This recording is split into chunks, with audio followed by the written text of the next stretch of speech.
All right. Welcome in, ladies and gentlemen, boys and girls, gamers of all ages. Ah, you looking at you give me that look. You give me that look. I'm so excited, Wes. You have no idea. I'm so happy. Like Galactic's right around the corner.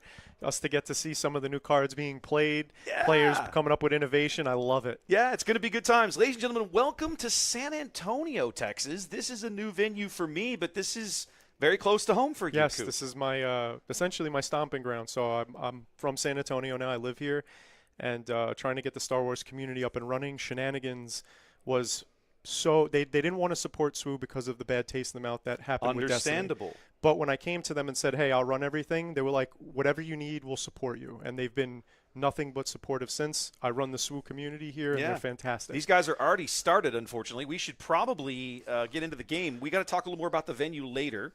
So let me get out of this match setup and come to here. Now, we're in round 2, so I need to make a small adjustment to the overlays. Just a quick note, guys. One of the things we're doing today is a little different. This store is kind of pre-configured for streaming. So I'm not using all of my same gear that you would normally see. We're kind of hybridizing things today, let's say. That's the best way to put it. We are adapting using their stuff with our expertise. Yes, there we go. Now, what was it I needed here? There was something I was missing. It's gone. It'll come back to me. Oh, the round. Yes, round setup. We're actually in round 2. There we go. Okay, let's get back to the game. And the game we have unfolding in front of us is a classic Bossk green data vault and a new Kylo ECL. I'm fascinated by this matchup in general, just because of their opening. So we had Kylo open with Dr. Pershing, get the card draw online, and then you had Levi, who's playing Bossk, open up with the HK droid, who is just obviously was a favorite in the previews, but I think has really solidified his place in the villainy lineup. I mean, for a 2-drop card, he's nice. Villain red in this set is lacking force units. They have a 2-drop that allows them to get the force token on attack or when defeated, but it's not a force unit itself. But HK fits nicely in because a lot of the red cards, the red decks, focus on taking out units, and HK just gives you a little bonus boost for that. And the other thing you said, in this set, red was the least printed, seemed like, force units. Yes. In prior sets, red villainy specifically has the most force units. That's actually a good point. Funny. They didn't need the help, really. Between all the Inquisitors Inquisitor, and Seven Sister, Palpatine and Vader and everybody else. So it's funny, red has a ton of force units that just weren't super functional prior to. So we have the Bossk flip coming out now. This is a very interesting board. Obviously, we have the Sentinel, the 3/3, blocking the way. For Pershing, we're getting the card draw online. Kylo specifically wants card draw and wants to cycle through the deck. His ability, for those that don't know, is when you activate him, which we're going to see right now, you can discard a card from your hand, and if it's an upgrade card, you're going to draw a card. So this allows Kylo to cycle through his deck to draw cards, but also set up a massive flip turn. Right? So the flip side to Kylo is when he deploys, you could take all the upgrades from your discard pile and put them on him, right? So it's like he sets up this big turn. It's kind of, in a way, it's like the villainy version of Anakin. Like Anakin with the Bravado deck, you're setting up this huge leader flip turn. The leader flip turn is massively huge when that happens. So here we go. We have Levi taking out basically all of Kylo's board. And because HK doing extra, 2 more base damage. Yep, extra damage. So we should be 6 damage on here for Brandon between 2 HK attacks and then the 2 units dying in this round. Do me a favor and move that mic just a tad closer. They're having a hard time. There we go. It's going to be weird today. How's that? Okay, hopefully that's better. You tell me. Give me that update. Let me know if this is better or not. I can move it slightly closer. Okay, let's work on that for now. Let's work with that for now. Now he's showing 7 damage on, so I was 1 off. There we go. Now, Bossk, of course, popping that death mark last round, has a handful of cards. A lot. Bossk could have some damage on him, I think. He attacked into the Death Trooper. The 3/3? Yeah, he should have at least 3 damage on him, I think. I've got initiative in the wrong place. There we go. Just so a heads up for you, the judge said if he needs anything, he has a direct line, so you can hit him up. Yes, I do have that. Cool. Okay, so there's new Anakin coming out. Certainly one of the more popular blue cards out of this particular set. And the synergy with Kylo, you discarding upgrades, those could be heroism upgrades Yep. or villainy upgrades that are not clogging your hand because you're cycling and drawing, and then Yep. when he comes into play, you could have a big effect on the board, giving a -6/-6. Yes, the mics are what they are today, guys. We're working on a mixture of gear, and that's what we're going to get. I apologize. These are my headsets, but it's kind of kludged together. I'm not here on my production machine. The PC we're working off of belongs to the venue, and so I had to install all of my overlays and everything, and it's been an adventure this morning. And because Shenanigans, they provide basically free streaming for anyone, we're also dealing with the prior settings and stuff. Yes. So I tried to fix what I could, but there's probably going to be some quirks along the way, so help us catch them, and we'll try and improve things as we go. In the meantime, the Anakin, of course, was ambushed in, so he got to shrink down Bossk to get rid of him, and then ambush into HK and get rid of him, and now craving power coming in and knocking out the Raider. And of course, the other 2 extra damage from the Raider, dealing 2 more to Anakin, as well as to base.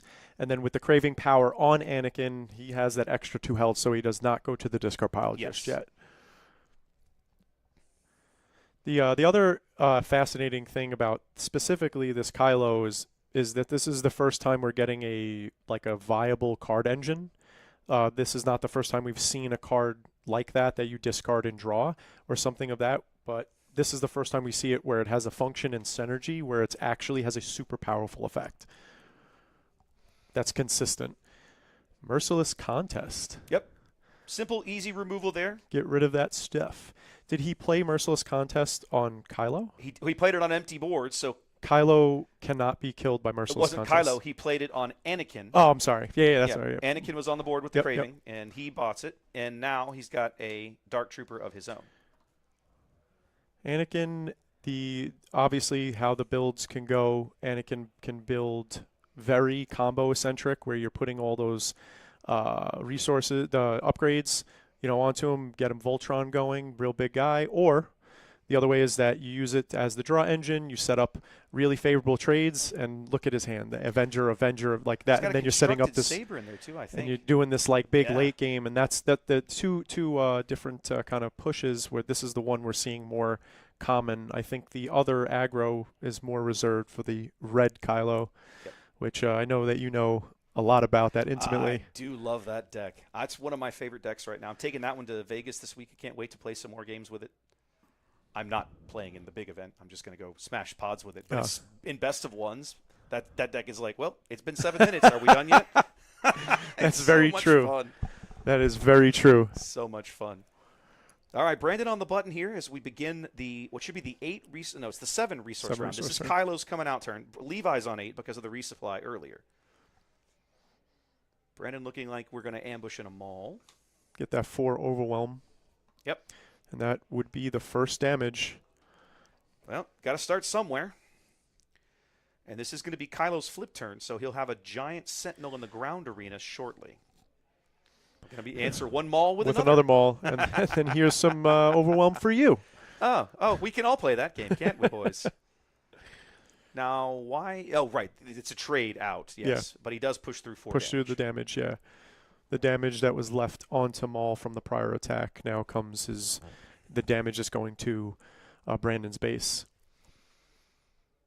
Yeah, Victor, unfortunately, we've got a little extra light on the table because we're working off kind of a questionable webcam. Mm-hmm. So you can see that the camera, not in typical quality that I would use, but it's enough for us to call a game.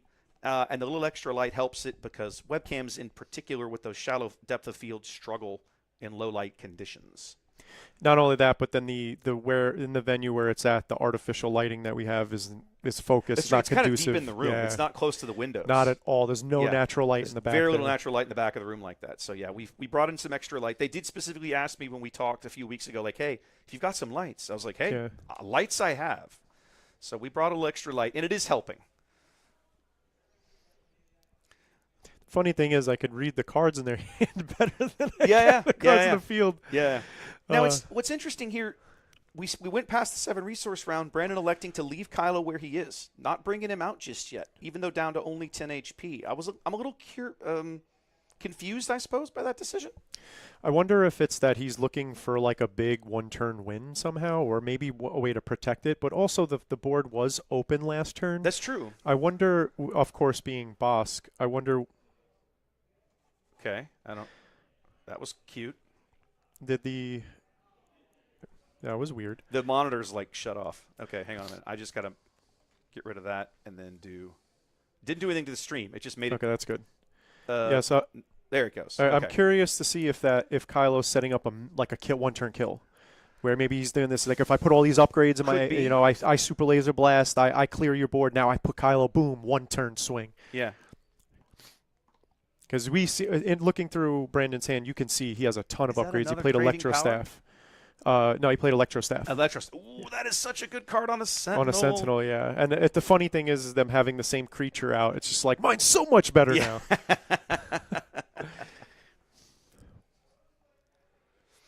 I really like the Scum, or I'm not sure, the Bounty Hunter. Yeah. That's actually the Mando? Mythosaur skull is one of the clan logos, I think, for Mandalorians. Yes, yeah. And then in a lot of Star Wars games, like they always do light, dark, and either Scum or Mercenary. Yes. And they always use that. Yeah, they always use that. Like yeah. So that's a nice little big hand token right there. Now the funny thing is that the Boss Green deck, going late. It has big. There you go, Crate. It has big guys too. It's ready to play this end game just as much. Now I think you're going to see Kylo come soon. Maybe this is what Brandon was waiting on. Knowing that this top end existed in the ground, he was like, I'm going to force him to get there before I bring out my guy. And then my guy overwhelms him. I mean, we'll see. It very well could happen. I mean, Kylo, with the amount of, it's unlimited upgrades that he can install when he flips, right? It's crazy how big he can get. The question is, I'm sure it's worded this way that they come and play for free, but yes. Crate is always, pretty sure. It always makes you second guess and read because of how Crate is worded. Mm-hmm. Because if you wing reinforcement on Crate, you're taking and you get for 7, you're taking 14. Yeah. Because it doesn't make you play it for free. Right. It just says you can play it up to cost of 7. Cost. And then Crate is checking the cost of that card. So let's have a look at Kylo real fast. He's not actually deploying him, but I want to read his text real quick. When deployed, play any number of upgrades from disc so that wording actually does get trapped by the Crate. Anything that he plays out of the discard pile, it's not for free. Yep. It doesn't cost 0, cost any, and it's brutal. That, I think, begins to help us understand why maybe he hasn't played Kylo yet. I thought they were free. Why did I think they were free? I thought they were free too. Yeah. So I don't know. We got to work on our casting game. Yeah, that's why we're doing this. Chat's like, oh yeah, you have to pay for all those upgrades. I didn't read Kylo that closely. So maybe that's why he's trying to set up the turn where he's actually playing them. Yeah, he does get rid of the Crate though. He has to take the damage to do it. Yeah, he took the Levi did 5 to the base, and as you see that 20 something, Levi's trying to close it out. I might have missed. Oh yeah, because I think IG attacked this turn. I think he's at 23. I think there's only 2 left here. Here comes one of my old school favorite cards, Legal Authority. So Legal Authority will attach to his now buffed up Sentinel that's upgraded, and then increasing his health, and then the Legal Authority will allow him to capture, and he captures the space unit that he has no answer for at the moment. Okay. And then a Power of the Dark Side on that 3/3 Sentinel, and Kylo is trying to stabilize this board and start swinging back at Levi. Oof. Here comes a nice first swing. So we got 11 damage. 5. 5. Okay. We have 11 damage on the Bossk base, which Bossk on Data Vault means that he has a nice chunk of health still left. Chat's mocking me for thinking they were free. That's okay. That's what I get for not reading the bloody card. I mean, if I'm going to tell you the truth, if you told me what Poe did now before I seen it come out, I'd be like, there's no way. So it's okay. I'm not going to put it past some of the card designs. If we get a little off, it's not a problem. Brandon now with threats in both arenas, clinging to life on 2 HP here in Game 1. That wonder, does he play Daring Raid? That wonder. I don't think I would in this deck. So with the pings from the bounties, a lot of times. Oh, no, okay, that's actually a fair point. Yeah, you set it up. So it's going to go with HK. Especially, I'll tell you, like with the 4 health turn 1 units. They play a 4 health turn 1 unit. It's a 2/4. like HK, you put the bounty on it, you ping it next turn, and then you daring raid and kill it. So it gets rid of it. It's a way to accelerate certain things like that. All right. With the crate and the garbage, Kylo is going to come into play here. Looks Yeah. like he's going to end up with the heirloom lightsaber. And now it makes more sense, right? He has to pay the cost of the upgrade, so Kylo coming out a little later, but Yes. being super tanky and now putting these What on else him. are we going to add? Is Devotion. Ooh, all the That is restore. Devotion. That is a restore 2 on attack, as well as some bonus stats. To be honest with you, I love Devotion. Very early, set 1, I played a ton of Devotion and Dex as an creating anti-Sabine power. card. Yeah, this is that Kylo flip stack.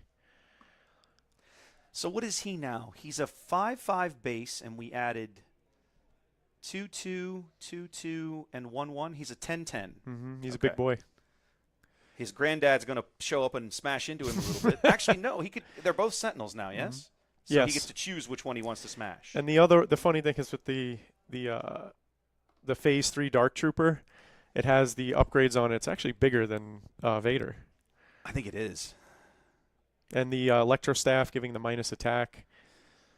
Ooh, this is a very strong position for Brandon. 100% Levi just wanted to draw. If he has another crate, just windmill slam that down. Yep. Okay, so Kylo just swung for 9, so we must have miscalculated, but we're not that far off. Devotion is +1/+1. Electro Staff +2. That heirloom lightsaber. What's that bonus? I thought it was 2/2. 2. I could have sworn it was 2/2. 2, 4, 5, and then Kylo's 5. Whatever happened, he only put 9 on the base. Oh, he must have played Vader without the ambush. Okay. Yes, he did not hit into either target he would have hit into would have killed Vader and not killed the defender. Levi now on the back foot. Levi on the back foot. Basically, either one of these guys, one action from a win. It's a question of, does Levi have some way to get around these Sentinels? The card in Levi's hand to the right looks like open fire or open fire. Okay. But that's, it's not going to do it now. Yeah. Let's see what he got. He's got 10 resources and a handful of cards because of that earlier double death mark he fired off. Let's see what he decides to go with here. I know he's got an OB in there as well. The barrage is the second from the left. We're going with a pirate battle tank. I remember when this card basically first popped up in competitive constructed, Premier. Mm-hmm. That smuggle that people see, it's like, oh, is this? But the stat line on that turn on 6, there's a ton of stuff that it steps in front of. It slows down Sabine, but also throw it in the row. And like a Raider, it's naturally, quote unquote, immune to both Fell the Dragon and Takedown. And of course, just when you draw it, if it's not in the deck that you need to play it on 6, you throw it in the Throw row. a resource row, and it's there later if you need it. Then you pop it out. No cards in hand. Boom. Yep. It's always been a really good card. It just didn't get a lot of traction in a lot of different decks. I think that there's a Timely coming in on the right. I think there's a handful of cards that are basically like that. This Timely is going to be brutal if that's no. What's he got, I wonder? Curious. We're ambushing something. The new Vader. Which is going to clean it up, and Levi already knows the Levi's deal. like, yeah, we're done here. He's like, you already know. He's like, you're going to kill both my dudes. Yeah, that's where you want that time to land. This new Vader. So this is one of the cards that was previewed. Obviously, Darth Vader has fantastic representation in Star Wars Unlimited, and this is just another one that's so good. You have another Darth Vader that could have an immediate impact on the board, is an immense threat, and this Darth Vader specifically with that card kills just about everybody. It's crazy. It's anybody in the combo. game, just about. Just like I swat you like the buzzing of flies. I need to go away. Well, Brandon stabilized his board on 2 HP. That's impressive, right? What a comeback. That's fantastic. That was brilliant. So for us even thinking of second-guessing him, obviously he knew what he was doing. Man knows his deck. That's the beauty of sitting in this chair versus sitting out there, is that I can criticize, and then they can make me look dumb, and I can go, oh, see, I learned something.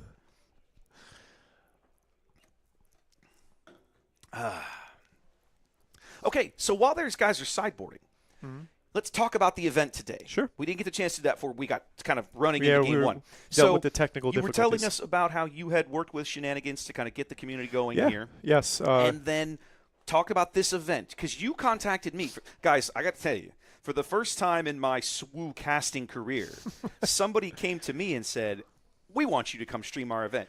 That was an amazing ego boost. So Okay. thank you for that. So I will tell you, I'll be fully transparent with you for what you don't know, and that is that a lot of people want you for their events. They don't know how.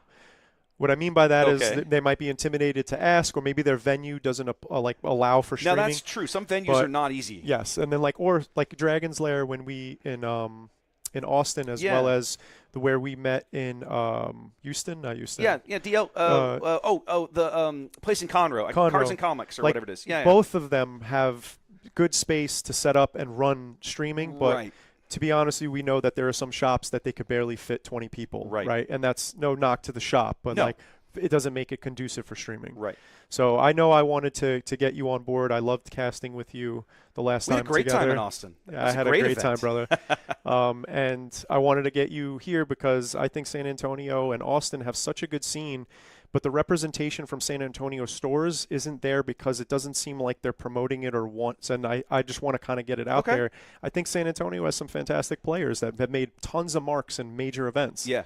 So definitely. Gio's Yoda game on stream from Denver is one of the more watched ones that I have. Yeah. People love going back and looking at that going, what am I watching? And I think for me, it was that game. I sort of knew, obviously, there's players in every major city in Texas. But that match really, for me, cemented you guys in my brain as some of the most creative deck builders that we have in the States. I appreciate that. Thank you. Yeah, 100%. And that was kind of solidified by talking to Gio and Trevor at that event and then at other stuff.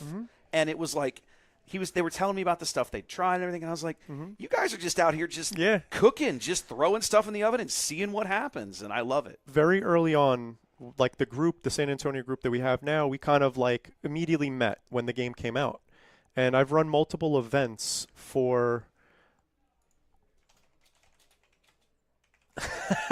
Steve thinks we're talking about it. No, not talking about you, We're talking about like round 5 in Denver. That was the Yoda versus Django match. Yeah, we're talking about the Endless Yoda Legion match. Yeah, the Endless Legions game. So no, you just told you brought. Yeah, that was Steve just outed himself there. It's like that was all you, buddy. Real quick. So like when it first came out, we started, and at the end of the first set, we ran what's called a meme deck event. Basically. Everybody would come in, we'd do a stream, and then we would pick leaders and combinations that didn't top 8 anywhere. I love this. And then we ran it, and it was the ingenuity of the deck building was fantastic. Yeah. And then we've run that every event. So like at the end, like the very last big event of a set, that's what you guys do. Yeah, and this is a tip for anybody else who runs stuff. The last 2 weeks before a new set comes out is dead. Like people, you're not wrong. A lot of times, like, we're done. Why do I want to go pay? Why do I go get packs? Like everybody has what they need. This is a great way to if you announce it ahead of time, to get people excited for the end of a set. Yeah. All right, to start out, we're both in space. We got Inferno 4 for Brandon, as well as the Kylo's TIE Interceptor. I'm going to make a bold prediction here that Bossk is going to go face, and Brandon is going to murder that thing as quickly as possible. I got to say, I've always loved the Inferno 4 in general, just because it's like a quintessential control card. It's blue. It allows you to scry. Look at the top 2. You could put them on the top to draw if you want them. If you don't like them, put them to the bottom. But it also has it on defeat. Did you see Brandon actually defying my expectations here? Because he's sitting on that new 3/3 Space Sentinel in his hand. That has does it have? That's not what he's going. We're both going. We're both going ground here. It's matching. We're both going for the ramp. And I was going to say falling behind specifically on that one. Like if Levi finds a way to defeat his own and he could ramp up, that could be detrimental. So matching his pace and not relying for him to destroy his own, because if he can, it creates a problem for Brandon. Yeah, the Super Laser Technicians, until it rotates out, that card's going to be in decks. Yeah, it's going to be in decks. I'll be honest, I suspect that's when they're going to reprint in 7. I think that card and resupply are just staples at this point. I also think that they've printed other cards like Super Laser Tech that are balanced and interesting as well. Like the 4-cost Heroism, if you control the Force, put it in play as a resource. I love that. I think that card's good. Koth. That guy's great. Yes. That's a great card. He's fantastic. I like Cham. I like Resupply. So I think the resource manipulation, the ramp is good. I hope they do reprint it, is what I'm saying. Yeah. What I like about Cham is that he's reactionary. I love this card. That's Bounty Hunter's Quarry. I love Bounty Hunter's Quarry, especially on the Bossk flip turn. Oh Yes. my God, I'm excited. Oh yeah, this could be a big one. Now he's going to have to come up with a different way to kill it because he's already attacked with his space unit. He's going to ping it. It looks like. Yeah, he was going to flip it right away, and then he was like, ping it. So we're going to use Bossk's ability here, and then we'll flip out. Bossk is. I like Bossk. I've always liked Bossk. He's a great leader. Still to this day, I think he's good. My biggest frustration with Bossk has nothing to do with the leader and everything to do with the fact that we've never gotten another single bounty card in 3 sets. Past it, yes. Throw me a bone, man. And this is I want to kind of call out the design team here. Yeah, I know that they said it out loud, like, hey, it's felt like we're like Smuggle is in this set, but you not having any even legacy cards, like 1 or 2 ofs. In new sets makes these sets less interesting. Stop doing that. Yeah. Be better. Come on. Well, I've talked extensively about this in my local group and on our podcast that I do with Trey and Ian. Ian's playing here today. He rode out with me. Made the drive a lot nicer. And, it feels like these first couple of years, like just they're throwing stuff at the wall to see what sticks. To some extent, I get it. But to some extent, it's frustrating. Yes. Because I look at leaders like Bossk and go, this card could still be even more impactful today, but you stop supporting it. Yes. So we'll never know. With that said, a leader like Bossk is common. Ooh, that was a great play. What happens if they decide they're going to reprint Bossk, which I really like the idea and of. then do they have to reprint the whole Smuggle suite? I mean, the whole bounty suite, right? Maybe not. Maybe you reprint different bounties. Or create new ones, But I love the idea of maybe some common leaders that we've seen in the first year coming back in this third year. Yeah. I think so. It's funny because that there's like certain cards. I guess he's just walking through the ruling. He's making sure Brandon understands what happened there. Yep. With the double trigger from Bounty Hunter's Quarry. Yep. And for those of you that don't know, Bounty Hunter's Quarry is an upgrade when it's put on a unit. You collect the bounty when the unit's defeated, and you're able to search the top. If it's a unique unit and not a unique unit, I believe it's a different amount. But you search the top, I think 8, and you're able to pick a unit that costs 3 or less and play it for free. So he did that twice. Yep. He came up with the punishing one at the bottom of the screen and the Dark Trooper at the top of the screen. And overall, that's fantastic, right? The bounties with punishing one, being able to put more bounties in, possibly ready him and play more stuff. And then we had ECL, the new Vader come in. ECL here. What's the subtext on subtitle on Vader? Shi'ar Fury? Oh, you're talking about the subtitle on him? It's Twilight of the Apprentice. So he's Twilight Apprentice, and then I guess Kylo Shi'ar's Fury. I don't remember what Kylo. Okay, I'm trying to get all a new set, trying to get all the little subtitles worked out. Even learn some new leader abilities. Yep. So again, Vader ECL, that combo. One of the reasons you play this Vader in blue-green, able to come out and cleanly trade out for a couple of units here. Although I think he should have some damage on him. No, he's shielded. Oh, he was shielded. Yeah, that's right. He shields shielded himself too. Yes, and he's someone so else. good.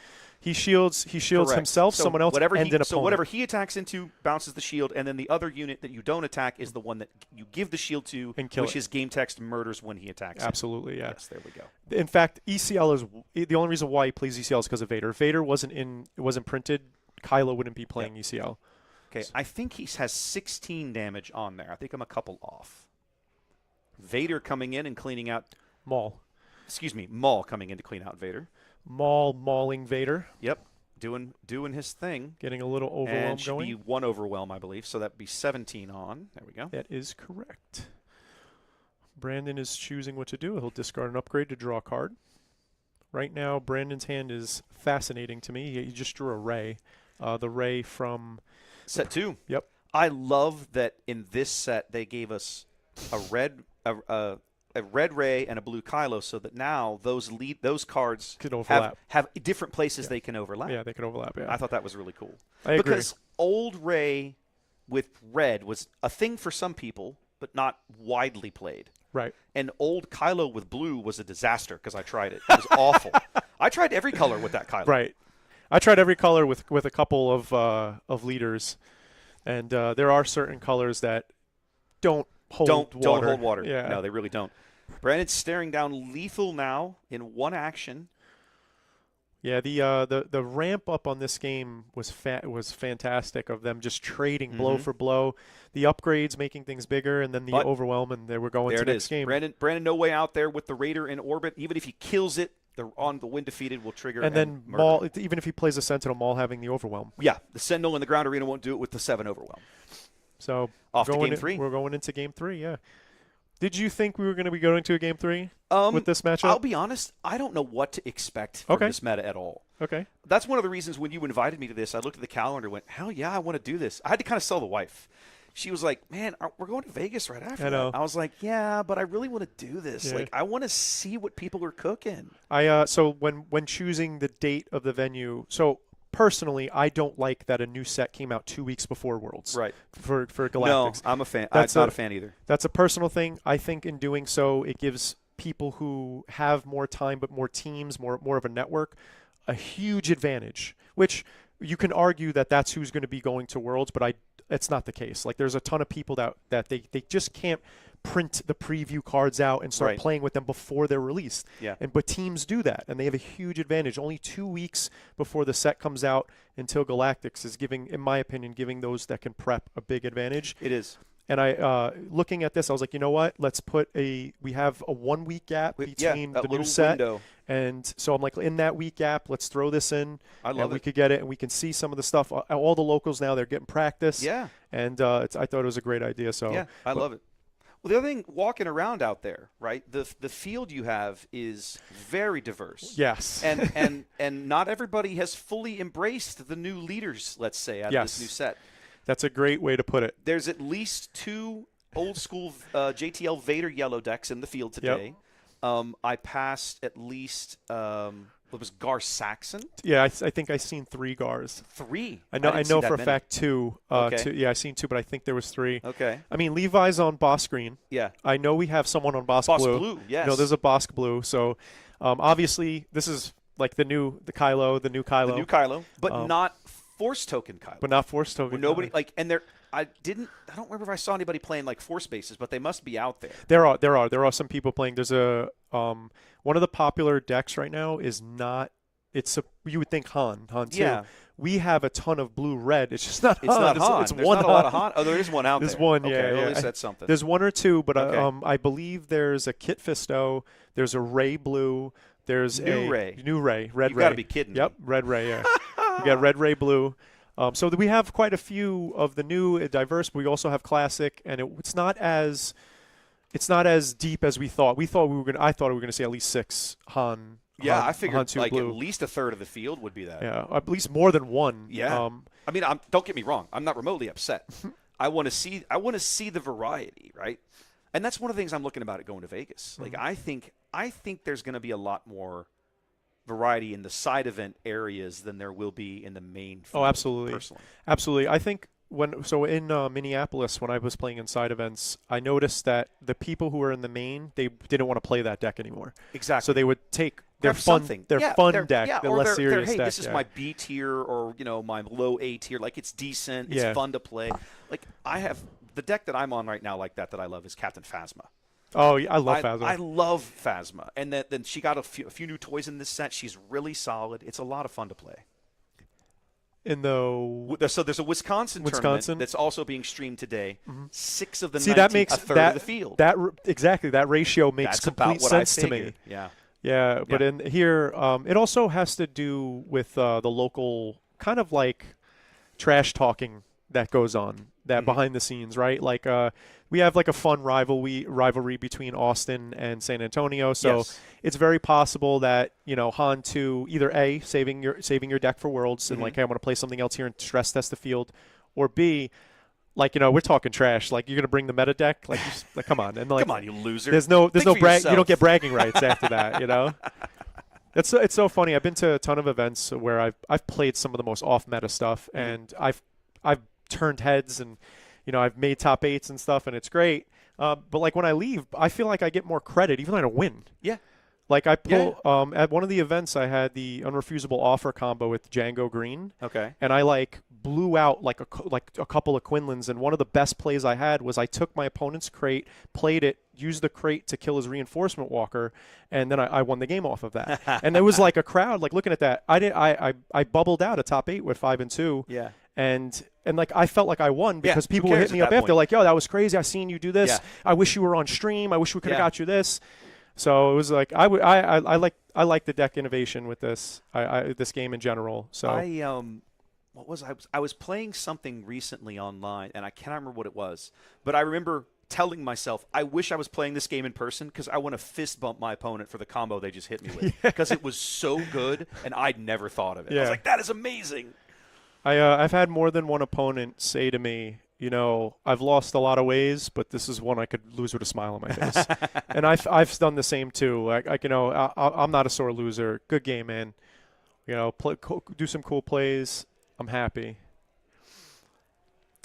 Game 3 developing a lot slower than game 2 did. Only 6 damage on Brandon's base at this stage. Mm-hmm. Yeah, it's like I think the strategy that he employed in game 1 was the right way, and then game 2, I think he might have realized maybe I should trade better and not race. Yeah. In other words, you mean Levi? You mean? No, Brandon. Oh, Brandon. Okay. Yeah, all Brandon. Right. Yeah. So game 1, Brandon drug Levi into deep waters, right? Yeah. And then he went over the top and won with the Kylo flip real late. Yeah. But game 2, he wasn't trading. He was pushing damage. Remember, he didn't trade the Inferno 4. He didn't trade the Inferno 4. So that's I was surprised by that. And I think that once you got to the Bossk flip turn, things with the double trigger the double trigger, like he can go wide at that he point. went real the game wide. Like went got out of control real quick. Now, Brandon has double ramped at this point, so he should be on 7 right now. Let me count. 1, 2, 3, 4, 5, 6. Yeah, so Kylo is eligible if Brandon wants right now, but I think he's got a saber, some kind of saber in the discard pile looks like it right now. Yeah, in his hand he has Anakin, Devotion, the new Vader, which he just discarded Devotion, draw a card. Okay. It looks like he drew an Avenger. I missed it. So he's got some big stuff in his hand. Yep, there's the new Vader. There's the Eager Escort. Oh, the Escortee? Okay. Yeah, 4/1 ambush. There's Anakin, and it looks like I just missed it again. I might be Fel the Dragon. Okay. Or it could be Rival's Fall as well. So we're gonna. Yep, there we go. We're gonna ambush Vader doing the Vader up. thing, trading that 2 for 0. I don't know. Yeah, like it's not even a trade. It's not a trade. I come in and clean the board off. And like Overwhelming Barrage, that was the last card in his hand. Yeah, and then Levi responds with a punishing one. What I was saying earlier when Levi didn't do it, but when he got punishing one out, the punishing one being able to you put the bounty on your opponent's thing, and then when you kill it, you ready the punishing one. Correct. That's a great card. And I know this is like one of those things that it catches you so off guard that because you're doing the damage calculation, and if the last thing they do is drop like a death mark and then kill it, and then they ready it, that's 3 that is so far off in your brain. Yes. You know, so it's a very, very interesting. Sometimes it's not relevant in the slightest, but it's a good stat unit. 3/4 is good, and then it has a very good effect. It's a very, very good card that doesn't get a lot of play in most decks. Not widely played, but it is solid. If there was a card like... Speaking of Obi, here it comes, Vader clearing another 2 units out. If there was another card like Vader on Vader Crime... But I'm betting he's not going to use the ambush here. He's got plenty of base health. I'm betting he's trying to go wide here, and then he's going to see if he what gets a Sentinel. See what Vader does. The Sentinel would be good, and he comes up with it. There's the Sentinel, and then as you said, he doesn't have to ambush because he could wait because he wants to push that base damage. Yep. Levi is a very, very good player. I've had the pleasure of playing against him in tournament as well as just casually, and he's a joy to play against, and he's a good player. Brandon has shown that he's also a very good player. Kylo discarding a Craving Power there to draw a card as we change initiative back to the other side of the board. Haha, Sentinel of his own. Sentinel. It's like, we can all play this game. Yeah, but I will say I'm pretty sure that Levi does have Maul in his hand though. Oh. So I think that then he will play that right away to run over the Sentinel. More than likely, I would think. Now Looks looking like he's got at a couple of Kylo's ties in there as well. Yeah, I guess he doesn't have the Maul. I was wrong in his hand. No, he doesn't. It's all space units. Yeah. It looks like it's 2 more punishing one and 2 more Kylo's ties, I think. Is that a planetary bombardment? I think it might It's be. so hard to see because it's an event and the picture's on I'm the bottom. almost positive it is. Yeah. This is interesting. This is fascinating. I'm really curious to see how this plays out. Yeah. Yep, the Pike Sentinel goes down, putting the 2 damage on Vader, and now Vader gonna attacking into Vader. Yep. Oh no, Nope, Vader going into Vader base. Going to base there. Brandon's like, you can't clear this guy, so why don't I get some base damage out of it? I Which also, makes sense. it's also as soon as my opponent does that, you think, what removal do they have? Yeah. And he played the punishing one. The Eager Escort Fighter is right in his hand. It's like ready to come out and take it out. He also does have a Power of the Dark Side in hand. Right now he's looking through his discard pile. Well, and Levi knows he's playing Villain Blue. Villainy He Blue. knows he's got to always be on guard against Power of the Dark Side. Here it is. Here comes All right, that. So here's our flip turn. Is that the constructed lightsaber? I see the Craving Power. Craving Clear Power, Vader. constructed Is it lightsaber. constructed? Yeah. Okay. 3/3. So I know there was one of these, and it was a constructed, you said. Yeah. Okay. And the constructed effect with Kylo is Oh, because he's villain, he gets raid 2. raid. Yeah. It's a 2/3, and then he'll get raid 2 because he's a villain unit. So it's 4 attack. It's a nice chunk. So that should be a massive hit. He restored 1. Oh no, that's not a constructed. That's the heirloom. Heirloom. Lightsaber. Okay, That's sorry. the wrong saber. Apologies, guys. No, that's okay. All right, so we're looking at 14 on now. There we go. And because he restored 1 there. This is that. You remember when we were casting the matchup? Hang on a minute. I think he's right. I think Vader should have 3 damage on him, and they didn't do it because Vader attacked into the Sentinel. I thought. He did. Okay. All right. Let me let that. Oh, I got him here.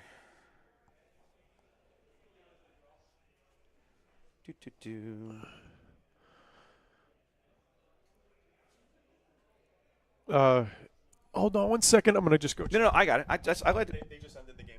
Oh. He shook his hand. Oh, okay. Well, he has nothing for Kylo, so it doesn't matter. I think at this point. So the damage on Vader wouldn't have been relevant. I mean, that's the thing. He's down. He's got 8 HP, right? So it's like, what are we gonna do here? Yeah. Does he have any? This is he's- where the planetary barber. He could just eat it to base and still live. Exactly right. Yeah. Like he's just close enough that he can be like, no, 8 damage. Okay, I just throw it all on the base. Like I don't care. Yeah. It's Very not gonna good. get there. This is a fantastic match. I was That was just fun. had a fantastic back and forth. There was a good pace. Had really kind of unexpected endings, almost all 3. Yeah, that was fun. I've not seen a lot of the Kylo. Seeing him stabilize that late, really wild. Yeah, really wild. That two health, like living on the edge. Yeah. So as someone who has done that, it feels good. Like especially when you get the win, like you're struggling so much, but then you finally turn the corner and they can't overcome the hill. Yeah. And you stabilize and you win. You're looking at your base with that 2 health or 1 health left for so long. Yeah. But then there's of course that daring raid, right? You're like, like, dude, does he have daring raid? And you're constantly thinking that in your head when he draws those 2 cards. You're looking at his facial expression, like, did he draw the daring raid? Is the game over? Yeah, yeah. And that's just it. Like without all the stuff, you can't always get all the fun things, but that's okay. Mm-hmm. All right, guys. What's the round time we're at? Just I'm curious. Do you know? I have to check. Okay. I'll be right back. We've probably got a few minutes left in this round, guys. I mean, we did go all 3 games, but I'm guessing there's at least 10-ish minutes or so. The intent today, we didn't cover it at the top of the stream because we drove right into the game.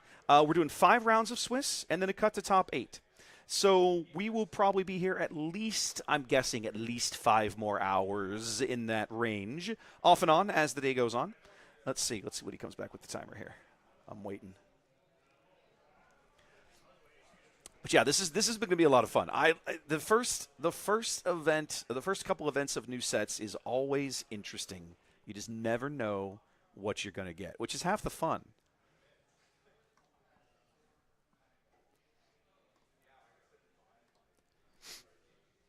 Appreciate you guys being here. Thanks for joining us today.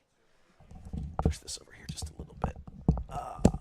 In case you're coming late, we are working off of a bit of a hybrid setup here. As you can see from the screen, we don't have a camera here in the caster booth. No problem, guys. Appreciate you. There is a stream room here on site, but they are normally streaming video game stuff out of here. So it is a little different than the fancier setup that I tend to travel with. But we did this today specifically because when Coop suggested this, I was like, I can we can I can travel a little light. And literally today, instead of bringing 300 pounds of gear, I brought a duffel bag with a few things in it. So we're just waiting. We're waiting on to find out what the round timer is. 11 minutes. 11 minutes. Perfect. All right, guys. Well, listen. I should have put a round timer up on screen, and I just realized that I didn't do it that round. So I'm going to add that to the screen, and we'll get that working next round. In the meantime, guys, give us about I'm gonna get us about 10 or 12 minutes, and we will be back here with some more Swiss action in San Antonio. We'll see you shortly.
All right, welcome back, ladies and gentlemen, to round 3 of Swiss here in San Antonio, Texas. We are hosting a little 28-player 1K event at Shenanigans. Down in San Antonio. Down in San Antonio. Go down in San Antonio. San Antone. All right. We're going to be bringing you a little more Kylo this game, but this is going to be Kylo Red, Kylo Force Base Red. Mm-hmm. And we're going to be looking at Rey, New Rey, a leader that is widely dismissed, let us say. With the blue Force Base. Yeah, I'm going to be really interested to see this. So let's swap over. I have not got the names updated yet, but there is your matchup, ladies and gentlemen. I forgot to install one of the fonts, clearly. All right, let me get the names correct. Player 1, this is Ryan, yes, on the Rey? That's correct. And who is it on my Kylo? Let's see. Let me bring up his name.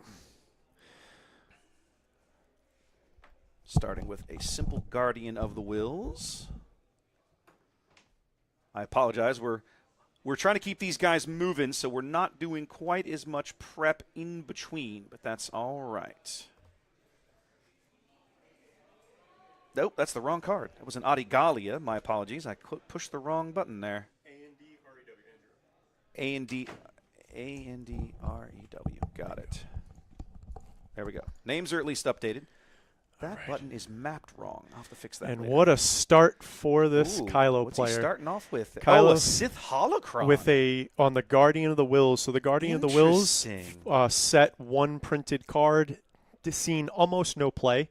With the Force being so prevalent, Guardian of the Wills pops up in a deck as the cheapest Force user printed. Yeah. The first cheapest Force user printed. Now we have a ton of 2s. Mm-hmm. But the unique ability on the Guardian of the Wills is the first upgrade you play each turn reduces the cost on it. Reduces the cost by 1. And Sith Holocron is a 1, so now Guardian of the Wills is a 3/3 with an effect. Yep. If I'm not mistaken, the Sith Holocron is on attack. You deal 2 damage to a unit. 2 damage to a friendly unit, and then that unit that holds the holocron gets +2/+0. I believe. That is. I'll put it back up. We just that looked is at it. Aggressive. Attaching if units, you may do this damage unit to gets a friendly +2, unit. correct. If you do this unit gets +2 attack. So he could deal it to himself or another a friendly. different unit. Yeah. Possibly a Grit Sentinel. I don't know. We don't know what Andrew's playing yet. Not sure. It's going to be interesting to see.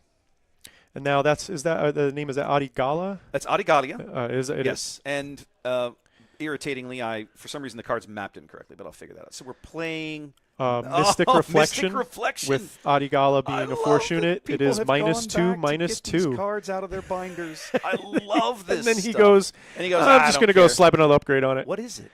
I could not see it. His hand was covering it when it hit the table. Goodness. This is why I miss having my camera. Of course. It costs 2. I think it might be just a simple heirloom lightsaber, but I cannot tell.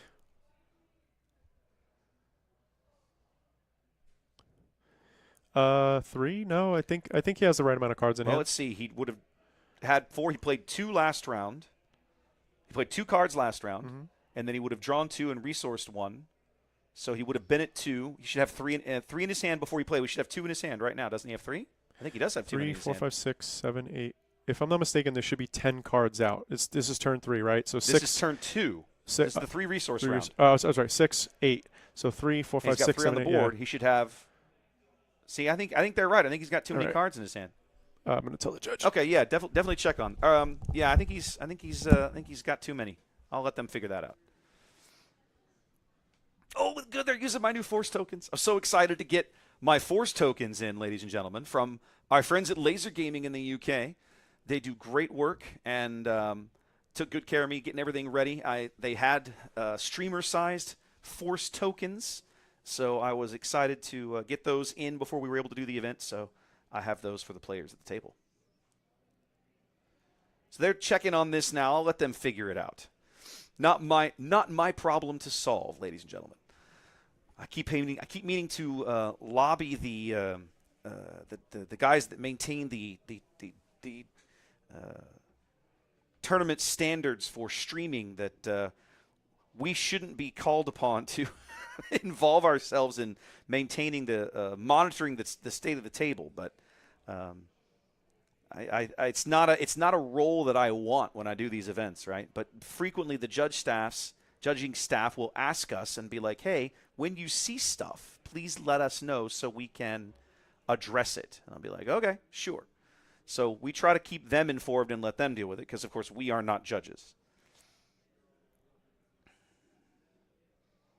Yeah, the other thing is I'm not sure what that lightsaber, that other upgrade he played is. If it let him draw a card, then he might be correct. But it's difficult for us to tell here, right?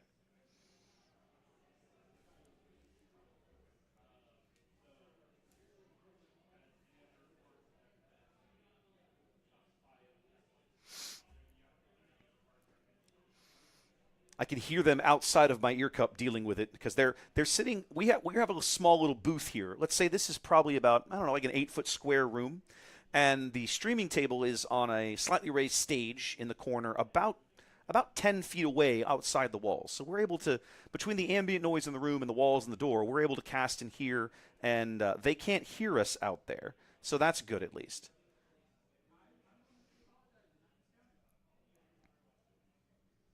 So they're obviously resolving something here. Okay, so got it corrected. Yes, there we go. There was an accidental extra card draw. I got the head judge involved. Yep, good. They took care of it. Yeah. Yep. Thank you. Yep. There are that chat's catching us up on these things, and since the judging crew has asked for our help on these sorts of things, we're happy to pitch in. But I was telling chat I hate involving myself in those situations, but since the judges can't be everywhere, it's just an extra set of eyes, and if they ask us to do it, then I will pass along that information. The other aspect for me is like me being a judge in this event. I'm required to. Yes, you're also helping run the event as well. So thank you so much, chat. And immediately I got our head judge involved, yes, and thank you. It was taken care of immediately. Yep, I think you guys, good catch on the round timer. I think what I need to do is update the file it's pointed to. Give me just a minute, and I'm going to work on that in the background while Cooper talks about gameplay. We're going to catch up. So now that we just so let everybody know the way the penalty was handled is when you have an extra card, if there was no other information that was public that would be given to you or your opponent, and it was just an extra card, you reveal your hand. Your opponent picks a card in your hand, and you shuffle it into your deck. So it is an extremely big disadvantage on there we go the extra card draw. But that's how it was handled, and it was taken care of. Andrew apologized. Ryan even said he doesn't even think it was not intentional, not a big deal, and then we're on the next turn. So a whole bunch of damage on Ryan's base already from this early Guardian. What is that? That is a strike ship, my friend. Strike ship. Here, I will show you. This is one of my favorite commons out of this set. You're talking about Kylo Red. Kylo Red adores this card. Overwhelm at 0/3, Kylo Red 2 cost. adores this card as an early play. They were like, you thought Kylo's tie is the only thing you could play on turn one? No, sir. All right, so Ryan does finally manage to clean up that massive Guardian of the Wheels in the Ground arena, as we're going to now use that is an Unleashed Rage. When I first seen it, I thought Deathfield, and I'm like, that is not Deathfield. So he's gonna use his Force token to give that thing a buff. He can't attack with it yet. Andrew's deck is aggressive. I'm seeing this. It is aggressive. He's out of cards already. He's got nothing in his hand. So it's interesting, like the exact same strategy where he's going to flip Kylo. Yeah. But he wants to flip Kylo as fast as possible and put an upgrade on it to attack. But that strike ship just swung for 6 because it was plus 3 with raid 3. So already we're 14 damage on over here on Ryan's base. Ryan said, "Bring all the aggro. Be careful what you wish for." Yeah. I know. I mean, you're getting what you wanted here. Ryan already halfway to dead, and we're not even to the 5 resource round. So if you didn't cover it, Ray's ability, if you played an event this turn, I believe you can then... If you played a non-unit force card, you may deal 1 damage to a unit. So could be an upgrade, could be an event. Yeah. Could be a non-force... Well, it could be a force. Yeah, anything's not a unit, right? Anything that's not a unit. Andrew looking like he's sitting on a hidden starfighter that he just resourced, and I cannot tell, or a forged starfighter. I can't tell what the other card is. Ryan deciding what he wants to resource. Yep. I do have initiative in the wrong place. Let's fix that. And you're going to push 3 more. Yep. It's adding up fast. Ryan down to 11. Now you have to, here's the thing, right? Ryan is playing blue. You do have to wonder, does he have any restore in there that can help claw some of this back? We're going to force throw. First one of those of the day. Targeting his opponent. He's going to lose a 1-cost Unleash Rage. That was the only card in his hand as well. Yeah, that was his whole hand.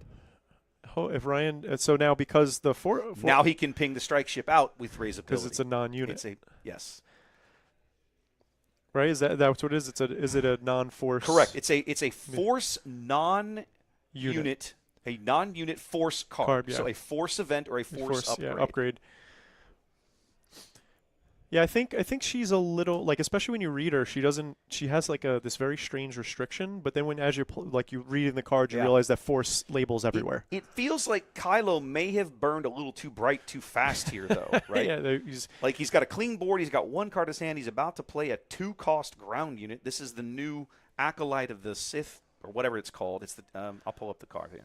This thing, Acolyte of the Beyond. There we go.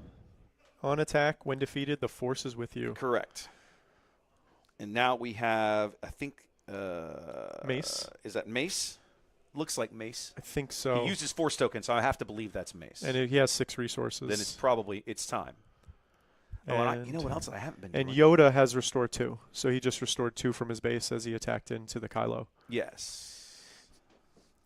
Right, and then keeping the force There's parade, Yaddle. We got Yoda, Adigala, Yaddle, and Mace Windu in play for Rey with a clean board for Kylo. How did he play Mace and Yaddle in the same turn? Mace costs 6. Yaddle costs 2. Is this not Mace? Is that Kiadi? It must be Kiadi.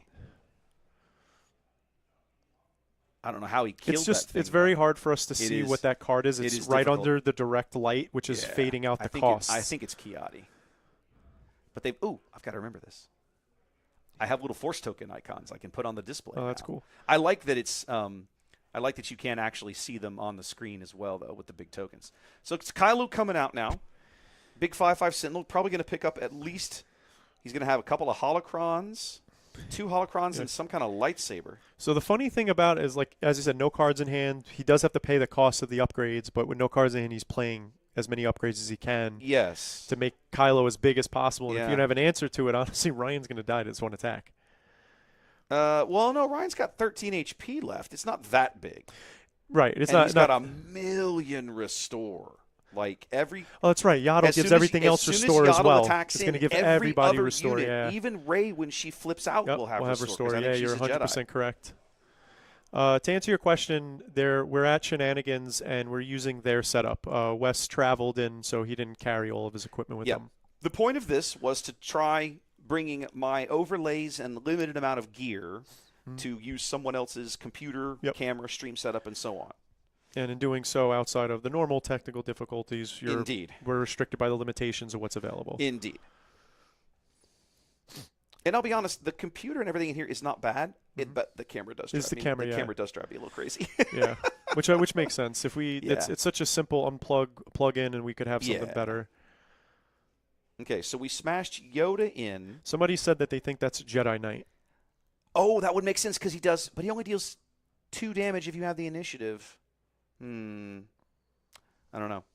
It would make sense for it to be Jedi Knight. He could afford Jedi Knight and Yaddle, which would make sense. Looks like Kylo swung for 8 there. 1, 2, 3, 4, 5, 6, 7, 8. I'm not sure why he has so much. Oh, he used the Sith holocron twice to damage himself. To push. So now it wasn't. So now, literally, it was a massive attack. There's only 1 HP left on Ryan's base. I told you. I said that closes that gap, man. That's what he was doing. So 5, 6, 7, 8, 9. It was a 13-point hit. I think it was a 13-point hit. But a Sorcerous Blast is going to come in here and clean him off the board. Oh, no. 1 life. I think he's got he's got 1 HP left. What is that? That is a Jedi. What is that? I can't make it out. It looked like it had a woman holding a lightsaber on it. It might have been must be another saber of some kind. It's when Andrew plays a card, how his hand covers it makes it just difficult for us to see it before he slides it under the card. Ryan's trying to. Andrew, I think, is trying to figure out. He can absolutely kill this guy, right? He just did, and there should be a little bit of overwhelm damage here if that was Mace, but I don't think it was. I think Chad is right. I think it was a Jedi Knight. Yeah, it looks, now that it's like a little further away, it does look like it it's not Mace. No, there's no game text. There's very little game text on that card. Now here Yaddle comes in with the restore. Yeah. I wonder if so this may have been a mistake because Andrew has no cards in hand. Of Ryan would attack with Yaddle first. He gives other Force units. She gives other Force units. Other Jedi units. Oh, not Force unit Jedi. Jedi. Other Jedi get. I'll put her up real quick to make sure. But I'm pretty sure other Jedi get. Yeah, friendly Jedi units get restore 1 for the phase. And so we know that Adigala was a Jedi. 100%. And then I'm assuming the Jedi Knight Right. was. I'm surprised he sequenced that the way he did. I would have done it the other way to get a little more restore out of it. Specifically because Rey's not a Jedi. For some reason, I thought she was. Oh, that's right. She's resistance. Yeah. All of the Reys are resistance. The upgrade. Oh, okay. Chat's saying the upgrade was a Battle Fury, so it was a 3/3. Okay. Thank you. 3/3. So now Ryan's simply trying to push as much damage as he can here. He's at 16. He's at 22 damage on. So that should put Andrew on 6 remaining. There we go.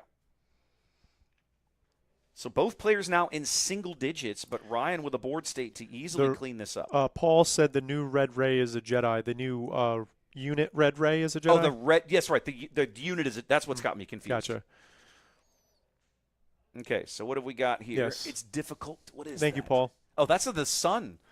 The First sun. one of those we've seen, but not going to be enough. I think he was revealing it like this is all I got He's like, left. he's like, here's my unit, but I don't have it, so Ryan's going to walk away there. I'm going to walk out. I want to see what that card is. Yeah, let me know. I think it must have been a Jedi Knight. We'll go find out. Okay, let's get on to the next game. Ryan's going to pick up that game here, and let's see where we go from here.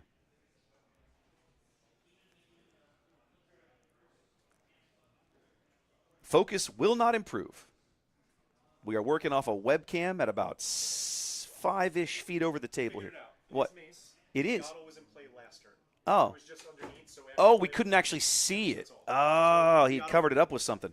So the Yaddle was on the board. We just couldn't see it. It was Mace. Yeah, so when he played the Mace, Yaddle, he had like a line up here, and Yaddle was exhausted behind it. So it looked like it was just 4 units, but then Yaddle was behind there. So I asked both him and Andrew said no, Yaddle was in play the turn before. Okay. So they saw. Okay. So as usual, the players know what's going on. Yeah. We're trying to interpret things just based on what we can see. Yeah, and obviously the specifically. The irony here, it's the left side of Andrews is like the blind spot for us. That's where the light is the brightest. So when he puts a card there, it's the hardest for us to see. Yeah. And his hand covers half the card. So we've messed it. I can turn that off. Like I can turn that light off. We've turned it way down, but I'm trying to keep the lighting at least somewhat even across the table. Yeah. I'm not suggesting we turn it off because then we'll run into the problems on the other side, right? That's what I'm afraid of. Yeah. Right? So I'm just saying that, like for us, for the streamers, we're like a second delayed on certain cards because we can't make them out right away. Right. All right, so as we go into Game 2, which Game 1 was blistering.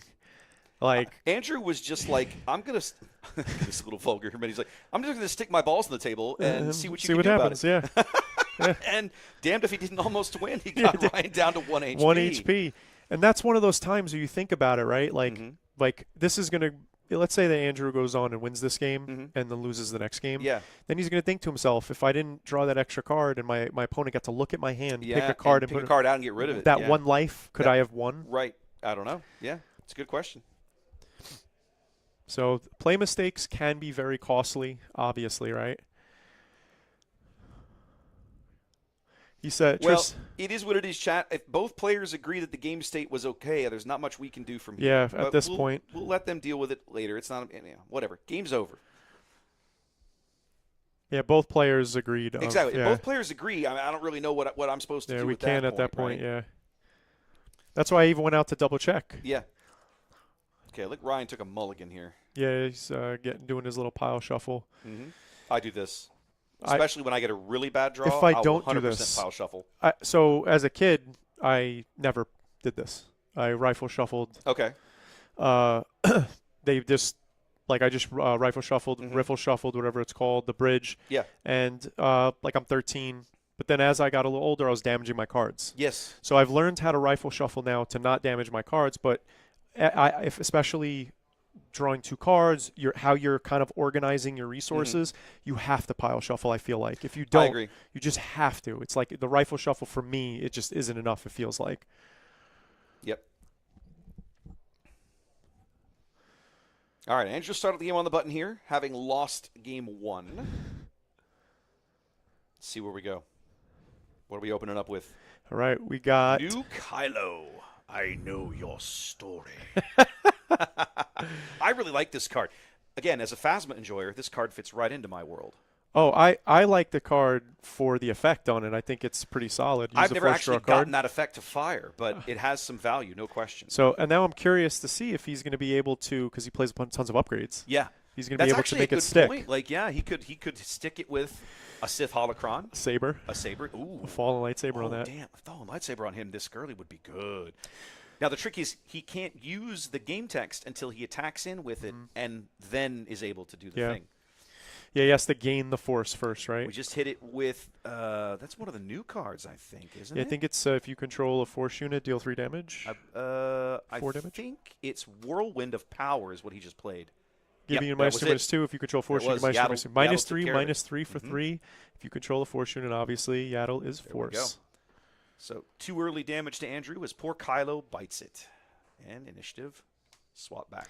Andrew did not play anything this turn. That shows you he had all those upgrades, and he was super excited, and then he ran into... He didn't get the chance to play anything because the unit he was going to upgrade got murdered. Got, what's the name of this card? Whirlwind of Power. He got whirlwinded. Got whirlwinded. Off the board. There you go. He got whirlwinded. Yes, you are 100% allowed to shuffle your opponent's deck. In fact, I've got a local player who insists on doing it, even just as a matter of routine course. Yes, he is playing. So this Kylo player is playing so many upgrades, and we know that his effect is he's allowed to discard a card, draw. A card. If it's an upgrade, he draws a card. So that is Ki-Adi-Mundi. That's Ki-Adi-Mundi That's our for boy. sure. It's interesting to me that he is now kind of widely accepted as one of the best cards in the set. I remember when they spoiled him, I was like, this card is good. Being able to spend your force tokens for a little hand advantage is nice. When they first previewed cards, I didn't understand exactly how the force worked. Okay. I kind of said this on the last stream. It's embarrassing, but it is what it is. It is what it is. I actually think mine's better, so I'm going to say that. But this is just way easier, so we'll go with theirs. But if the force worked the way I thought it did, then he was horrible. But because it works the way it does and not the way I thought it, he is fantastic. Yes. And it used to be that playing a 4/4 for 3 was a bad play. Like it was, the stats were too low. Like unless you were playing K2SO, the stats were too low, and like you wanted something else. Not K2SO. I'm sorry. It's unless you were playing like in. Actually, I can't think of a 4/4 for 3 that was good. I could only think of the 4/2 Sentinel. 4/4s for 3. There were plenty of 4/4s for 4. 4, I know, yeah, right? early on. Guys like K2SO, yeah. The only 4/4 for 3 that I know of is the Knight of Ren. Yeah, there's that fallen lightsaber that we were looking at earlier. I apologize. I said 3. Obviously, Ki-Adi-Mundi's 4. Yeah, I meant 4. So other than K2SO. And then it looks like he got shatter pointed. Looks as what that just happened there. So I think that because of the Force and the landscape changing the early game is why Ki-Adi-Mundi is so good. Yep. I can't imagine Ki-Adi-Mundi being that great if Sabine was running around popping out the same turn that he does and he can't kill her. Yeah. Yaddle continuing to do work here, just steady 2 a turn, keeping that force token on for Ryan. Going to come in here with another one of those Acolyte of the Beyond as Ki-Adi's going to swing into the base. I got to say, the Acolyte of the Beyond is I like that card a lot. It's very good. It's surprisingly decent, and I remember being disappointed that there were no... the Sorceress Blast going to clean him up again. I remember being disappointed that there were no low-cost units in Villain Red that had the Force, like that were Force units. Right. So they printed this card. It's a Sith that allows you to get the token, but is not itself a Force unit to turn on things like Force Lightning for dirt cheap. Yeah. And that's also, that's an interesting design when you compare it laterally to the, like blue got a 2/2 Force shielded unit. I know. Neutral. So it's a very, so that's where the design team, I think they're shining. They're like, hey, we know that Force Lightning as well as Force Throw is in this. Instead of giving you the Force unit, we'll give you when you attack, you get the force. When it dies, you get the force. Yeah. I think that's good design. This looks like it's going to be Tyrannus, but Andrew Darth doesn't have a force Tyrannus. token, so he's not going to get. Not ready. He's going to get the shielded. He's not going to get the ambush out of this. He has never attacked this game. He does have the force token. No, he's never turned it off, but he didn't actually own it. He's never attacked with a unit the entire game. I thought when it dies, you get the force token. When defeated. You're right. You're right. He does. When when defeated. defeated. Thank you very much. You are correct. When he sorceress blasted it, he did have it. That's why I was saying that card is right. good. Because he'll get the he's force. He's had it out just like this the entire time. Yeah, he does have it. You're right. Halfway home for Ryan. 14 damage on. Oh yeah, both players have it up now.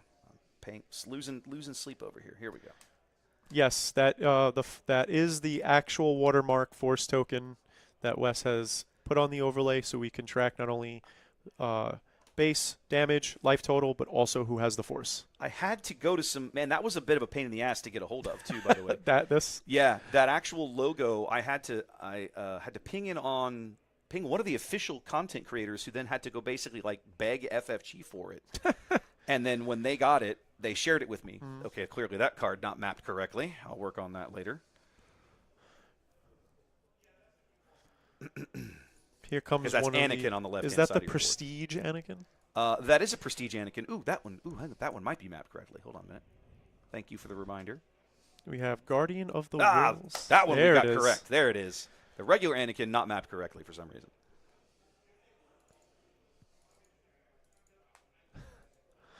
Avada Kedavra. Yep. Okay. That is an easy So fix. as we go into this with no damage on Rey's base, this is not looking good for Kylo. No, this looks very bad. However, we did see that Kylo flipped last turn and attacked for 13. Well, and he is getting his flip in here. Yeah, he's immediately we're coming out. Throwing some stuff out onto Kylo Ren. Okay. Not sure what we're getting in terms of upgrades. We know he's got at least the Fallen. I think there's another Sith Holocron in there. There's the Fallen Saber. No? Yeah. I couldn't tell what that first upgrade was. There's the Holocron. I'll try and flash these up again just to remind everybody. And we know one of them is a Sith lightsaber. Or a Fallen lightsaber, excuse me. But there's one extra lightsaber in there that we're not quite able to identify. The Fallen lightsaber. That's a constructed. I can see it now. There we go. Now that I can see it, now that you moved over the card, you can see the constructed lightsaber. That's 100% a constructed lightsaber. It's a lot. It's a big boy. So he is a 5, 6. He's 11, 12 with Raid 2. And could deal 2 damage. And can deal 2 damage. For +2 attack. So he can swing for 15 if he wishes. 15. In one hit. If there only was a bravado or something like, you know what I mean? Ryan's doing the calculations, thinking like that is a big boy. Yep, 12 HP Sentinel there in Andrew's ground arena. Ryan looking at his hand going, boy, I sure wish I had some space units about now. I was going to say, that's the other thing that Kylo has is Sentinel. So it's when you put all the upgrades on it, it's not just a thread. He's a wall. He's a massive wall you've got to deal with. So there's Whirlwind of Power again. Try to temper some of that. Try to slow him down a little bit. Temper some of that damage. That brings him down to 8-9 at least. It brings him down to a point where if he attacks and deals damage to himself, Anakin might be able to off him. Pop him off, That's a good point. He's going to go ahead and swing in, I'm betting here. Get in while he can. That's a tint. He's going to pop off his Guardian of the Wills. He's just going to murder. That's actually smart. That's so Kylo. Well, that's a swing for 10 naturally. Plus 2 should be 12. 15. It's a 12 or a 13-point hit. He has raid, so it's 15. He went to 8-8. Yeah. No. He's a -3 right now. now. I'm sorry. I I'm wasn't sure counting that. You are 100% correct. Yes, 12. Okay, we've miscalculated. One of these cards is messing up our math. I don't know which. But either way, 1, 2, 3, 4, 5, 6, 7, 8. Okay, and then of course the Fallen Saber puts 1 damage on each of Ryan's ground units. That AoE slap. Yep. He goes, too bad Rival's Fall exists. Rival's Fall does exist, but he does not have enough mana, resources to play that currently. Okay, and there's another Mystic Reflection. Now to give it another -2/-2. So we have -5/-5 standing over the Kylo. Yep. And we believe he's probably, so yeah, we're at -5 now. 2, 3. So I think he's only got like 6 or 7 HP in there. It's hard to tell. Is it a 7? He should have 7. It should be 3, 3, and 1. So that's what he has left. He should have 7 health remaining. Yeah. As he stands there. Yep. Because it's 5 damage. Him with another Mystic Reflection. Yep. So now he has 5. Now left. he has 5. Now Anakin can kill trade him. out Yes. with him. And Anakin will not die. Well, actually, the one from the fallen lightsaber would kill him. I'm pretty confident Anakin's going to bite it. Yeah. Yeah, I'm pretty sure Anakin dies. All here. that minus. That we're going to let them figure this out, though. That one from the fallen lightsaber making such an impact. Yep. Another Mystic Reflection. Base was not damaged from Kylo before Kylo swung in. That was a 15-point hit off of Kylo. 15-point swing from Kylo Ren. Yep. Oh, my Lord. In one swing, Kylo basically tied the game, more or less. More. More. That's all I can think of. That's all I can think of with Kylo. He's 100% that meme too. Okay. All the cards they made are that. Force throwing an itinerant warrior at him for 4 damage. 5 cards to take out. It took Ryan's entire hand to clear Kylo. 5 cards to kill just his leader. Yeah. Now the iron, and now Ryan's hand is empty. He can draw 2 cards when he flips Rey. Look at that.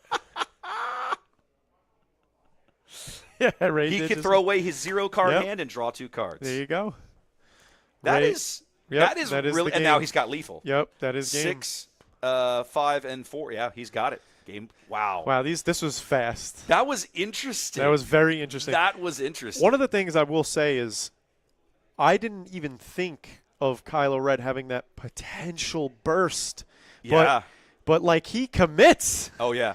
Those holocrons, brutal. I've seen some people messing with Kylo, but like we saw in the previous round, it's been on Kylo Green, which is a little more that villain blue-green control shell. Yes. This is blue-green, balls to the wall. I'm going to beat gas. you down. Yeah. Gas is this the is word. ethanol. But I think it feels like with all of the upgrades that Andrew is playing in this deck, it almost feels like he needs a way to draw additional cards, a way to put more cards in his hand. I'm not sure what's out there that would allow him to do that. Yeah, so you have like really awkward cards like Mission Briefing. Yeah, which are kind of just generically. Force Surrender. Yeah, there's really no. I guess the only cards you could think of in his colors would be Dr. Pershing. Pershing actually would not be a bad card. I don't think so. I don't think it's bad Pershing at all. Would be solid in this deck. Yeah, especially throwing an upgrade on it. For starters, you draw in cards. Now and then I'm able to cycle even more cards because of the way Kylo's ability works. Yep. So I'm building my hand and I'm filtering discards into the discard pile and keeping stuff in my hand that I want to play. And then when it comes time to pop a Sith Holocron, if I put 2 damage on Pershing, do I really care? He doesn't die. Well, Pershing, maybe he does. But even if if he does, do I really care? Yeah. It's Pershing. Yeah. Like I got some value out of it. But even if you think about it, even if it's a fallen lightsaber on Pershing on turn 2, you're still a 3/8. That's actually not terrible. You don't have either, the force. You're not doing that. But you're trading and you're not going off the board. Yeah. And then he could also drop more upgrades. It's like, and now you have Pershing swinging in for 3. Yeah, like that's kind of hilarious. 3, then 5. You know, if you think about fallen lightsaber followed by a Sith Holocron on Pershing, he's swinging for 9. Yeah. 7. He's swinging for 7. Yeah, it's like so fast damage. For all this talk about Andrew's deck, what we just watched, I really like where Ryan is heading with this deck too, right? Because we mock Rey, and I'll be honest, I still don't think very highly of Rey's flip side. But that game 2 play there, Ryan's showing us that there is some value in these cheap blue force cards that knock your opponent down. It is possible then to have a turn. You notice that Rey did not flip on 6. Oh, no, she normally flips on 7. That's her normal. Yes, that's her normal. I was about to say she flipped on 6. She doesn't normally flip on 6. She flips on 7, yeah. But, him able to use Kiadi, fill his hand up, get max value out of every card in his hand on the turn that he needs it before he brings her out, and then to refill get more cards, his hand. So the biggest there are ways to do it. So he is playing a heroism blue-red. Yes. So we like off the top of the head, Han 2, right? Heroism Yeah. blue-red. So there, Anakin blue-red, right? There's Ki-Adi-Mundi blue-red. There's a ton a of blue-red. million ways you can slice that. With that being said, at least we're watching unique card. Ryan's not playing that a shell swapping the leader. He has unique cards that are in there that we're not seeing elsewhere. Like, I'm excited to see somebody dig Mystic Reflections out of their Oh, binder. absolutely. When I saw the Force units in this set, that was one of the first cards I thought of, right? And then again, Whirlwind of Power, a brand new card out of this set, almost as good as Mystic Reflection. Yeah, and the other thing is, so if you're looking, let's say Ryan's really worried about Vader 4, right? One of the biggest threats for red-blue is Lurking Tie. And now you have a way, blue has a way to deal with it. A way to deal with it. Now you have normally you deal with the 3 costs, -2/-2 exhausted, perilous position. Now you got the 1 cost because everything has the force, -2/-2 and Mystic Reflection. Yes. So it's so much more cost effective. I definitely am happy to see that. Yeah. I definitely think specifically this shell has a easier time versus aggro than, let's say, Han does and Anakin, agree. but a harder time against control. Yes. I specifically think because Rey comes out on 7. Yes. She comes out so late. And then what do they do on 8? Super Laser Blast. Exactly. So or Avenger, Avenger's 9, but you know what I'm saying. Yeah, I got you. Like, shortly after that, it starts to get even more difficult to keep her on the board. Yeah. Assuming you can get her there to begin with. Yeah, her coming out on 7. So the crazy thing is, like, me playing a Yoda deck. Yoda comes out on 7, but Yoda creates a problem. Yoda is himself a huge problem. So you don't have to have a board, and Yoda can still kind of bring you back. Rey is not that big of a threat on her own. No. So she'll come out, and if your opponent is like contemporate, they'll just Super Laser Blast next turn. Right. And if not, they'll just kill her or mitigate the damage. And then if you overcommit to the board, now Super Laser Blast. Yeah. So I just think Rey is in position against the control decks for the red-blue shell. But I definitely think it has a better matchup against the aggro decks. What's interesting to me about Rey, like, the only leader that's out there that I can think of to compare her to that's a 7 deploy, red-white, aggro hero leader is Mace Windu. Yes. So Mace is a 5/8 straight up, and Rey is, of course, slightly better statted than that, just a smidge. But Mace's ability when he flips, damaging everything, all your opponent's units when he comes out, putting more damage onto existing damage on your opponent's units. Deals 2 damage to all every damaged unit when he flips. That can really change a board in a hurry. So I know that Ryan actually in the previous set played Mace. Okay. Yeah. So and that was his Mace deck was very good. Mace Blue. It was Mace Blue. Yes, Okay. it was very good. But it just honestly. It just struggled against control as well. Like it's the same. Yeah, it's the same problem. thing. It's the same. You're flipping on the same turn. Yeah. You're not pushing that damage to the base to make your opponent have to react immediately. They can wait till the next turn and Super Laser Blast. Yeah. After the Super Laser Blast, other than Cassian, you really don't have damage from the hand. So it's not like you Super Laser Blast and now I'm going to do something that you have no resources and like win the game. It's like I'm going to play a unit, and then we're going to go to next turn, and you have initiative. So I think that specifically Mace and Rey, they're a little higher costed, and as such, it makes them weak against the control matchup. Like, it just puts them in the position. Han coming out on 5, is such a big deal in comparison. He doesn't impact the board so much when he comes out, but even just a little bit of chip damage you can get out of him, or if he clears a couple of little units out of your way before he goes off the board. Or just being another unit, just being right? yet another unit you have to deal with. Yeah, Something that's else 6 on the body. board. Yeah. So, and then of course, I think that what makes him a threat is he could play 2 to 3 units, like on 5. He can, for sure. So think about it. Like their opening turns, you got the Yaddle, you got the Adigala. Those are 1. Yeah. On his flip turn. On his flip turn. And then if you have, if you have those 2 and the Forces with me, Chirrut. Yes. He's 4, now he's 3. You put a Sentinel in play, and you put 2 1/1s in play. You have a ton of Force units. You just exploded. Now they are damaged. Yes. But of course, then we could just play Chirrut, no effect. Yeah. Then play Yaddle for 1. Yeah. There's a ton of leeway with him in that regard. Well, there's a lot of different ways you can slice that particular pie. This is expressly why Han 2 Blue is so in the Force base in that Force configuration is so popular. It's going to be such a strong deck to face this week.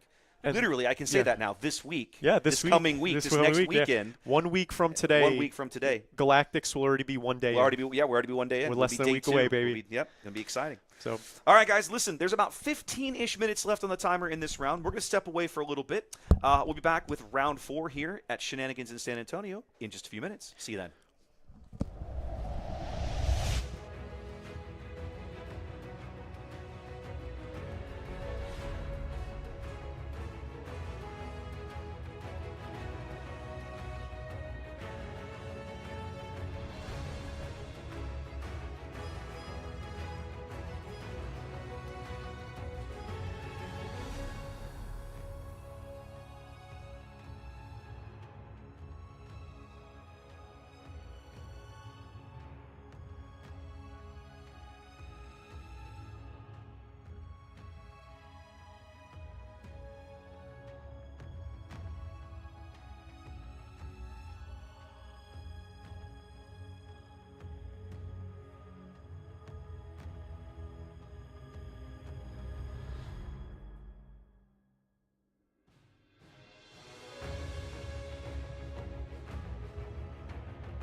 Here we go. That's right. We're back. We're We back are with back. round 4 of Swiss here from Shenanigans. I'll get it out, Shenanigans. in San Antonio, Texas. Appreciate you guys being here. All right, let's see. Let's have a look at this match. Did I get the names right? Kale's on the That is the correct. Maul. Yeah, okay, Kale and perfect. Corey. Then the setup is ready to go. Let's show you guys this match. This is going to be. I'm excited for this one because I want to see this new Maul. On the right-hand side of your screen, ladies and gentlemen, that's going to be Kale on new Darth Maul with a simple blue force base. On the left-hand side, this is going to be Boba Danaval. Not really a deck that I wouldn't call it a staple of the previous set, but certainly one that we saw floating around. I saw some of this at the Houston PQ. I don't know if we saw any of it in Austin, but definitely a deck that's out there. A lot of good value in Red-Green Villain, and certainly with the way Boba works, all the direct damage he can throw around should be entertaining. And we know that in last set, when Django, just before Django got banned, so we knew that Boba was the new Boba was already kind of possibly going to be a contender. Obviously, after it got banned, it became very popular, but then didn't put results up. Right. And then now here we come into this set, and now we're going to see if it can turn that around. A lot of yellow.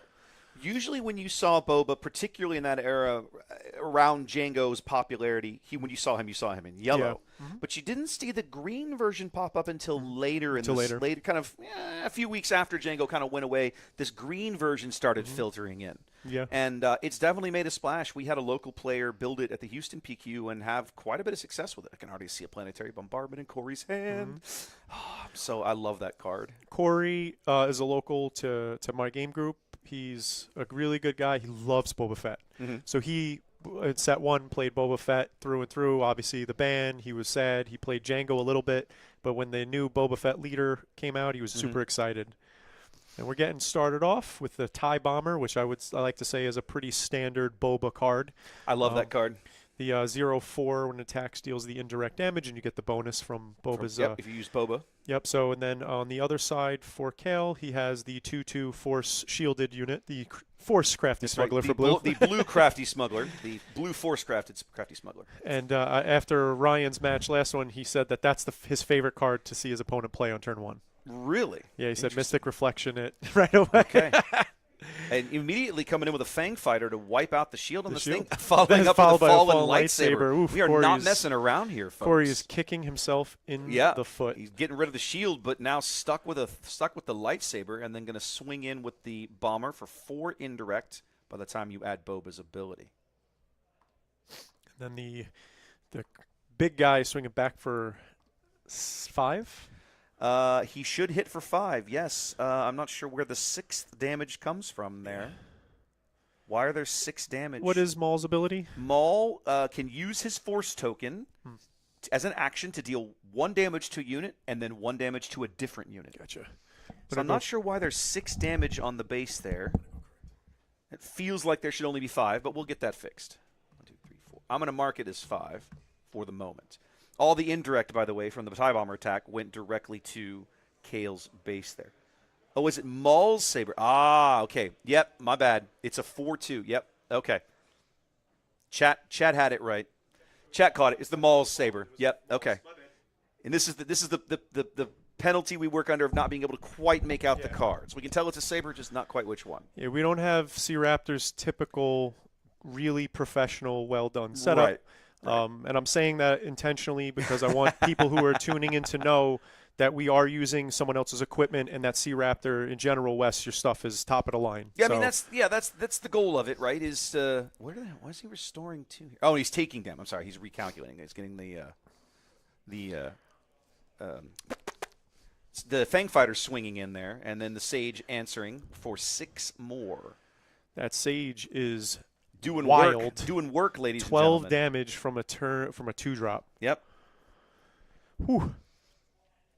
But yeah, we're using the cameras here at Shenanigans. They normally what game do they normally stream out of this venue? Is it a lot of Yu-Gi-Oh, Pokemon, Pokemon? Yu-Gi-Oh. To be honest with you, any of the Shenanigans is really big, and just in terms of card games, there's a ton of casual events that they run just during the week. So Weiss Wars, there's a new Gundam coming out. Like they run all of that. Heard stuff. of that one? Yeah. Okay. So hopefully I'll be taking over the Gundam for here, and I'll be running it. Yeah, I've been working with them for Star Wars, and then with Gundam, our entire crew is interested. So I was like, hey, if you need a TO, know where gotcha. Yeah. Okay.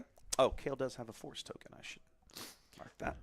All right, so her Shin. What's no? her name? That's Darth Tyrannus. Oh, that's Darth Tyrannus. Oh, I thought that was the Darth Tyrannus. Shin is yellow. Gotcha. You wouldn't be playing that card. Gotcha. Yeah. I was thinking of the woman from the show. Shin Hati? Yeah, Balin's. Yes. Yeah, Balin's apprentice or whatever. Yes. Yeah, you're 100% correct. Yeah, which is a great card, but that's not what this card is. Yeah. She also is a 4-power shielded unit. God, 6 more. This Sage is just crushing it. Right now, Corey is so mad with that disabling Fang Fire. Yeah, like why didn't I just attack first? So, I mean, lesson learned there, right? Which we know why he didn't. He wasn't anticipating the upgrade. He wanted to see if he would pop the shield. Fair. And it is interesting, partly because, I mean, you expect in a Maul deck, they're 100% going to be playing this Saber. Like, no question. There's a force throw coming in for Kale. Actually, let me clarify that. So, I was distracted by the force throw. I apologize. No, I apologize. I'm waiting to see what he's going to do. Yeah. I got distracted by that. So it looks like he's going to throw away an open fire here. Which is going to give Kale the opportunity to throw 3 damage somewhere. Going to get rid of that bomber before it swings in this round. The Maul showcase is gorgeous. Chat's correct. Yes, the some of the showcases that have been shown have been fantastic, and Maul is definitely one of them. Mm-hmm.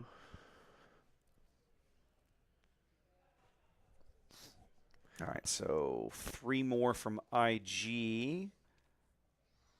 I still hold that the Darth Vader pilot, the Darth Vader showcase from last set is some of the best art with the shadowing and the reflective, everything about it is really beautiful. And this Maul is also gorgeous. All right, Fett's Fire Spray coming in.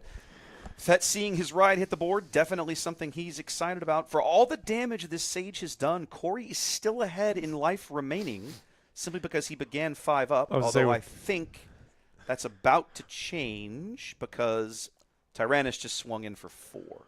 So he should be going, that should tie the game up at 11 all.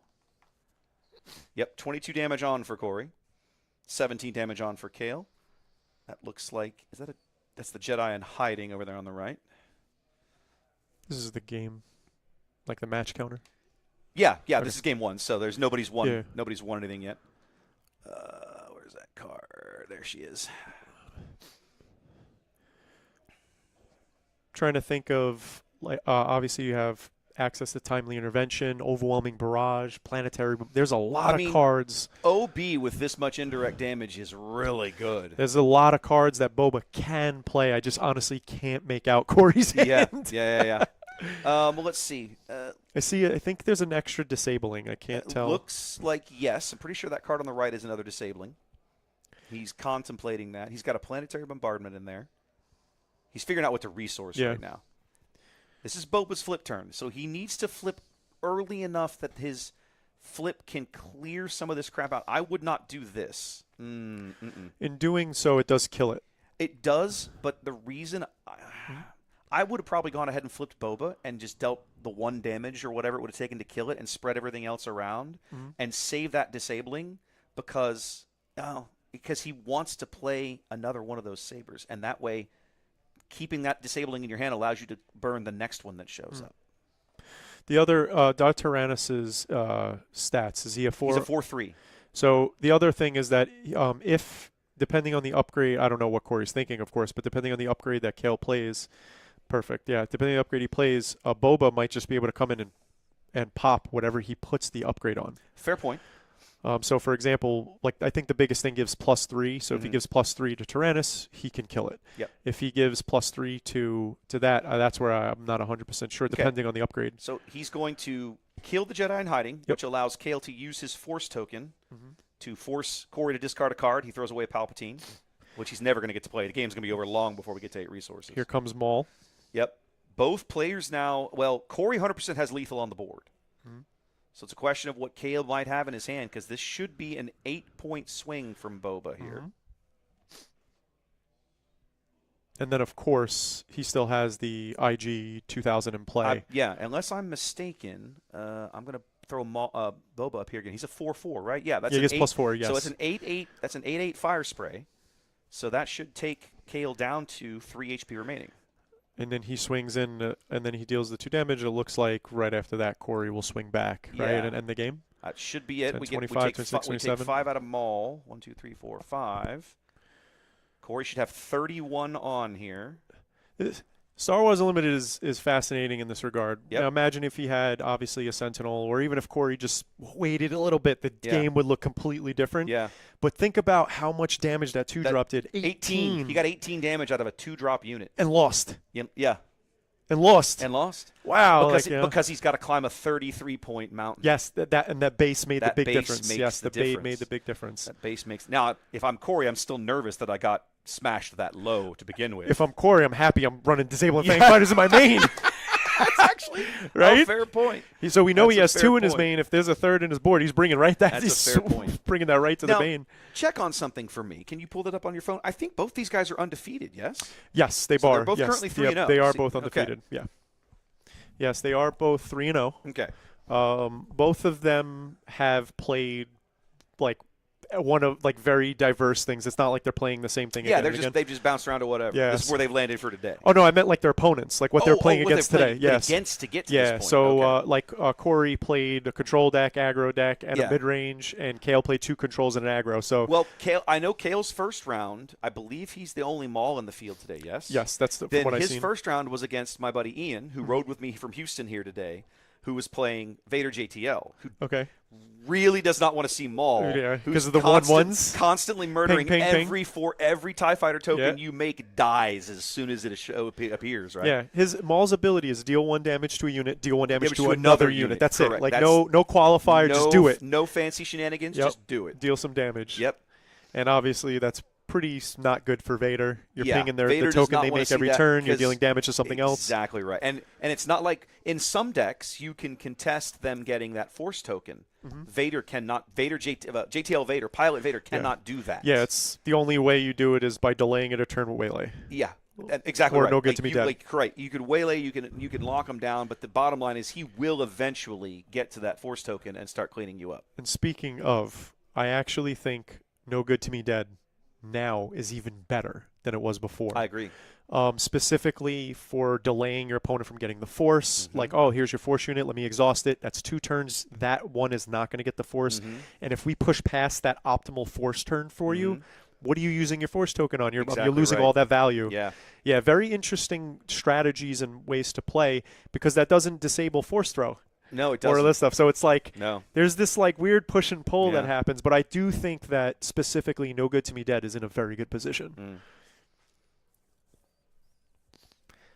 Right now as we go into game 2, I'm curious to see if we're going to start with that blistering start for Kale, knowing that he's running Disabling Fang Fighters. I mean, I didn't see these guys make any sideboard changes. I think we just kind of shuffled up and went. I saw Kale look through his deck, but I don't think he made any swaps. He's starting with a force throw in his hand. That's going to feel pretty good. That's the other thing that these Boba, I think, is an interesting pick into this meta because the force decks, like Maul here, tend to be a little weak in the space arena. And so you're seeing people continue to play JTL Vader for this reason. Boba leans very heavily into that space arena for obvious reasons.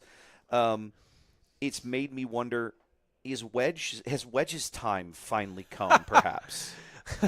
No. Probably I don't not. think so. But I'm a Wedge lover. I have to ask these questions. The reason why I don't think Wedge is going to make a big splash or anything like that is I don't think the vehicles that we have necessarily combat the force mechanic directly. No, they 100% don't. So it's because of that. I think that the force has so much lateral variables that they could deal with. They could do outside of force throw, because of the abilities on all the units. Yeah, very different start, right? Oh, From this Kale's like, okay, well, you can take your stuff, but it's just we're not putting up with this trash. Yeah, he does. He is going to get his force token there on attack from the Acolyte of the Beyond as we look at that SLT as well. And the Corey standing with almost set one Boba with his super laser technician on turn 2. Yeah. But that power of the dark side from Kale is really important because that 4 butt on that 0-4 is very difficult for him to deal with. Yes, exactly right. So that's why, having a 0 attack, doing the indirect, even though you can spread it, it's just really hard for his deck to deal with, so it needs to get it out of there. Smash into the Acolyte and go up a resource. Yep, and then Acolyte smash back. Keep that force token active. Now I wonder if Corey has a way to utilize the 5 resources for the super laser tech going down. Looks like he's just going to play Boba. He's gonna get the fire spray, and that's going to allow him to flip Boba out very quickly. That'll be nice. He'll be glad for that. The card that he has to worry about, obviously, is Power of the Dark Side, because if he flips it on, it could get powered. He already got powered this game. Did he get pillaged here? I think that's what that is. Yes, it looks like he's getting pillaged. That definitely hurts. And he discarded a confiscation as well as a First Order Stormtrooper. Okay. Both good cards, but probably not deal breaker. That confiscate would be really handy. Yeah, that confiscate. I suspect. As he was looking at his hand, there was another card he was like contemplating over confiscate, and he's like, I don't know if I want to get rid of the confiscate, but. Well, just as quickly, we're to Boba's flip turn here. Now this is one of those times where I'm not sure I would flip him out. I'm saying this is one of those times where you got to decide, like, do you want to challenge him to see if he got it? Yeah. Like, so he's going to go 4 to base here with what should be 3 more indirect. So let's see where Kale chooses to put that indirect damage. Looks like it all went to the base. Yes, it did. That's a second That's pillage. Another pillage. Is that Kale has? But now it's funny because now obviously Corey has to decide what to do with Boba. Does he flip it on an exhausted thing and attack for more next turn, or just flip it on an empty board and then start swinging? Obviously, the empty board, hopefully. Oh, he passed. They did not. They just took the round off. All right. Well, Maul will be coming out this next round, or will be eligible to come out next round, let's say. Yeah, just because it's their flip turn doesn't mean they're flipping. That's correct. As we've seen more than once today. I love leaders that don't necessarily want to flip as soon as that resource is available. Like sometimes it's like, no, the timing on this means that I can do this whenever. You've seen that with Kylo today, him flipping later than 7. I've always looked at Kira that way, right? Kira's a leader that, in my mind, really flips dependent on board state. But we are going to see Boba come out here and clean up Kale's minuscule board.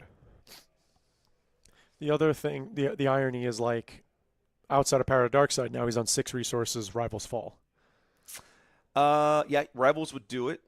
Yeah. It looks like he does not have. Yes, he doesn't have it. There's an 8 swing from Corey, which with, again, 2 more indirect. Yep. So 8 to base, and then I have to believe the indirect's going to go to Maul at this point. I don't think Kale can take it on the base. If he does, then he's 1 swing away from dying. Yeah, exactly. Like he just can't do that. But Kale hasn't played much in the last couple of rounds. He played back-to-back pillage, gutted Corey's hand, and hasn't been able to do much with it. And now the Boba, as you know, they go into the end game. We have Devastator, Force Lightning. So he flips and then Force Lightning's the fire spray right out of the sky. And then there's also the other fire spray that comes into play ready if Corey plays that. And that's where I was going. And then he's just going to force throw a Devastator. And that's where I was saying. And just get rid of it. I was saying his end game is the Devastator, and I was going to say I was curious if he plays Sneak Attack.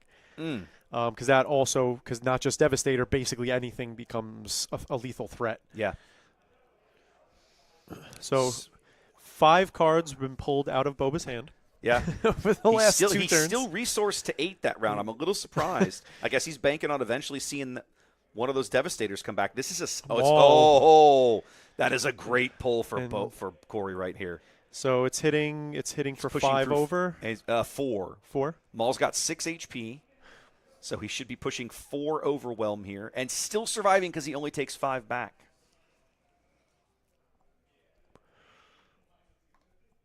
That was probably the single best pull that Corey could have ripped off the top of his deck. Get rid of his leader and deal damage and put a threat on the board all in one. Baby. All in the ground arena. And arena that Corey basically hasn't played in until this point of the match. This turn. He didn't even go here in game 1, and here in game 2, he has exactly the card he needs when he needs it.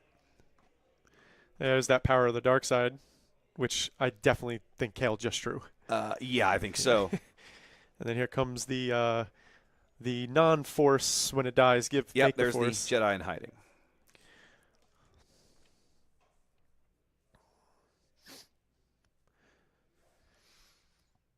Kale firmly on the back foot here, but Yeah. the only one with units on the board. Corey, of course, more likely to go high here as we see another fire spray come in. And then he's with that indirect damage, and now of course, like towards the later in the game with that damage on base. Now It's so hard to make these decisions. Kale could be a real jerk here because he could put it all on the Jedi and force Corey to discard the last card in his hand. He could. But he didn't. He went two to the Jedi and 1 to base. I actually think that would have been kind of the best thing. Well, but it's again. It means that he's not going to get any value out of the Jedi this turn. It also means that the indirect kills him. Yeah, Because he won't have a unit. He in did play. just shrink. That's a Talzin's assassin. First Yes. one of those we've seen today. He did shrink the fire spray down. Now he's going to swing in with the Jedi and Get then, the force back. and then use Maul Maul's ability to ping it. Maul to get rid of it. Now, and Maul says deal 1 damage to unit, then deal 1 damage to another. So he'll have to take that damage on okay. his own unit Okay. unless Corey plays something else. Yeah, Maul's Corey ability does not has forgive. pillage. Oh my goodness. The pillage. We're just all pillaging the shenanigans out of everybody. Oh no, that's Daring Raid. A daring raid. Oh, I'm sorry. I thought it was pillage. Yeah, That's daring Raid. He had 4 resources. He tapped. Yeah. I thought he was pillaging. So now we're going to use Maul Yep, as there it is. predicted. And we have 3 life left on Kale, but a board. And 20 life left on Corey. Yep. So Corey, even if he doesn't have anything this turn, he theoretically can, if he can weather this, still have something for next turn. Yep.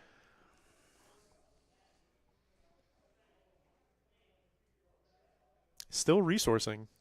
I am shocked to see that. I am shocked too. What's he spending? He's spending 6 Planetary bombardment. So 9 indirect now. yeah, that's game. And Kale's just Yeah, like, it's nah. game. Yeah, he's 'Cause like, he I can got only nothing. he can only take 4, and then the rest of it goes to the base, and that's it. Yeah, that was fast. That was brutal. that was fast. That was violent. I mean, that's how red games go 2 sometimes. games under 20 minutes. Yep. Yeah. Yep. That was the Boba did what Boba exactly wants to do. Boba Datavault still relevant here. Putting down Maul. Yeah, Blue. putting him down is Putting him down is a nice way. lightly. Is a nice way of saying. I gotta say there's a ton of plays for Maul. Oh yeah. Like Maul has plays, so watching Kale play, like seeing some of the cards, the Force Lightning, obviously the tricks with the Force and him pinging. Like there's a lot to do. Yeah. Well, and Maul I think is really interesting in this set. Chat razzing you a little bit. I think that I think there's a lot, as you pointed out, I think there's a lot of things for him to do. I think he has a lot of great options, and I think he has better matchups than people give him credit for. I agree with that. Certainly that Vader JTL matchup is one that I won't say he dominates it, but it's one that I would say he has an advantage Massive going in his into because of the leader ability. I'm curious. I'm sure that this Maul versus Han matchup, right? I'm sure it's a very maybe Ooh, I hadn't thought about that. initiative dependent. Yeah, it could be. The reason why I say that is because Maul needs his Force token to fire. And so the good thing about him is that even if he plays a unit and they kill it, he's still getting the Force. Yes. So you start right away, but obviously if Vader gets to waylay that unit, he doesn't get the Force for 2 extra turns. Yes. So there is a little nuance. It's Well, interesting. and we've talked about how critical initiative is, like we in this meta, right? Yeah. If you're playing a Force-based deck, initiative is a big deal. Yes, absolutely. And it's one of the reasons that I like the change to the tournament rules about the higher seed now gets to choose initiative in top cuts. I'm a big fan of that change for expressly that reason. But I do like that. I feel like that Maul into Han 2 is interesting because, and I'll tell you why. I've been playing a lot of Vader Red. Like I love old school Vader from set 1. Okay. And I've been playing that into, and just like with regular old 30-point base. And I've played a fair amount of Han Blue back in Houston over the last few weeks, just messing around with that deck, just because I enjoy the deck. Yeah. And the ability to ping direct damage from your leader onto Han's units is a big deal. Yeah. It allows you to make better trades. It allows you to get rid of things that Han would ordinarily find ways to keep on the board. Ping off shields. Yeah, exactly right. There's a lot of force shield units shielded now. units now. Especially blue heroism. So again, Maul's ability, very similar, Yep. more unit-focused than Vader, but Yep. of course Maul comes out a little earlier. Yep. His ability being free, in other words, not costing me Resources, yeah, you stay on curve. makes it a little more impactful as long as you're focusing that damage into valuable units, you get a lot of good return out of that. Absolutely, yeah. Yeah, it's and I actually, it's funny because I really felt like the other Maul, like even though it was very binary, it was like give a unit overwhelm, but like when he comes out, I felt like even then, like he could have had the tools. It's just that there was really nothing that was giving something a lot of attack, like 4 or 5 attack. Now his overwhelm is relevant. The only card out there, the card that I've always tried to pair with old Maul, came out in that same set. No. Was an event called a 1-cost red villain event called Corner the Prey. That when you attack into a damaged unit, you get +1/+0 for every damage on that unit. Yeah. With an overwhelm unit, when you play that card, that is an amazing combo. There's definitely certain matchups you have to kind of grind to a point. Yes. Where the shining light at the end of the tunnel reveals itself. Yeah. And so an example of that is that in certain matchups it could happen on a bad draw, right? Like I didn't draw well, so I'm kind of playing like side, and then all of a sudden something clicks. It's like, oh, maybe I should facilitate this way. And that was where this card finally shows up in my hand. And that's where that card is interesting to me, because I'm sure that in a very specific matchup where somebody has a Sentinel that they're kind of messing around, then all of a sudden you flip your Maul, you put that on it, you have Overwhelm, and then their Sentinel has 6 damage, and now you're getting +6 attack, plus Overwhelm. You're dealing so much damage to the base, you're putting them in check for the next turn. Yes. But you have to know the matchups to that degree to know that shining light at the end of the tunnel is actually that card. Exactly. Yeah, it's very difficult to get to that point. Yeah. So, but I've always liked the possibility, the potential that card represented in a lot of these villain red decks. Cards like Vader and Maul that put direct damage onto units encourage you then to back them up with units that have overwhelm and combo these things and like push through damage on top of what you've done to the unit. And as you said, like, red itself has more ways to ping than anyone else. So absolutely. There's the whole red color's units designed that way. Ping that way as well. So that's another thing outside of this simple utility of popping a shield or getting rid of that guy as one less life. You have units that will take a unit that has 3 or 4 life, ping it, and now you have a way to finish it off. Exactly. Yeah. Exactly. All right, look at chat. Chat likes your picture. Thank you. I liked the picture, too. When you sent that, I thought, that's a good picture. That's a good-looking shirt. I wonder where you got that shirt. Shout out to Wes, C-Raptor. No. That's for the shirt. Shout out to my wife. Oh, shout out to your wife, then. Yeah. I sent her the designs and said, can you digitize this and turn it into embroidery? But then they're her gorgeous. machine and everything, she turns they're all gorgeous. that stuff out. But I want to thank you and her as well for gifting me the shirt last Look, machine. that's the least I can do for you. You came and worked all day with me in Austin. And it was the a least blast. we could do. So, chat asking, are the shirts for sale? They are not, because we don't own the art, okay? I don't own the aspect art. I cannot possibly sell these shirts. I would 100% get slapped with this a cease and desist from Fantasy Flight, who owns that logo. However, what I do is I offer the shirts as a potential reward on my Patreon. I do run a Patreon for this kind of coverage. So if you're interested in that, you can check that out. It's just patreon.com/craptor. We've just passed the point where that would be available, but for a large monthly contribution, I have the opportunity to send you a shirt as a thank you for backing me for doing this sort of thing. And as somebody who not only has now streamed with you, but also as somebody who partakes in your content, I highly recommend that if you're tuning into the stream for the first time, go check out C-Raptor. If you can, please support them. This is how we're going to get quality content into the community. We're going to get quality content for us to share, to discuss, and to relish in this game. And that's how we do it, is by supporting the people who are bringing quality. So I appreciate that. If you guys can please go check them out and support if possible. I appreciate that. Thank you. So in the meantime, guys, we're going to step away. There's about 25 minutes in time. It's going to be a bit of a long break. I'm going to push you a quick ad roll that will pimp out this Patreon and all the other different ways that you could support the stream if you wish. Not all of them cost money, so there's that. We do point those out as well. And we'll be back in a little bit, guys, with round 5 of Swiss here from Shenanigans in San Antonio. We'll see you soon. Welcome in, everyone. Thanks for being here. One of the most common questions I get is, how can I support what you're doing with live event coverage of Star Wars Unlimited? Luckily, there are lots of ways, and not all of them actually cost anything. For starters, if you're tuned in on YouTube, throw the live stream a like and subscribe to the channel. A couple of simple clicks, and you'll have helped YouTube's algorithm put more of my Star Wars Unlimited content in front of people who might be interested. If you're tuned in on Twitch, simply throw me a follow. Both of these things won't cost you a cent and actually help a lot more than you think. If you're an Amazon Prime member, you might be able to support me on Twitch with only a few clicks. Once you've linked your Amazon account to Twitch, check the QR code on the screen for help doing that. You can use your Prime subscription to me on Twitch. It's already included in your Amazon Prime membership and costs you nothing additional out of pocket. Similarly, over on YouTube, you can use the Super Chat functionality. Just click the little dollar bill looking icon on the bottom right corner of the screen below the chat window. This is sort of like a tip, right? You can choose a dollar amount on a little scrolling bar and it highlights your chat message simultaneously. If you're interested in helping ensure these kinds of high quality Star Wars Unlimited tournament streams continue well into the future, I would also ask you to check out my Patreon over at patreon.com/craptor. QR code on the screen will take you there. I have 4 tiers of support that each come with various benefits, up to and including the embroidered polo shirts you see the team and I wearing on the stream when we cover events. For the cost of only a single booster pack per month, you can support these kinds of productions and get some really fun perks along the way.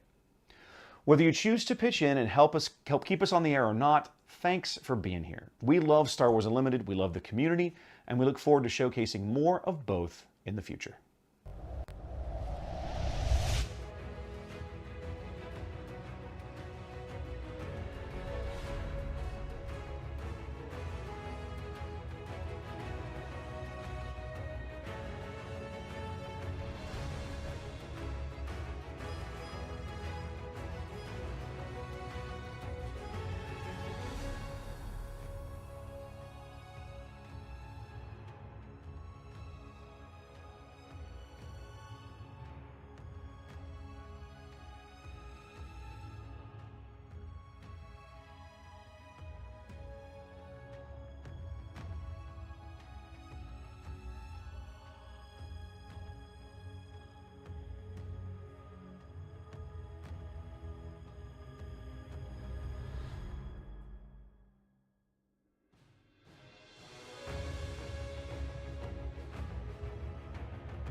We right. got a good one. That's right. Let's hope so.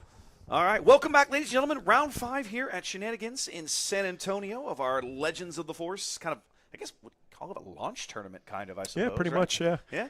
Little 1K here. We're going to be bringing you – you've seen Levi before. We had Bossk Yes. Data Vault on stream earlier. Yes. But his opponent, very different this time. Let's take you over here and show you this. Yeah, you ladies definitely and got to show this leader. yeah, this is going to be Pre-Vizsla Pre-Vizsla. versus Bossk. Now, we've seen Bossk Data Vault, but Pre-Vizsla Blue, not a very popular leader coming out of, this was Twilight, I believe. Isn't he set 3? Yes. Yeah, I thought Yes. so. Yeah, Yes. yeah. Now, I've seen some people locally mess around with him, but not tons. Yeah, Brandon is the local guy. Messes around Oh, Brandon, with it nothing for wrong us. with that. Nothing wrong with that. Brandon loves Mandalorians, so he. Okay, so I mean, look at the counter and the sleeve backs Yeah. sort of make that a thing. That's exactly it.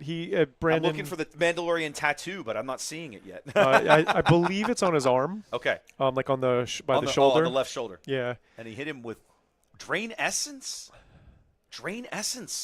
Right Right off away. Look at that. Make it a As soon force as he token. seen that like no hesitation. Yeah. He said, "Kylo's tie, you gotta go." Pre-Vizsla on force tokens without a force base. I wonder what he's got in here that might use that. Me too. I have no idea what's in this I have Pre-Vizsla no idea, deck. and I'm excited. Look, there's a reason I wanted to see this deck. Like, I was just like, okay, I got to see what he's cooking over here. Like, I'm just genuinely curious to see the creativity out of this group because there's always fascinating. Looks like Guarding the Wills again.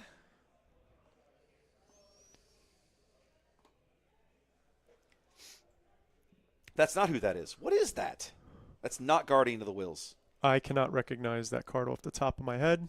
Nope, these guys are both 2 and 2. He's got a bounty, whoever it is. I think it is one of the new cards. That is a actually. price on his Price head. on. There is a price on his head. Let me look this up.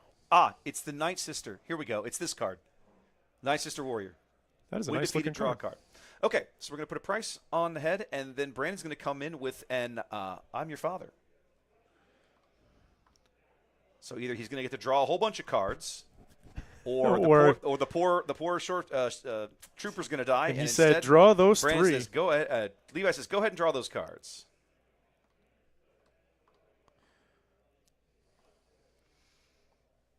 Okay, Trooper's going to smash into the Night Sister, who allows Brandon to draw yet another card. He's going to get he gets the experience token Because of and the he surviving gets to the resource combat. a card Yep. because of power, because of the bounty.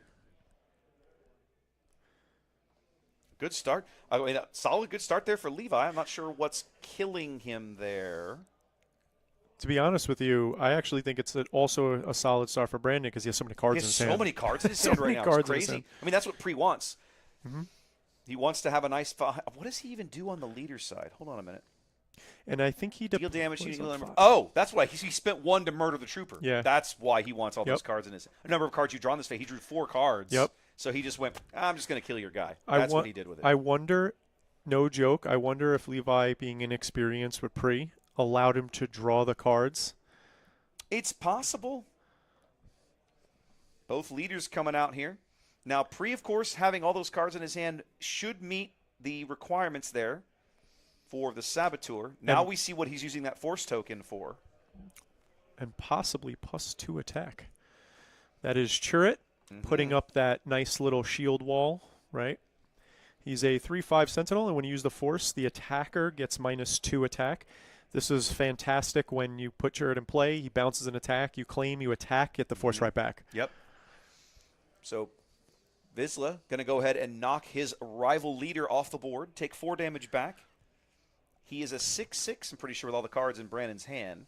I'm going to look at him one more time, just because I want to remember his game text. He's a Sabot. So he gets Saboteur at 3 and +2/+0 at 6. Yep. Okay. So he's a 6/6 Saboteur, So he can essentially. flip on 5 as a 6/6 Saboteur. That's Yes. why if you can fill your hand up, that's awesome. Yes. That Okay. So for Brandon's deck specifically on turn 2, playing that I Am Your Father is so potent for the back end. It's like, oh, well, just draw the cards because I'm going to race you. It's like, yeah, but I get gas. Yep. And then if it's not the case, it's even if it's the most optimal play, it still allows Brandon to buff his leader, and his leader comes out on 5, which is good. Bounties for everybody here. Yeah. Maul runs over Cheer It, and then Brandon answers back with a top target. And then an open fire. And then an open fire to clear Maul. And collect that 6 and life. collect that 6 life back. So looks like he's on 4 damage on his base. These are scrappy. Yeah, so I think I had it right. Now I'm going to leave it alone. It looks like it's correct. Drain Essence again. This is scrappy, right? I'm loving the mix of damage. New and old cards out of Brandon's deck. The direct damage, the open fire. So I want to shout out Avar Chris real quick. That there's an Avar Chris deck kind of floating around that doesn't use a force base. Okay. It just relies on Avar using to just her make the force for you, and that's also disarming for people, right? Because in their brain they're like, ooh, and like make Avar the force. Data Vault is something I've seen floating around. Yep. Big Daddy Vader. Big boy Vader probably going to clean pre out. I'm guessing here. I actually think if there was a card that was probably the most prevalent today, it probably was Vader. I'm pretty sure he's still good. I'm pretty sure that, because it's not just him, it's the blue one too. Yes. So I think they're in a lot of decks. I mean, the man is like the character's iconic. The cards should be good, and man, they haven't really printed a bad one yet. Yes, and the thing about Vader is like when you compare him to Luke.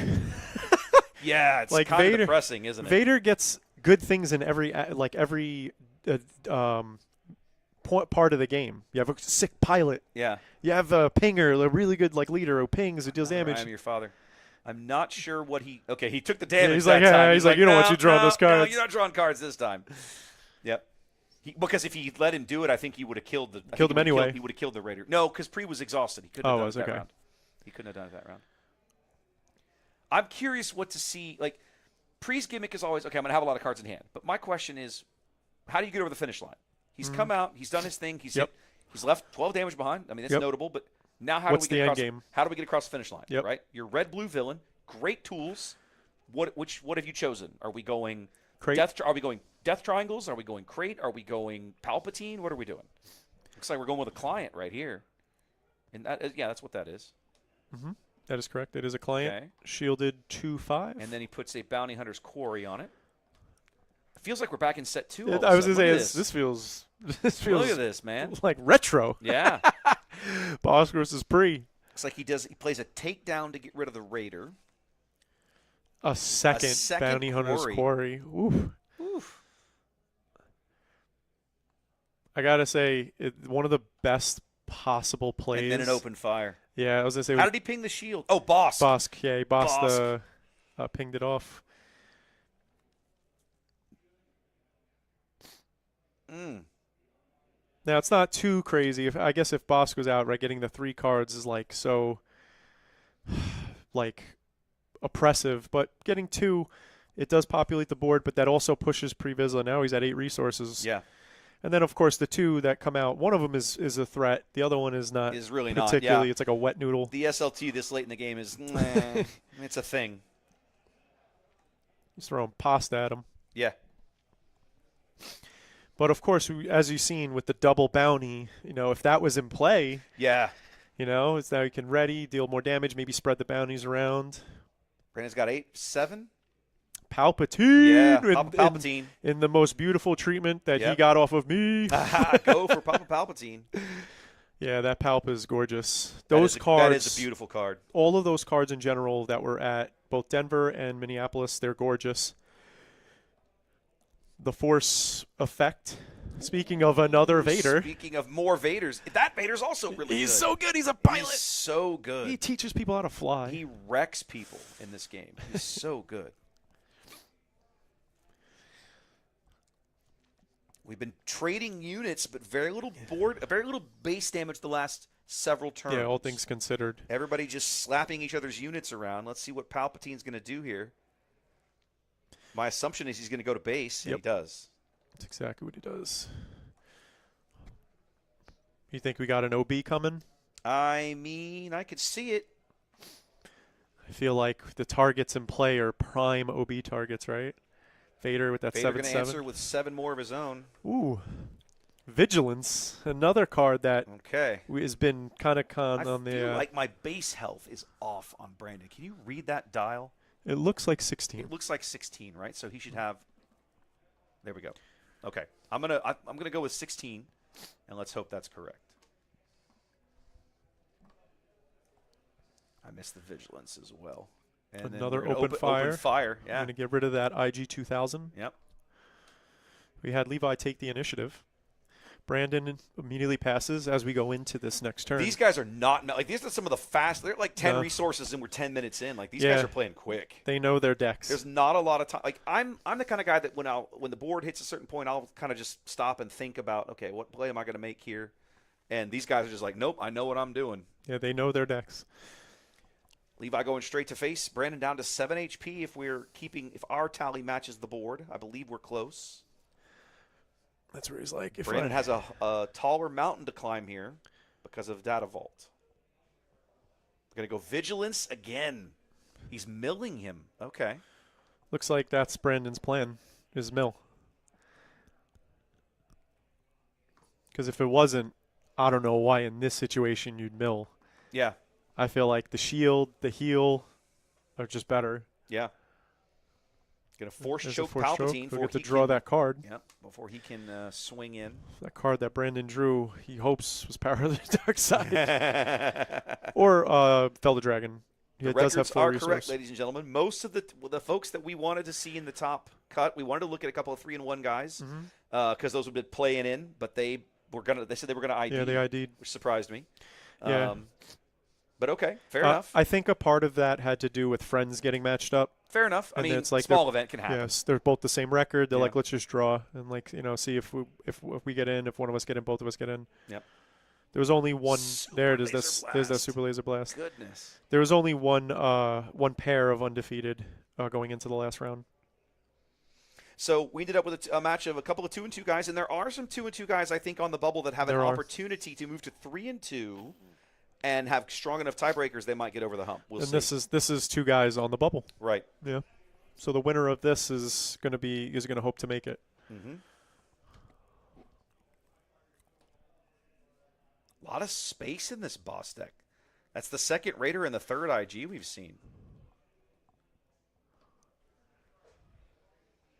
Levi trying to close this game out. Brandon's staying in it here with a no glory. No glory. He said, you take that too. Exactly. Two to your unit, 2 to your base.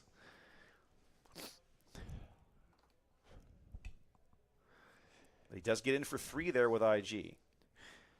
Another vigilance. Yeah, he's gonna mill. He's gonna get rid of this thing. Yep, and then heal 5. Oh, he'll no mill. Brandon always surprising me. I never know what this guy's gonna do.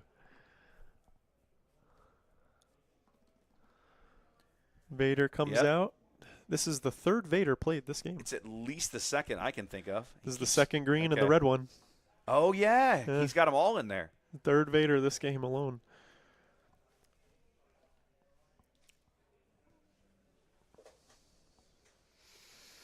Curious. I'm really curious to see like what Brandon's follow-up play is. We've seen a double vigilance where he milled one and healed one. So now I'm curious to see if he's gonna push Miller. Yeah, Fell the dragon. Looks like fell. Yeah. Yep.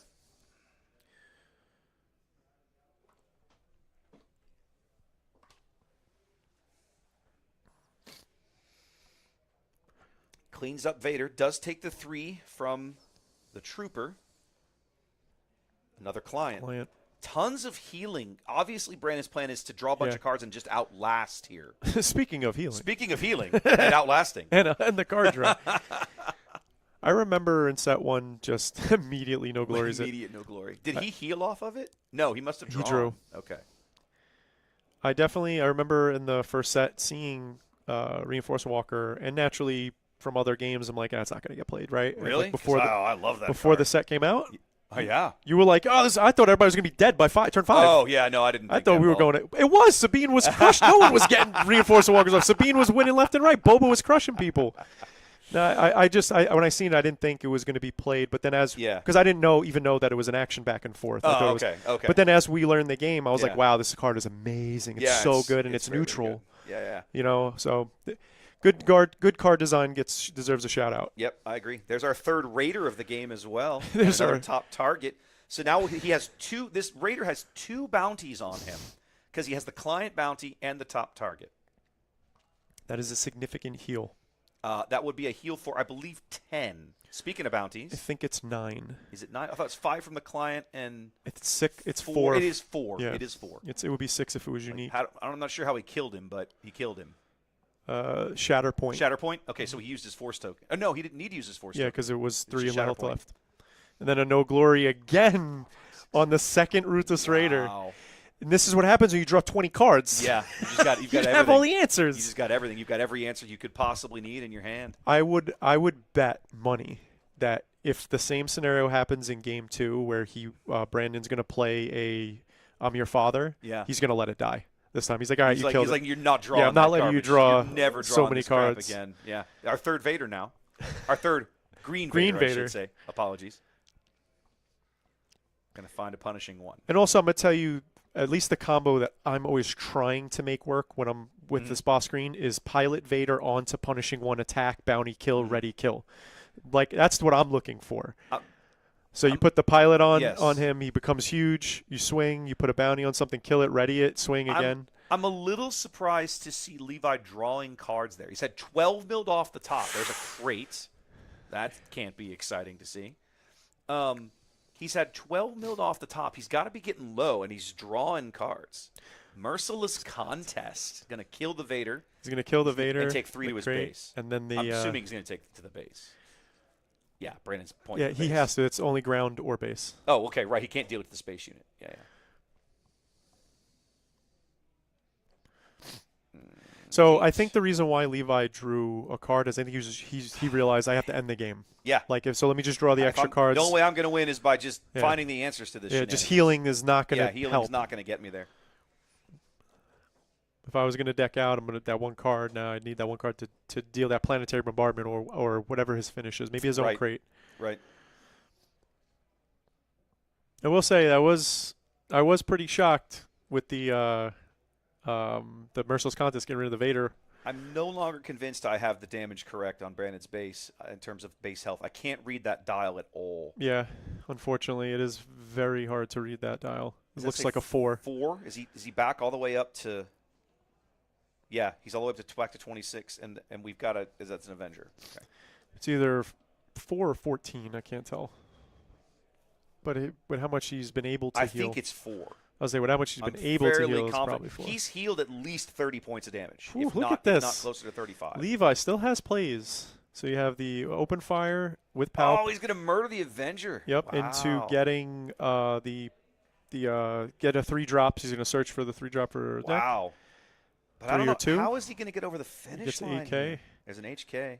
He's counting now the cards that are left in his deck. It looks like he's he has down. roughly He's under 10. 8. He's about 8 or 9 there. So we got about 3 to 4 turns left for cards in deck. There's a Maul. Like you almost have to wonder, how much removal does Brandon have left? Or are we building up to Annihilator here? Is that the play? Bounty Wars Wars Unlimited. That's a good Both one. players just bounting the crap out of the. Like I said, it feels like we're back in set 2. I'm loving it. We were talking earlier. The bounty mechanic is one of the best things in the game, and watching them drop it like a bad habit has just felt terrible. Now it feels like Brandon's starting to see the bottom. If we're getting a 2-point Childson here, that starts to feel like, okay, maybe he's run out of gas. Maybe. And Levi did get to see the cards in Brandon's hand. Ironically, I didn't. Yeah, he flashed them so quick. He was like, well, they're both blue. Yeah, Congratulations. and Levi was like, I know those. Yeah. Now, Palpatine can walk over this guy and push a little base damage. He also has a Maul in his hand. Okay, so he's got to figure out what the best way to proceed here is. Yeah.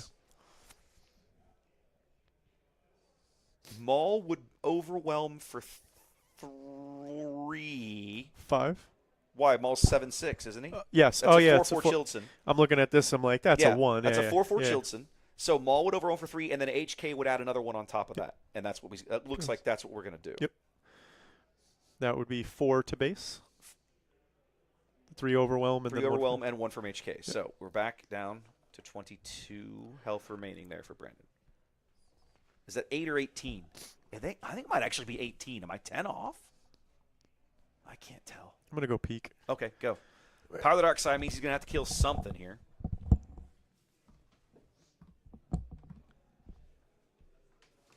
Tough call for Levi. I think you probably have to go HK in this situation. Like, I don't know. He's got to think about it, but I think you got to keep Maul around. I think you need the big hitters to stay on the board. 18, and we are 10 off. Okay. Okay, so 12 health remaining for Brandon, 8 for Levi. He does go with HK. That's probably what I would have done. The Power of the Dark Side. Power of the Dark Side, he had to get rid of somebody, and he chose HK. And there you have OB. So now we're just trying to push damage as quick as we possibly can in whatever form it comes. And we're going 8 to face. So now Brandon firmly in check. 4 health remaining. Either one of these units that can get through I seen will win the game. One of the cards that Brandon knew was Death Mark, and that's not what he wanted. No, that's not going to help him here. Nope, looks like that's game. Brandon doesn't have it. No follow-up Super Laser Blast. Wow. Wow is right. Wow. Wow is How right. much healing? We saw all 3 Vigilances. Yeah, and one of them he 2 didn't at- heal off of, though. He didn't heal off of One. Are you sure? Yeah, he killed something and milled. Okay, I missed that. It was a kill mill. I thought I saw him heal and kill off of one of them. He Still. did. On one he Yeah, did. Yeah, he okay. did on one. And that was the one that I called out where I was like Yeah. shocked that he milled. Yeah. Because So I thought he would did kill and heal. at least 10, 19. Like, I feel like it was at least 30 points of healing off It was a Brandon's lot. side. It was a lot. Levi had to climb a mountain to win that game. The Goodness gracious. The crazy thing is that for Brandon to run out of gas at the end after drawing all those cards, Yeah. answering Levi's threats, He had to look how many cards he had Yeah. to play to keep up sometimes. that's The power of Bossk Green. Boss Data Vault has so many big threats at the top end. And Yeah. that's the thing.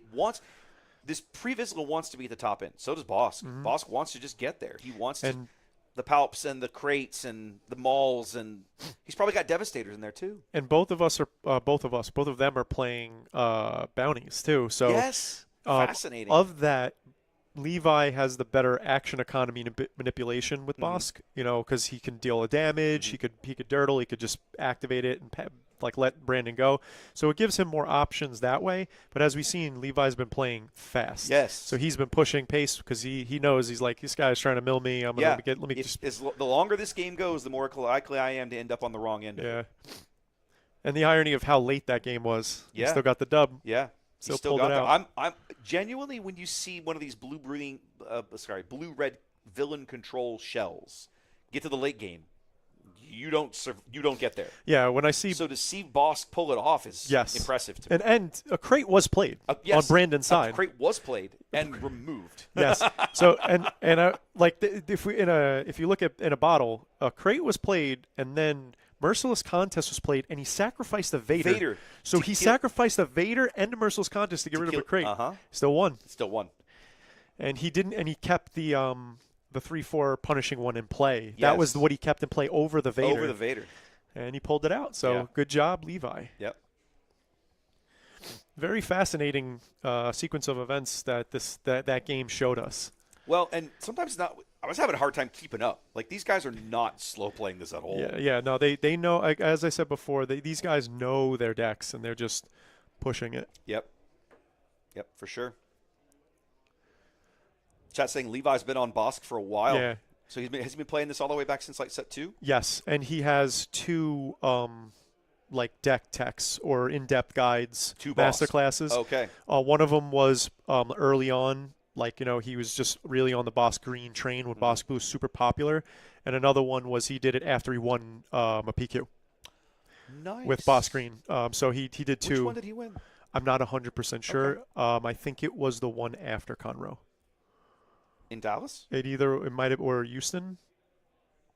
Conroe, we didn't have another one in Houston until June or whatever. Then I'm pretty sure he won one shortly thereafter. Okay. Yeah. Awesome. So earlier we were chatting about you inviting me to come do this. It happened again. So I don't know if you've noticed, there's 4 PQs in Texas. The guys in Lubbock got one.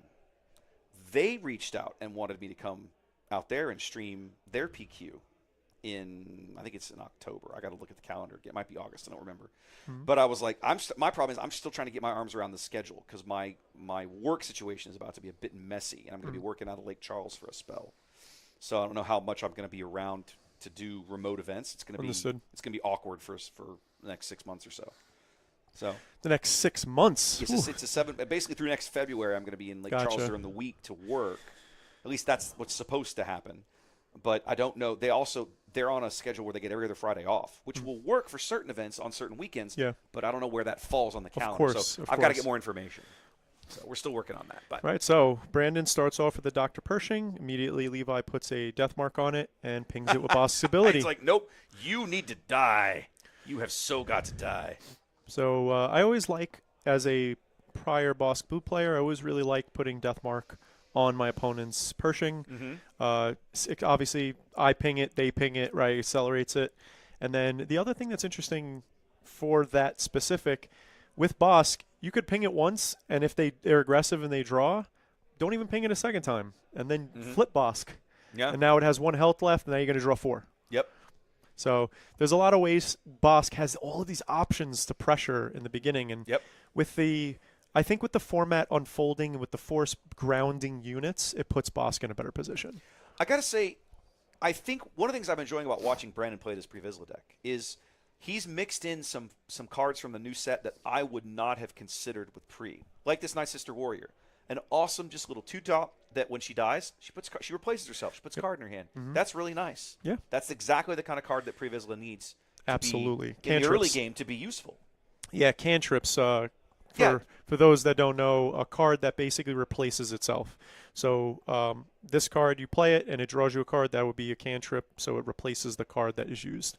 And that card is one of those. And obviously, like, extreme case scenario is no glory on results. And but he's going to use Pershing to murder it himself, and then when it dies, he'll use Pershing to draw a card, and then when it dies, he draws another one. And then you could Pre-Vizsla. That is, man, that's clever as I would never have thought of that. Okay, HK coming in here. Open fire on that HK. He's like, nope, you need to die too. I don't like that guy. My units are going to be dying, and I'm not letting you damage my base off of it. After HK went to the discard pile, he said, "Clever meatbag." Bossk going to ping Pershing again. Flip out. Flip. Here it is. That double draw. He's going to play something. Oh, there it is. You're finally getting the wombo combo. He's going to pull the combo off here, baby. I got play chills. The punishing one. We're going to murder poor Pershing for free. We're going to draw 4. We're going to draw a handful of cards and ready at the same time. I feel so vindicated. You should. Talking about the combo last that we didn't see even remote. And he just busted out. Yep. It's great. Love it. So now Levi is the one with a handful of cards, and Brandon is wishing he had that hand. Yeah, right? Yeah. He's like, wait, what's going on? Bossk outdrawing Pre-Vizsla here in the early rounds of Game 2. If we haven't called any attention to Brandon's custom sleeves, those are beautiful. They're Patrick with the scum helmet. Patrick. From Starfish from SpongeBob. You can't be serious. Oh, okay, so he's going to show him 4 blue. There's a No Glory, a Drain, a No Good to Me Dead, and something else I missed. I think Super Laser. I think it was a Super Laser. Okay. So we have a big ground sentinel here for Brandon. Now, and it's funny, like, this is what the boss matchup usually looks like. You got the Pershing. Yeah. I mean, you got the Childson. Yep. The top target. This is looking like Bossk Blue. Yeah, it really does. None of the blue is his. Brandon it plays a little like Bossk Blue. There's so much unit removal. And with the bounties. Yeah. Speaking of, we have one Bossk Blue running around here today. Yes, Gio. Yeah, is Gio. playing Bossk Blue today. Didn't he finish? Isn't he sort of in the top 5 or 6 last I looked? I think so. Yeah, I think he was. Or no, he was playing Ian this round. Oh, they were both 2 and 2. They were 2 and 2. They were both 2 and 2. So that means he won the first 2. He lost the next 2. Okay. He was 2-0 at the first 2 rounds. Yep. And so Ian's on Vader green. Vader yellow. So that's going to be an interesting matchup. Going to go with a big pop of Vader early here on the left as Pre's going to flip out on the right. Now, I don't think Brandon has the cards for the +2. I think he's the 4. I think he's a 4/6 Sab right now. Yeah. Yeah.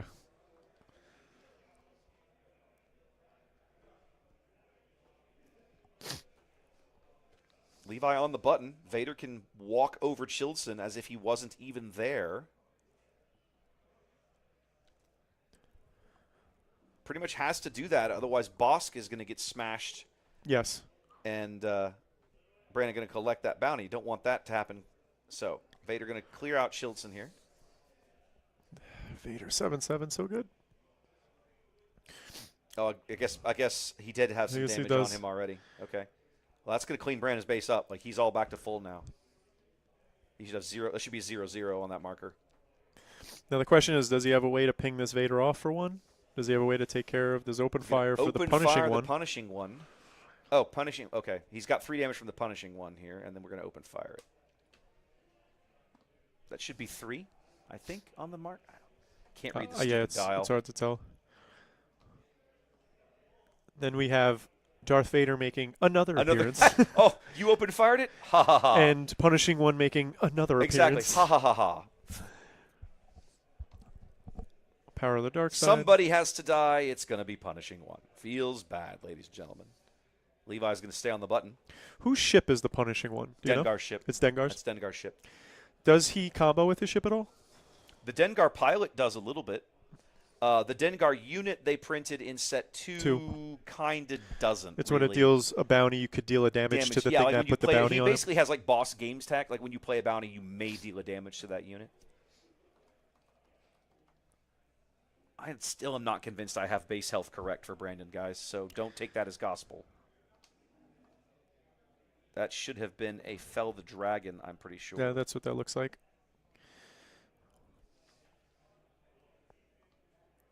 Here's that Ruthless Raider. Yep. If Brandon has a no glory.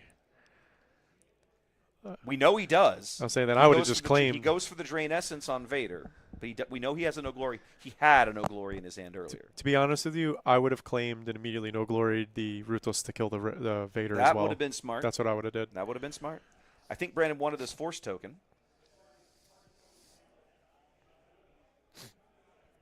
Raider's going to swing in for 4. I still feel like, what does that say? It's like 16 or 18. I think it says 16. I'm gonna choose to believe it says 16. There's a crate. Woo! Oof. It looks like we are this not game messing is around. Reaching the endpoint swiftly. There's that no There's glory. The no glory. Okay, so we're gonna. No, he's like, no. You're the guy. He's like, oh, you're gonna go the no. The crate, please. Yeah. No. Please kill the crate dragon. That was pretty funny. It was kind of funny. Pointing at the Raider. Really? No. Yeah. No. You want me to take the 2, right?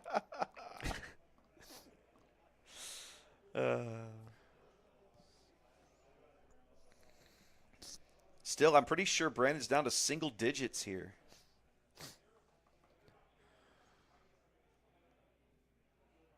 There we go. He comes up with his first vigilance that he desperately needs. Mill.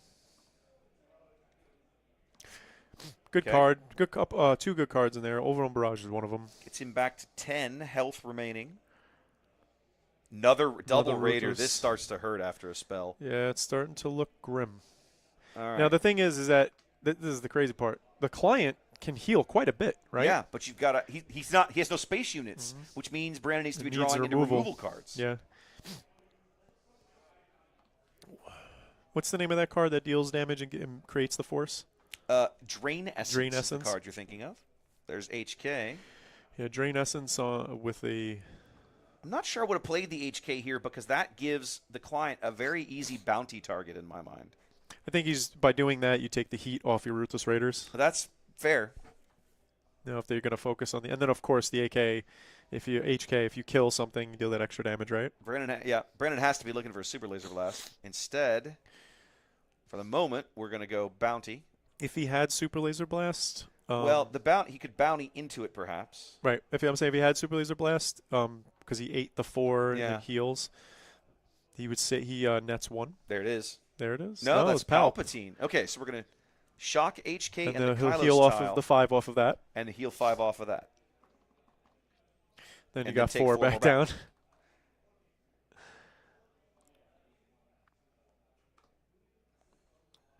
And we got Vader coming to play. Yep. It's so funny when Palpatine hits the board and then Vader follows him up. Yep.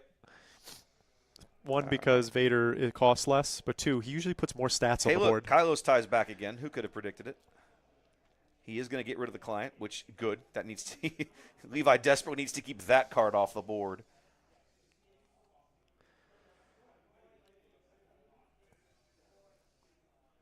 I think the second card Brandon drew was a Super Laser Blast.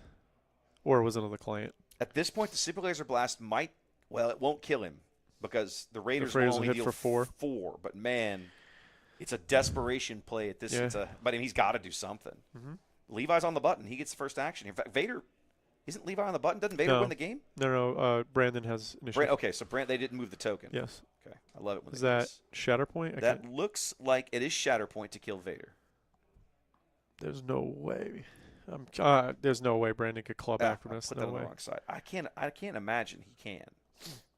Yeah, that No, was there it is. Yeah, okay, he doesn't a have it. good game. That was not Yeah. like first game was close. Yes. that game yeah, was not that game was a close. blowout. And I think you pointed it out. That early "I'm your father" and Levi letting him have the cards. It's I think was warped a lot of huge things. swing in that first game. Yeah, at the very least, it's giving Brandon 3 more cards for removal and options. And Yeah, in this like that- game, not having the No. options Yeah, is that's detrimental. the worst thing that he got out of it. Yes. Yeah, exactly.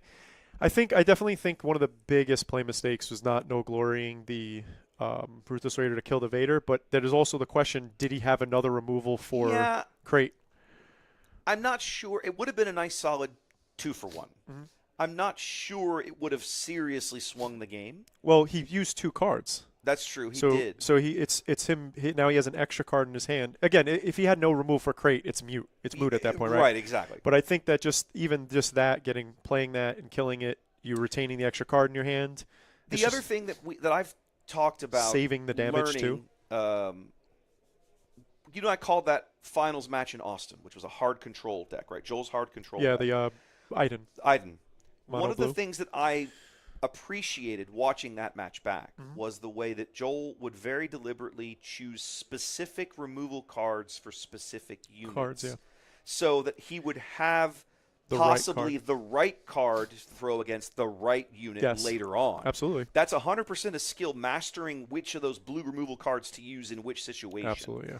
And I think sometimes it might have been Brandon was like, look, this is a simple, quick 2 damage. I get my force token. That opens up Shatterpoint and keeps this no glory in my hand for something that might potentially be worse. It's possible that was going on That's absolutely in his brain. possible, yeah. Right. I just feel like if he had, because the Shatterpoint was one of the cards, Shatterpoint would have killed Crate, and then you would have had an extra card in his hand. True.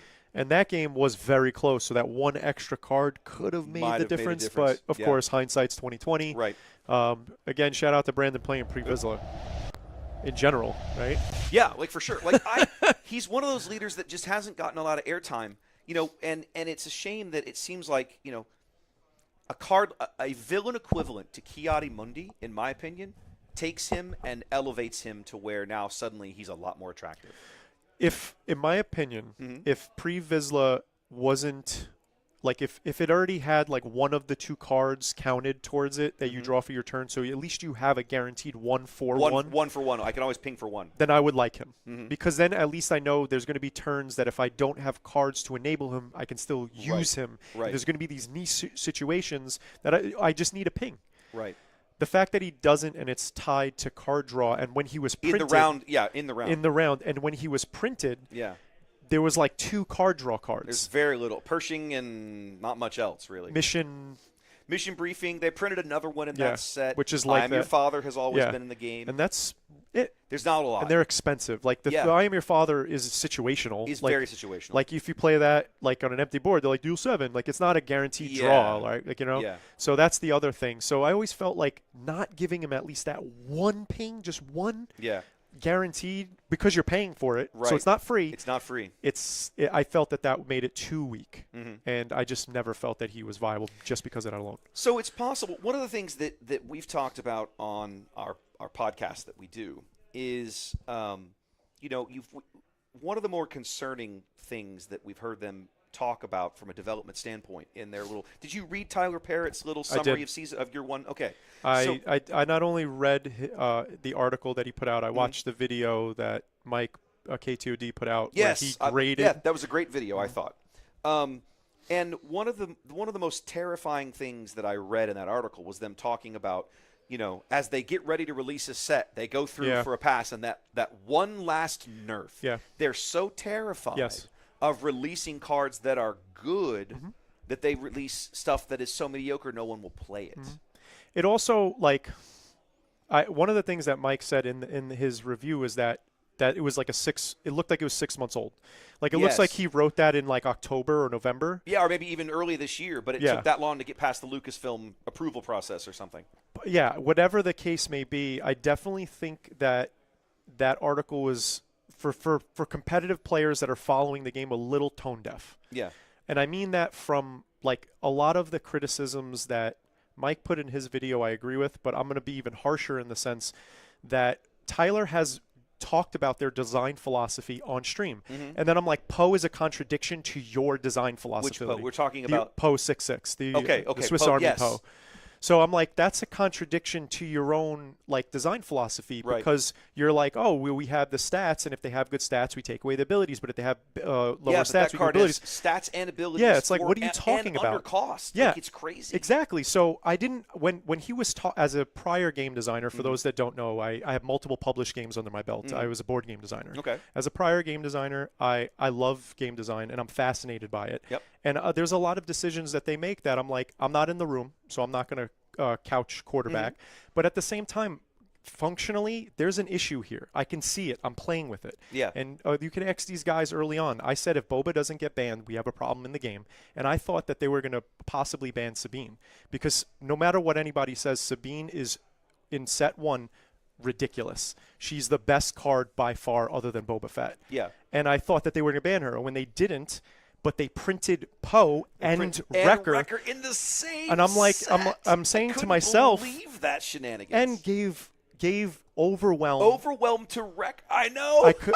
Again, Tyler, what's your design philosophy for Wrecker now? Yeah. Because they both came in the same set. So that's the thing. And I get it. You can't get everything right. I get it. There's a lot of cooks. Yeah. But as a game designer, I have a lot of pride in that. And Yeah. some of the views that Tyler said, I get it, come from that pride, but also come from a little bit of not being in the seat as much as we are. Yeah. You know what I mean? Like I'm out here playing all these games, we're reviewing this stuff. He's looking at the next cards. Sometimes they're 4 and 5 sets down the road. Right. And I when know the cards actually hit the table. Exactly. And we know that outside of the development and testing cycle, outside of that, that they have designers coming and going. And that's a huge overall issue. Not in the sense of like, if it happens once or twice, not a problem. Is that if you keep having a revolving door, your chefs are changing their ingredients. And the game starts to evolve. Yeah. So I'm hoping that because they openly admitted that the designers that worked on the first 4 sets are some of them are no longer there. We know Jeremy's Warren is gone. Yes, we know that for a fact. I really liked Jeremy. I know. I got the vibe that Jeremy didn't want to be on camera. You always got that vibe about Jeremy. But other than always, if that's the case for me, stop putting him on camera. Let him design. Let him design cards. Let him design. Not everybody has the bubbly personality for the camera, and that's okay. Yeah. But if he didn't want to be, and maybe he did, maybe I'm wrong. Maybe he was like, no, I love being on camera. You have a funny way of showing it, Mr. Zorn. So, but I don't want to. I'm not trying to bash Tyler or the game at all. Not in the least. I'm the same way. So, whenever I get into these conversations, for me, it's always coming from a place of I want the game to succeed. I love the IP. I love the game. I love the community. But that doesn't mean there aren't things that can be improved upon. And I think it's dishonest of us to pretend that some of these set designs have been flawless. Right? Oh, of course. Like that's and I did appreciate that. I thought and Mike pointed this out too in his video. Some of the criticism that Tyler made was quite valid and quite good. He was appropriately harsh on certain things, like we screwed this up. It's like you did, and that's okay. Take a lesson from it, learn from it, and do better. Yes. But his take of, I think it was like almost perfection. You banned a card from it. It wasn't perfection, my guy. Come on, that's a weird take. Yeah. And it's weird that he talked about that one last round of nerfs, and somehow that's the one card that they skipped. Yeah. And it was immediately obvious when the set dropped. Yes. Oh, immediately obvious. You don't got to tell me. When you opened a pack and you put Boba Fett on the table, like the leader unit side, next to Cassian Andor, and went, why are these 2 cards so radically costed differently? Jin is a yellow heroism. Yes. So it's yellow. It's yellow. He's yellow. Yeah. Why is Jin dog water? I don't want to curse. Yeah. But why? She's so bad. And Yeah. she doesn't have to be bad. No. First of all, she could have a static effect. Yeah. on her flip side. Make it like her. I think on her flip side is a static effect. No, it's not. Well, okay, it is all units. Then for like on her front side, it's when one unit when you attack. When she's flipped up, it's all units. All of your units when they attack. When they attack. Only when they attack into other units. I agree. I don't know why she didn't have, but that's set one. We know she's could, rotating out, but yeah. I don't want to belabor the point. But it's that ideology. Yeah. I agree 100%. Yeah. When you see when you see Boba in limited, I honestly think like, yeah, it's possible to win, but if somebody put together or drafted a good deck you can't win. The action economy is just so good. Yeah. And I like. Very early on, it was so obvious. And in the group, when we were talking about it when they banned it, I give him a lot of credit for banning DJ. Yes. But he needed to go. In our last stream, like when we were streaming last time at Conroe, I said it then, I'll say it again. DJ needed a small errata. All it needed was you can't defeat the resource you take. That's it. That's it. So when he dies, they get the resource back. It fixes the card. Yes. And I also thought that they really could have fixed Han by just putting him as a rare leader in new packs. That's it. And because the Han 1, Lando was printed correctly where it says like defeat a unit you own, and Han doesn't because they didn't think that there would be resource manipulation after that. So because Han doesn't say that, that's how he combos with DJ. Yeah. But if we just put an extra line of text on either card, it fixes both. Yeah. And I'm saying like all you got to do, because we don't care. I'm saying this out loud. If somebody in chat, if you disagree, sound off. We don't care about the leader slot.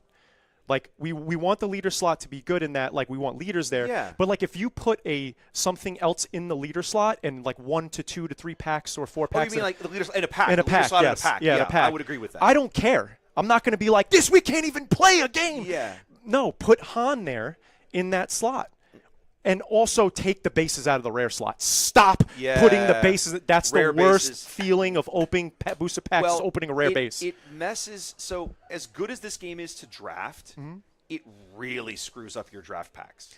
When you open, like if we can put rare leaders in the leader slot, why not rare bases? Why can't we put rare bases in the base slot? And the other argument that doesn't make any sense to me. The other answer to that is the base slot is useless because you don't need the base slot. You don't in a draft. You don't in a draft. That's what I'm talking about. Don't. Like so when I open it up, it's like we have. The same way you have a land box or Magic, you have a base box for this game. Yes. Because you can play any base. You can literally play anything that's eligible for that the draft. Rare bases in the slot, and then whoever opens it, they have the option of keeping it as a pick. That's it. That's simple. Yeah. You have the option of it. It's always there as an option if you want it. But then I'm not shafted out of a rare. Yes. Right? It's the worst feeling it's the worst booster pack feeling is opening up and hitting a rare and it's the base. A rare base. It just doesn't feel good. It's terrible. And that's my biggest pack opening critique for sure.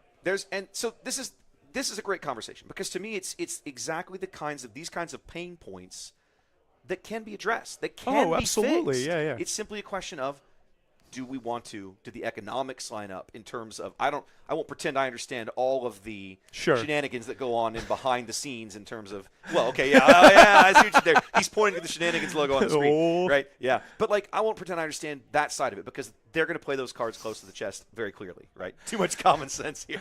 Common sense is not that common. Yeah, that's why it's depressingly uncommon. Well, look, we've managed to gab long enough that there's only about 5 minutes, 5 or 6 minutes left in this round. Yes. So let's step away, guys. Go get you something to drink. We're going to. Are we actually taking a food break? We are going to take a 35-minute break, it looks like. Okay, so it's going to be about a half hour Yep. or so until we are back. I'll adjust the timer on the screen appropriately.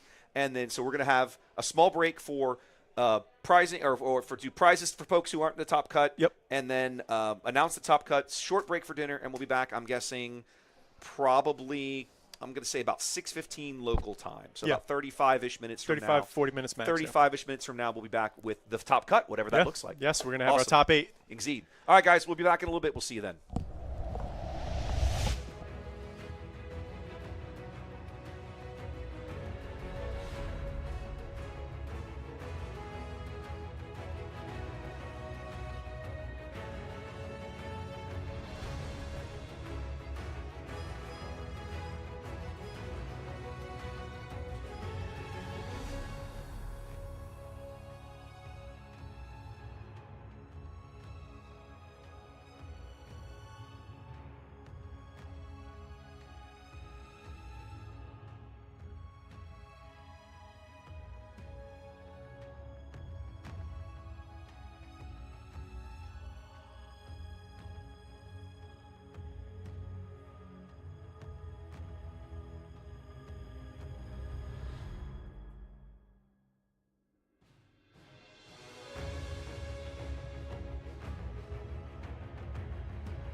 Okay, guys. Sorry about that. A bit of a long break there, but we are back with the top 8. We sure are. Let's take a quick look now. We were just talking about this because one of our top 8 players dropped. Dropped, yes. And then when we messed around with it in Melee, it repaired the whole field. Yes. So yes. I can tell you exactly what match that we're showing you, but I can't tell you that the bracket, the way my bracket setup is supposed to work, is going to function. I'm going to pull this up, and then let's see if this lines up. Hunter and Levi, yes. Palpatine and Maul, yes. Fett and Vader. Yes. I'm sorry, no. Yeah. And then we're going to be showing you the 3 and the 6 seed. That's David and Samuel. And Sam, that's correct. Okay, so it did work. Yeah, Yay! we're good. We are good. Yes, we have Han 2 blue. Yep. Dodging stream all day. Yes, he has been dodging us. That's right. Which means that I got to update the names real quick in the overlay. And I will Our say, Vader player is Samuel. And I will say that I've asked Han to come on stream before top 8, and he politely declined. He wouldn't do it. But once we went to top 8, I re-offered, and he said, Well, if you're like official streams, at this point, they don't get to say no. yeah. At this point, it's like, no, boys, you're playing at the top of the field. You got to show us the goods. So that's how this works, ladies and gentlemen. All right, so there we go. Correct. So what happened is that the number 8 seed dropped, so we moved the 9 seed up into that slot. Yeah. And then for some reason it repaired the whole field Pretty because much of tiebreakers. Because of tiebreakers, yeah. Something of that effect. Yeah. I think he actually might have been 7th, not 8th. So I think by him leaving, it did bump the 8th person up. I did not update the leader. And as such, we had to repair, and that was the pairings. Yep. There we go. I'll have it correct in just a minute. So we got David Montero versus Samuel Lyons. Both of these players are... There it is. There's your... No, it's not Vader Colossus. I had this set for Palpatine when that was going to be the match. He's on, looks like... I don't know. It's a yellow base. I'm just going to call it Mos Eisley. Yeah, that's fine. That works. That's what it looks like to me. Looks like a Mos Eisley It's close enough. It's a spaceport. 30-point yellow base. It looks like Mos Eisley. Or is Mos Eisley the Cantina? Which is Mos Eisley? Mos Eisley is the Cantina. It is the Cantina. Yep, you got it right. That's the... Okay, one more time. There's the correct matchup, finally. Okay, ta-da. Yeah, Woo. beautiful. Got it right. All Just right. in time for the game Just to begin. in time to start. Beautiful. The mulligans are done. They shuffled up. Yep, we're shuffled up and ready to go, and it looks like Han's on the button, so the marker's in the right place. Let's get it going. Obligatory fist bump, and we're on our way to open up with a Muppet. That's right. We put that Yoda in play with 2 damage. Get the restore 2. When it dies, you draw a card. Looks like a first order tie. Followed by 2 1-drops. I love this new card out of the new set. For Vader. Vader playing one of the new cards out of Legends of the Force. That is the Forged Starfighter, the little hidden raid 1/1/1 guy. That is a fun little card. Yeah, it is a cute card. I've seen a lot of this Vader 4 with that and the 1/2 Saboteur. The Droid Starfighter. Droid Starfighter, That's a pretty yeah. good little card, too. I've also seen people mistake them for each other, which is also funny. But good openings. I always like, personally, opening with Yoda against an aggro deck that goes space for the restore. For the obvious reason. You have that restore on the field. Already, yeah. But Samuel is going to deal out 4 here that David's not going to be able to restore any of until next round. I'm wondering why he wouldn't have possibly considered is he going to key Adi already? He is. That's why, yeah. That's why he wanted to make sure he got force, yep, he wanted the force so he could get in with that key Adi Mundi and draw his stuff. And now this is where we've seen Hunter when on stream playing those overwhelming barrages, right? Now Han going wide like this, everything's damaged. It's kind of like telling you to overwhelm barrage. It's like asking for it.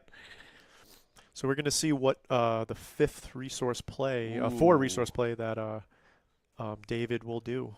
Vader already coming out with the AT Hauler here. AT Hauler's so good. It's very, very good card. 4/5, baby, in space. Deal with me. Have an answer or pay the consequences. Yeah, and I think that cards like that will allow cards like Waylay to have more utility. For example, Waylay. Oh, you put a big Sentinel Waylay. Oh, you equipped a lightsaber guy. You want to race me Waylay. oh, you stolen my AT hauler out of the discard pile. Waylay back to my Waylay hands. back to my side of the board. I like that. Like it's like that type of thing makes sense that you're playing Waylay instead of No Good to Me Dead, right? It just has more synergy. So now let's ask the obvious question. What kind of things is Han likely to have in this deck to combat Vader? So red bombing run. Bombing run. We're immediately that's what comes to your head. Possibly bombing a run. main deck, certainly in the board. So possibly in the main deck, should definitely be in the sideboard, right? This is one of those matchups that call for it. So yeah, definitely one. Another one that Han, other cards that Han plays outside of is Poe is just a Swiss Army knife that if he doesn't die, he threatens to kill a lot of stuff. That's a good point. Yeah, that's true. As well as kill your Vader. Yeah. You know, so it's like Poe is... Yeah, because if you flip out Vader onto a unit, I mean, you're not going to do that if Poe's on the board. Right. Just him being on the board keeps Vader from flipping into space arena. Yes. Or even flipping into ground, because now he's going to kill him. That's not true. He's going to one-shot you. He's going to be like, yep, you died. So, sucks to be you. And this is one of those cards that also that Han has. So the new Itinerant Warrior. Yes. Use the Force, gain 4 life. Yep. Simple, especially when he has 3. Vader. 3 life. Especially when there's no ground to stand in the way. You're getting the Force, getting it back and forth. Does go back to 9 damage on there. And this is... But he's already healed 5, right? Between Yoda's Restore and the Itinerant Warrior using up his Force token. And if he didn't attack with Yoda, he would technically have healed more. Now we're going to force throw something. It looks force like throwing himself. He's going to get rid of the AT hauler, and then he's going to pick it up. Yep. Yeah. And obviously, this is what I was saying before. It's really good that it's enticing because now you have a 4/5 in space to kill their stuff. Exactly. Now I can a unit up here. I have your unit. Yeah. That I can start messing around with you. It costs me a Poe out of my hand, but with this board state on the ground, right. In his shoes, I would feel pretty okay with that. And then that's where if Sam has the Waylay, he's going to entertain that. Do I want to Waylay this back to my hand? Of course, in this instance, especially with how aggressive the ground is for Han 2, I would say that's probably not an option. One of the best plays, if he has Overwhelming Barrage available to him, is Overwhelming Barrage right now. 100%. On that Clone Squadron, it would be a massive hit. It would be 7 points of damage for him to spread around amongst David's units. And that's 2 guarantee kills of his Yoda and... 9, excuse me. That Clone Squadron begins as a 3/3 and is +4/+4 right now. That means that would kill the AT hauler. And pick a ground 2. unit. Right, ATL 5, 2, 2. Oh, right, 2, 2, 2. Yeah, we have 9 points of damage. Yeah. It doesn't look like he has it in his hand. I'm not seeing no it. No OB. No, he's got a lot of units, but no OB. Yeah, I did make a small mic adjustment there, guys. I moved it a little closer to my face. I would tend to keep it farther away because I don't want to be – I tend to blow people out if it's too close. I blow out their eardrums. I'm so damn loud. Oof. No comment. That's the truth.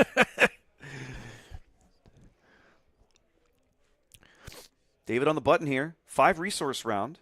Big turn for him. Han's coming out party here. Going to go ahead and swing in with Yoda for a couple of damage and get the restore in while Yoda's still on the board. Okay, so 3, 4, 5, 6, 7. That should be 7 out of the Clone Squadron. Should be going to 15 here.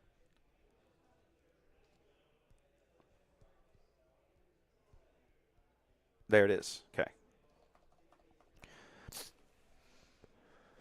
That restore is going to loom large for David. It's going to be one of the only ways he's going to stay in this matchup for a while. Yeah, this is one of those boards that when you're looking at it, it's really hard to discern who is in the lead because the life totals plus the board position can go any way. There's like one card on either hand played can kind of blow out the other player. Yep. I don't think 3. I don't think that David is running Bombing Run main. Okay. And so that means that Bombing Run is a possibility this turn, but here comes another one warrior to heal another 3. So little dribs and drabs add up to a lot. Bucket. Yep. What's that line from Love of the Game? A lot of little bottles adds up to a big bottle, Chad. It sure does. He takes 2 more from the Forged Starfighter. Shielded units are just good. Having already healed 10, you can see the difference. David would be looking at 1 HP if he wasn't playing his blue units. And Sam is just going to keep spamming the board. I'm curious. Keep loading it up, apparently. I'm curious who Flip out Han. David's going to target with for the attack with the hauler. I'm curious to see if he's going to go base, if he's going to rally restore, or what unit he's going to try to trade out. I think we know now. That answers that question for me. I think it's a little obvious now which unit David needs to attack. Mm-hmm. Yeah, Victor Leader. I literally think that every time I see a deck that has Eager Escort Fighter, they're targeting Victor Leader. Yeah. Right? Like, I mean, that's why you would play the thing. Now, he just played an upgrade. What did he – is that – Entrenched. He put an Entrenched on his opponent. He's going to take out the Clone Squadron. Mm-hmm. No, he can't. It's too big. It's 9-9. It's 10-10 right now because of the OB. He didn't play OB. He didn't play OB. He didn't play OB. No, it's 8-8. 3, 4, 5, 6, 7, 7, 8, 8, 9. 9. You were right. It was a 9-9. So he's going to smash it, but it's not going to be a trade. He's counting plus the one from Victor Leader. It dies for sure. Yeah, I think David miscalculated that. I think he probably has him being red. You think he's got another way to get rid of it? Oh, Sam is doing the calculation a second time. I think it's possible that he did miscount because that's what looks like is happening right now. Because the Clone Squadron, I'm going to double check this. The Clone Squadron is a base 3/3. It is. My memory 100%. 3, okay. 3, 4, 5, 6, 7, 8, 9, 10. It's actually a 10-10. It's a 10-10 because of Victor Leader. Yep, the extra one. So it takes 8 damage. Sorry, it takes 7 damage from the hauler. Correct. And deals back. So it kills the hauler, but it itself is not dead.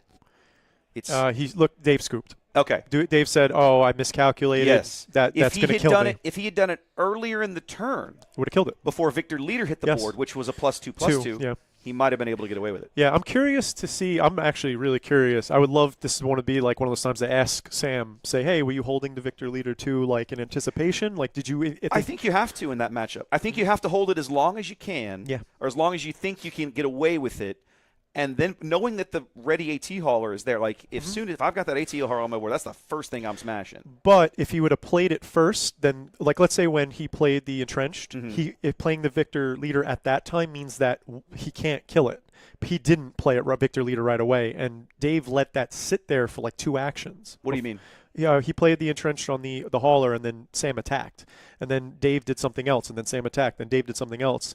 Rather than immediately killing the hauler, the 3/3 that gets bigger. Yes, that's true. That's a good point. So he the last action that Sam did on that turn was play Victor 2. Yeah, it was one of the last things he did there. Where he could have played it first. Yeah. And then that makes it a target. The Entrenched came in after the Victor Leader hit the board. Yes, it did. Are you sure? Yeah, because we talked about it. We were like, he hadn't used the AT hauler, and then here he plays Victor Leader. I was like, well, we made the joke like, I know it's going to attack now target? because it was a 4/5 versus a 2/4.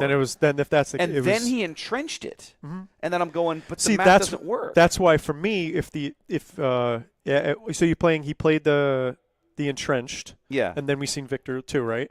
No, he other way around. He played Victor the Victor, and then we seen entrenched. And then we saw the entrenched. And then that's why it's like, why wouldn't you just attack the Victor exactly. 2? Why wouldn't you just smash it out? Yeah. Now, in fairness, I think he was still working off of, my guess is this. He did the math earlier in the round and then didn't update it for when Victor Leader came out. He thought, this is my play. I'll play entrenched. I'll get rid of the big guy. But then by the time Victor Leader hit the board, he didn't stop and recalc and go, I can no longer do this. Yeah. That's my guess. That's and of course, with all the calculations going on, plus this, minus this, 2 damage here. Yeah. It's possible. Yeah. I don't know. But, I mean, that's the beauty. That's why Victor Leader is such a good card in this matchup, in this deck. It completely shatters your opponent's calculations when it hits the board. Yes. And it has to die. It has to die. It's one of those cards that's positioned correctly. Like, it's a 3 cost with good stats, 2/4. Yes. Nothing crazy on the front end, but the back end is just enough to be resilient.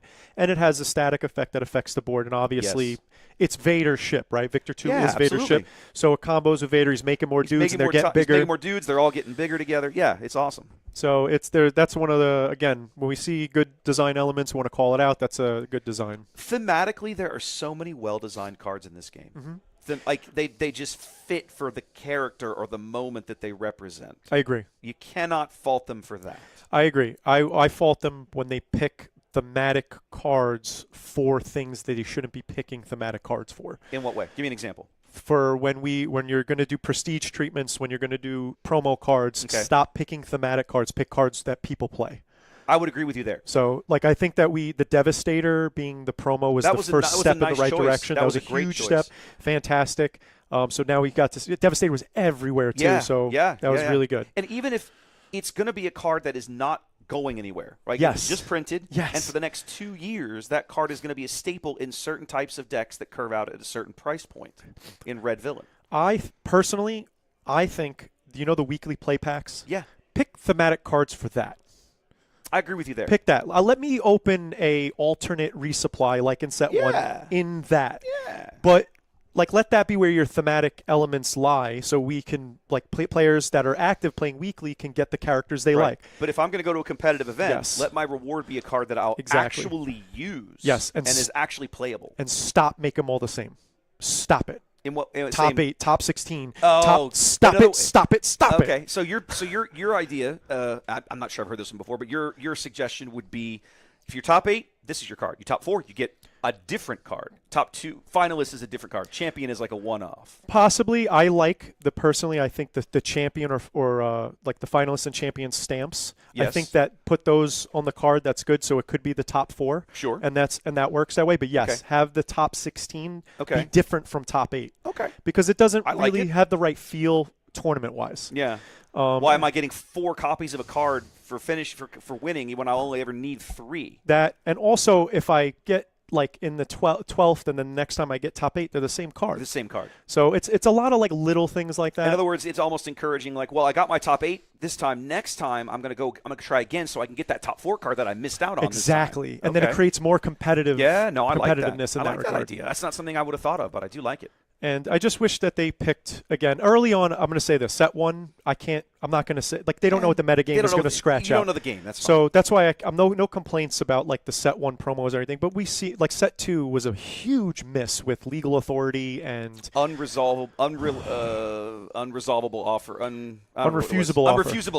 Come up with it in a minute. Which I will say, mechanic-wise is nuts. It's just so hard to pull off. It's so hard to pull off. When it was printed, because Cad Bane was not printed then. Yes, I know. So that's how I made that card work, was Cad Bane. That's what it takes. In an event, big deal, it was great. Yep. But that didn't work, and Cad Bane wasn't part of that set. Yep. But jumping back into it, we're starting the same way. Starting with the Muppet again. We got Yoda with 2 damage on it. And hey, it's like Sam doing second verse, same as the first. Although this is actually a Kajimi Patroller. Mm-hmm. And a... no, it's a Kajimi Patroller and a... Oh, no, they're both... It's a first order tie and a regular tie. Yep. You got 2-1, 2-1, and then the Patroller gets the +1 raid if you have the... Correct. The first order tie gets the raid if you have a token. So I would say this is a good start for Sam. I would agree. Just compared to the last one, he had a 1-1 that was hidden with raid 1. Now he just has a 2-1. That's so chat pointing out something that I was going to bring up, right? Which is that it's obvious that these cards get printed. Ooh, this could be big. This Grogu pull is a big one, but they get printed long before we know kind of where they want to be. So I agree and disagree. Okay. So if Fantasy Flight didn't have American printers, and there's no long freight weight. Mm-hmm. Right. That's not the case. They can print cards and have a massive set for promos and have them ready within 30 days. Yeah. And even if that's not, I understand that they're going to make predictions, but they know what cards are going to be good. There's your waylay, ladies and gentlemen. There you go. Going to put that Grogu back. That's going to keep his little dinky tie units on the board a little while. It's going to stop David from healing and distributing that damage. And passing off the Han damage back to Samuel's side of the board.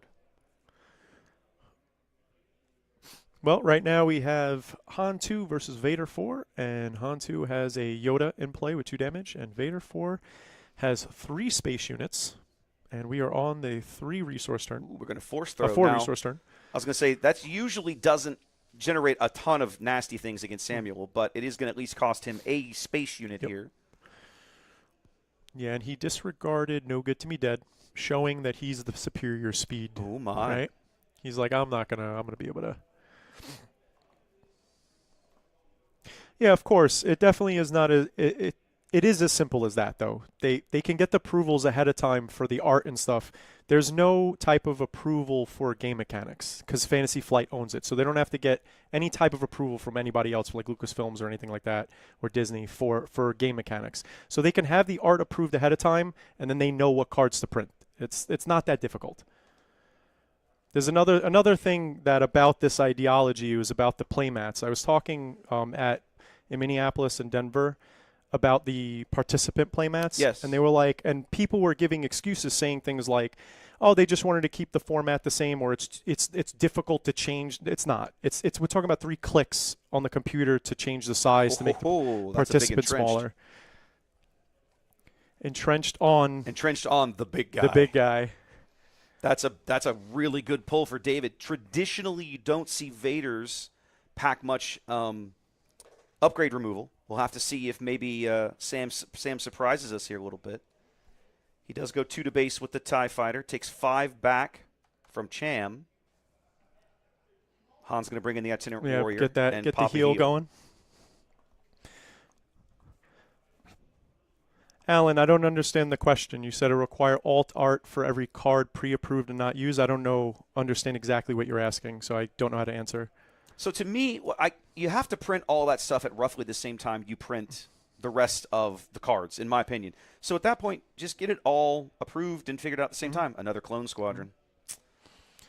Not what you want to see if you're David. Yeah, and obviously the entrenching the other one means that most likely not going to go away, which is going to make the other one a 4/4 basically all the time. Even worse. I'm going to flip out Han and put out some more damage here. 3. There we go. I got it right.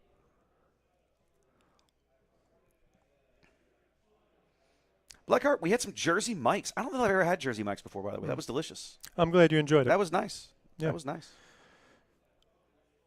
They can pre-approve art, but then sure they need to know which cards they will have decided yet, and not necessarily. So that's what I was saying. Like they can have, let's just say, that's going to be a big Maul, surprise. And they get Maul approved. That doesn't have to go on a card like that day. Now the art's good. As they design the card down the line, that's how they finalize the process. It's an 11-point surprise attack. Yeah, surprise strike. Right now, Dave out of is Samuel's clone here. 1 shot away. Oh, there it is. There's that the bombing run. Let's see the effect this will have. The fact that this is entrenched means that the other one won't die to bombing run. Well, neither one of them would have because they were so huge. Right. What I mean is that the +3 from the entrenched. Yeah. Oh, I see what you mean. Otherwise, like it's giving them armor. They would have both died at the same time. That's a good point. No, they wouldn't. They still would have pumped each other, but like it's so much harder to get rid of this now. Yeah, it's harder to get rid of it now. So now it keeps the other one alive, and then, of course, now we bring another token out, and now they're both +2. Yep. So another bombing run is almost necessary. It does help a lot. He needed that for sure. And now putting the Vader outside of the stats that the Vader brings, the 2 units, giving another +2 to both of them. To both of them, yeah. So the whole game is basically hinging on the unit that this Vader is parked on right now. Yep, 9 HP left for Samuel. David ahead in this race for the moment.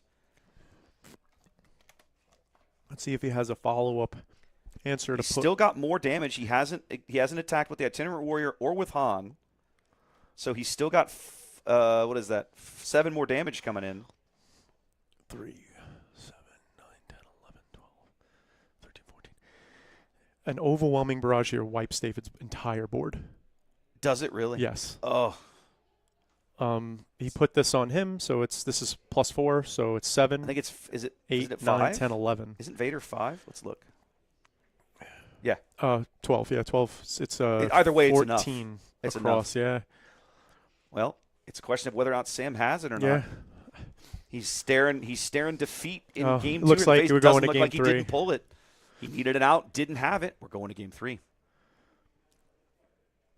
We are on to game 3. Just that quickly. Yeah. Each of these games about 10 minutes apiece. Yeah, turn that around real fast. In the first 3 turns, it really looked like Vader was like stacking it up. That bombing run makes run makes a huge difference. It literally was the bombing run. To me, the 2 cards, the entrenched, forcing him to come up with another clone, which he had, which is terrifying, but he had it, and then bombing run. And the bombing run, of course, is really, like you said, it's going to clean out kind of all the little things around the big clone squadrons, which just proportionally turns them down to a more reasonable level. Yeah, of course. Yeah.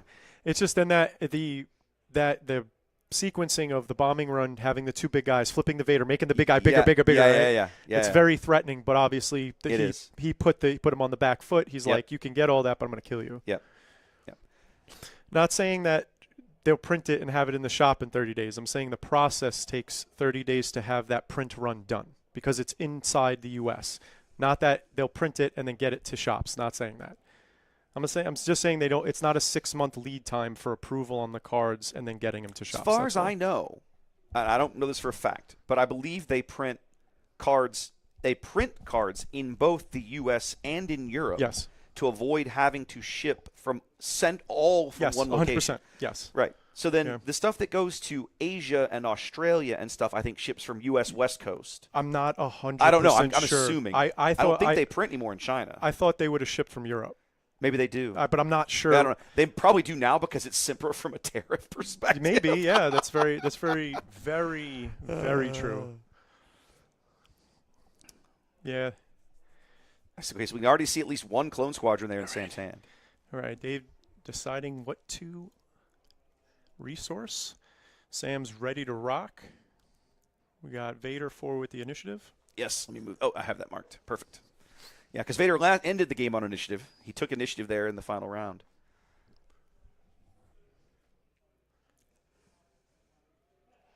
All right, here we go. Game 3. Underway. Opens with a Republic Y-Wing. This Vanilla 1-3 is just very relevant. It's not that easy to kill. Yeah. Not for an early space unit. Not for one that cheap.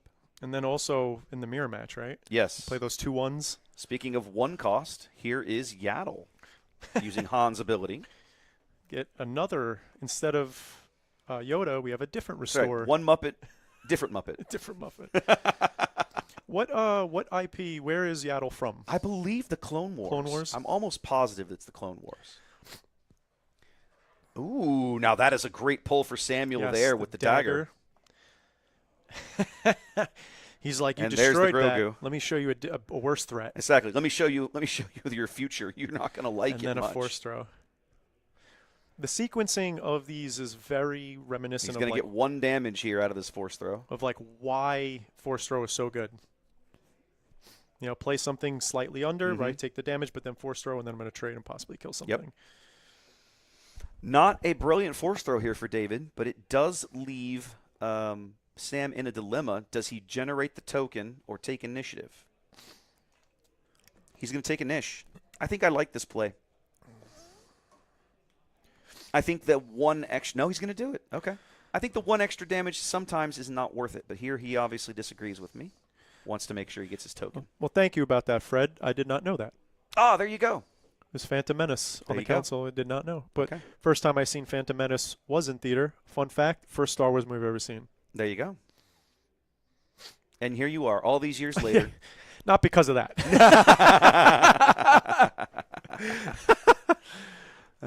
For years, I had never seen the second movie. I saw the first one when I was a kid. It was on TV every year. Like the first one, like the first, like Star Episode 4. What we now call Episode 4, yeah. right? And I saw Return of the Jedi in the theater as a kid. But I had never seen Empire Strikes Back was actually the one that I saw last of the original trilogy. That's funny. It's weird. My parents, weird. my mom would like not let me watch it. It's too scary. It's too dark. Okay. The other thing about this Grogu that inherently he wouldn't even be good, but with Han, like you're damaging your own units.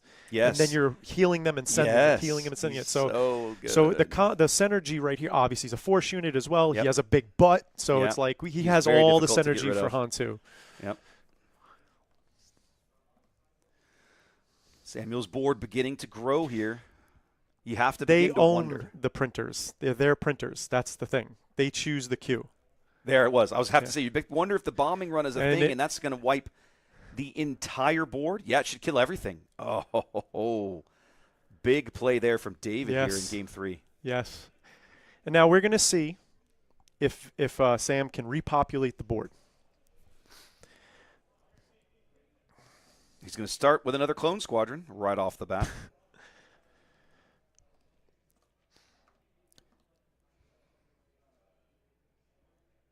Let's see. We got Han coming push out. A little base damage here. Here we go. Here it comes.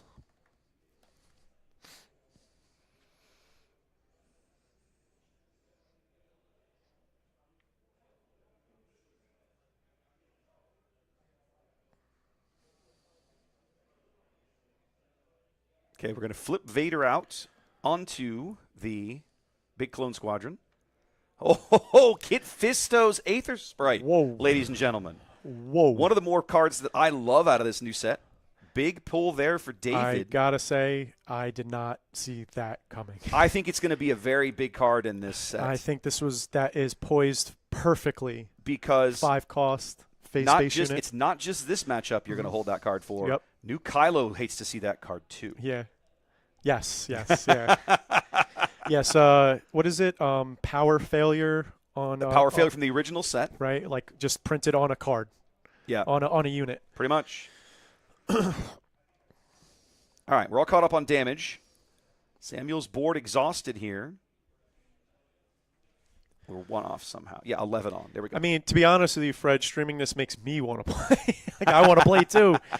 But some of these plays that we've seen today have been really good, so I'm very entertained. Push 4 more.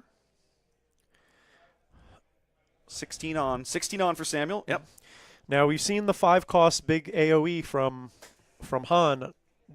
I wonder, does Sam even play Overwhelming Barrage? Because once again, he's in a position where he could Overwhelming Barrage for 7. I feel like you have to play OB in this deck. Yeah, we haven't seen one yet, but I mean that doesn't mean it's not in there. But Right. I mean I feel like you have to. Clone Squadron swings in for 5.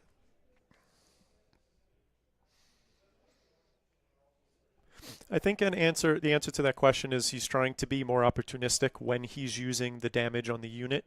For example, if he put the damage on the Kit Fisto's Aether Sprite, is that the name of the card? Yeah. If you put the damage on Kit Fisto's Aether Sprite, then it's susceptible to getting killed by one Right. of Vader's Yeah. I mean, units. well, I'll just answer your question. The Clone Trooper could have the Clone Squadron could have just killed it right there. Yes, yeah, could But have. at this point, the damage is done. Yeah. I don't think David cares. He got what he wanted out of it. He got rid of Vader. Yeah. I think he got what he wanted out of it.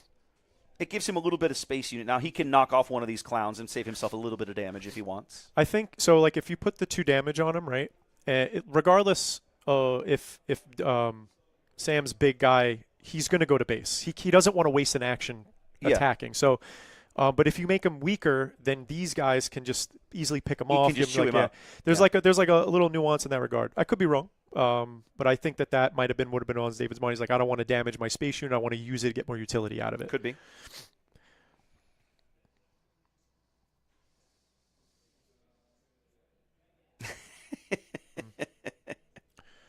I mean, technically correct.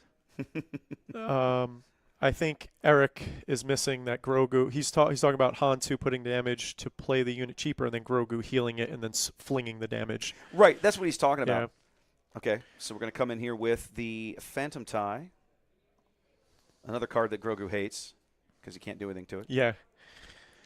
Lurk, and also that's like you feel the most secure putting Vader on that. Oh, 100%. Like I feel so good putting Vader on. It's like they can still kill the upgrade, but the unit is still going to be there. Yeah.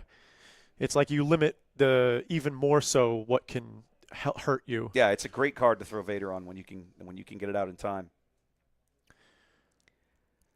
Yes, yeah. That's also Mike Gem. Shout out to KTOD. What up, Mike? So he made a good point of talking about dual laning and saying that having this in this lane also threatens lethal next turn. If you can get him down low enough, he can threaten lethal in either arena. And we know Samuel probably doesn't have anything that will meaningfully impact the ground arena. Yeah, this deck. It looks like it's this is going to be the end of the game now that he has the Force. He has all the resources open, but we'll see. Okay, so we're going to play outmaneuver. It's going to exhaust them. I mean, I'll be honest. If I'm David, although he still has all his resources available. I was going to say, if I'm David, I might consider claiming. Just here. claim early, yeah. But with all the resources, you could play so much. But I mean, with 7-up, I don't know that I could. Can you afford to take the whole turn off? Probably not. I don't think it's going to matter. I think David has this one. I think the bombing run just broke Sam's solidified back. it. Yeah. The bombing run and also no overwhelm barrage on the opposite side, right? Okay, so he's going to exhaust everything in the arena, including his Dinky Tie tokens. It is what it is.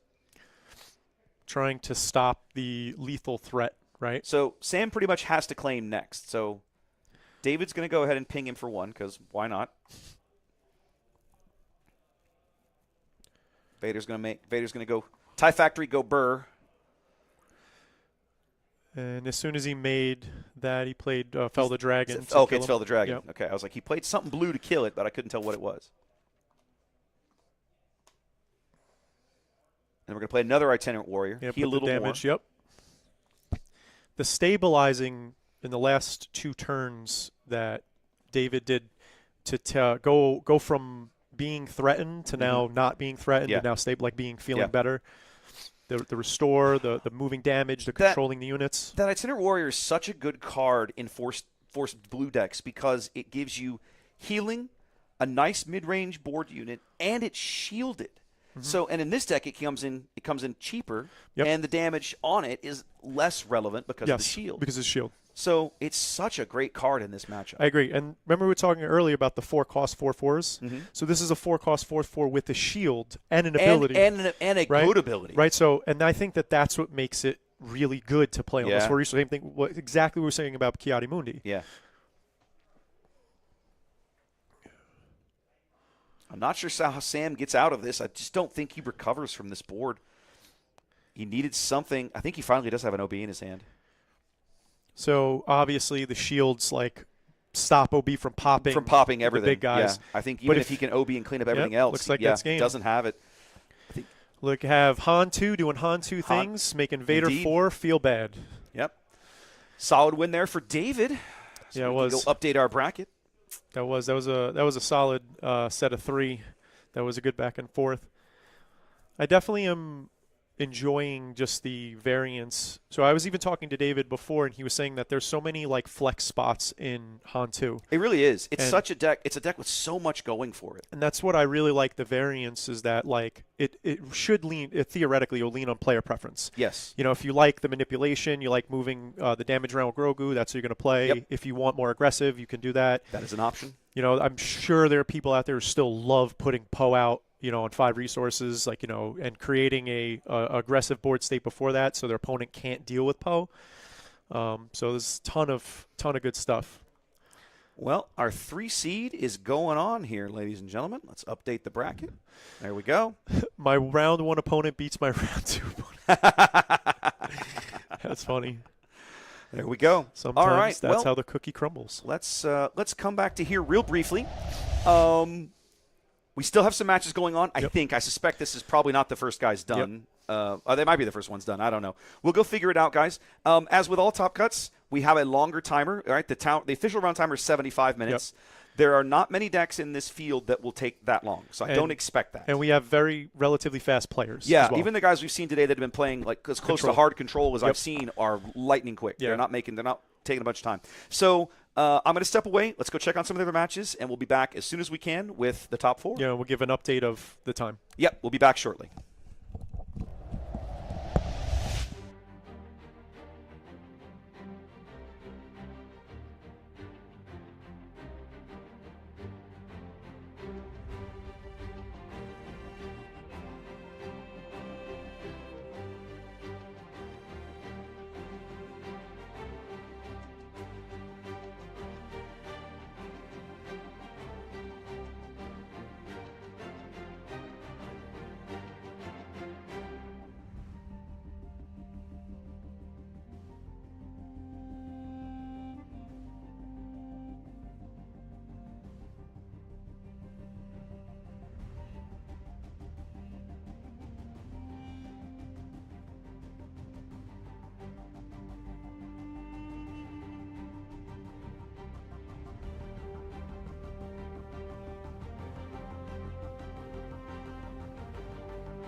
All right, guys, real briefly, I'm going to step in here. The top 8 have all finished, so I'm going to update the bracket. So let's see, Hunter won, so we need to do that. Draven won, so we need to do that. And Corey won, so we need to do that. There we go.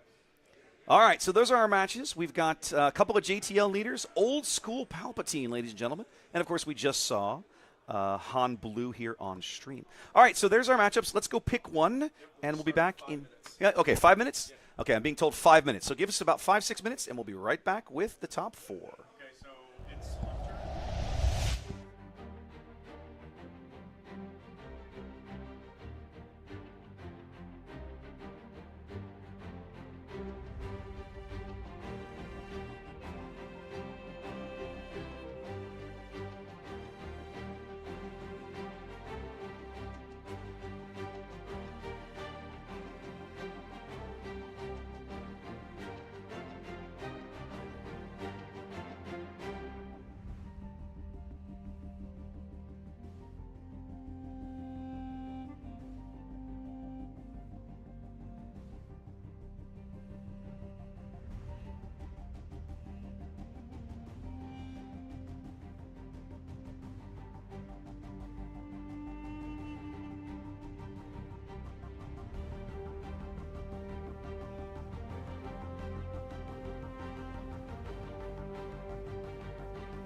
All right, welcome back, ladies and gentlemen, boys and girls. It's time for the top 4 here. Top 4. At Shenanigans in San Antonio, Texas. An event hosted by my co-caster here, Cooper. Hello, everybody. Indeed. How you doing?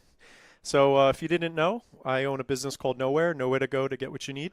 I like that. So Nowhere cards, collectibles, supplies. Follow me on Insta. If you have, I do singles, pre-orders, all that stuff. So if you're interested and would like to support me and my business, that is where I do it. I run local events. I'm building up to open my own shop. You've been getting big singles orders before Vegas? So yes and no. Okay. So which I anticipated because of the so close release, people don't want to worry that they won't get shipped in time to them. Right. But a ton of people have put in personal orders with me because I'm getting there on Thursday. Yeah, so you're like delivering stuff. Hand delivering them. Yeah, that makes sense. Because I'm playing as well, Makes so sense. I will be there. And and of course the local scene had as soon as the set came out, People were all over it. because of how close it is to the Galactic Championship. Well, here's our top 4 bracket, ladies and gentlemen. We're going to be bringing you the bottom match in the bracket. That's going to be the 2 seed and the 3 seed. This might be the first time I've seen the 1, 2, 3, 4 seeds all advance in a Star Wars Unlimited bracket. Usually there's always the upset. Usually there's always somebody in there that mucks about, right? Yeah. But not today. So we have 1 versus 4 in the top half of the bracket and 2 versus 3 in the bottom, and we're going to be bringing you that 2-3 match. Boba and Han, you just saw Han here on stream. And as you can see that both players now, when the top 8 started, they have access to each other's deck lists. Yep. So in the top 4, we're actually seeing them utilizing that as they're going through each other's deck lists on Melee, because now that they're accessible to them. Having a quick peek. I would say, obviously, personally, this is a preference I don't like. I don't like this. The open deck list? I personally do not like that. I just, especially part of deck building is like trying to figure out these like things that your opponent can't anticipate or won't anticipate. Or does or doesn't know that you have either yes. in your sideboard or in your main or whatnot. That's just a personal preference. Yeah. To be honest with you, I've played competitive card games for almost 25 years at this point. Yep. And I've never really liked it. It's just a personal preference on that regard. But some people absolutely love it. And some people literally will play Control because of it. In other words, they play Control specifically because they know their deck list because is eventually going to be public? When they get to the top cut, they know that they're going to be playing against some of the best players, but they can look at their list and see exactly what's in there, so they know exactly how to play their Control cards versus them. I'm not saying that that's the sole reason, but a lot of really good Control players will play Control because you get a huge advantage going into the later rounds. Okay. Things you learn. Now, we haven't looked at these lists. For this event, I did not take the time to pull lists up into the overlays. I probably should have. I could possibly – no, I don't have access on Melee. That was the one thing I forgot to do before we started today was ask you to add me as a tournament. I would. I'm sorry about that. I would have. You would have, and I forgot to ask. That's not your fault. That's mine. But it does make it very easy during these rounds to have big screenshots available of the deck list for us to talk about board decisions and what's in the deck and so on. Unfortunately, I don't have that today. That one's on me. I could have done it. I just didn't. I'm going to tell you a personal challenge that I wanted to do today. Okay. That is, like in the last one we did, it was fantastic. You had the list up. I could reference the list. Yeah. I'm learning the new cards, so I wanted to try my best to stumble through them without having the reference. Okay. And the camera, while not cooperating, I think I'm pretty good at identifying which cards are doing pretty which. well. We've had a couple of misses along the way. Yeah, of course. But we've done pretty well. Like that Night Sister Warrior, I did not expect to see that card today. Sure. When I saw it and read it, I went, oh, it's pre-Vizsla. This makes total sense that this card is in this deck, but I didn't recognize it at the time. A card I want to talk about is Aggrieved Parliamentarian. Just because of the name. I want to know if anybody can actually tell me what color that card is. Oh, I know, but I want to know if chat knows. I could literally recite the card. I don't doubt it. I have so many years of esoteric card knowledge shoved into my brain. It's crazy. For years, nobody in my family would play Star Wars trivia with me because of the Decipher card game.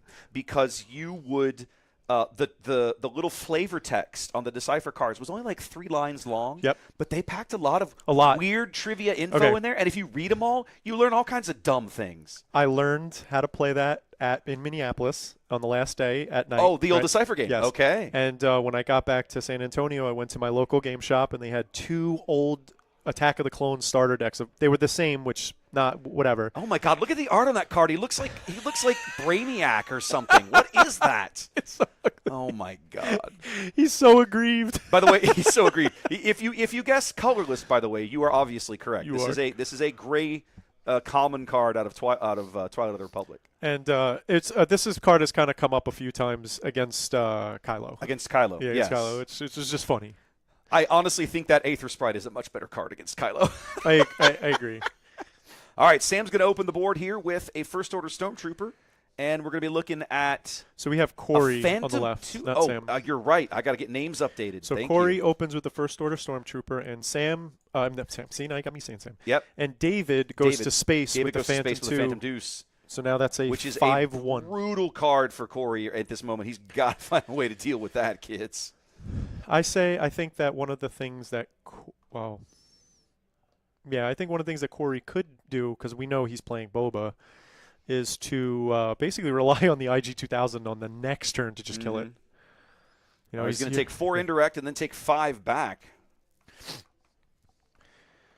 That's going to hurt. He can't sustain that for very long. We're going to resupply. Resupplied.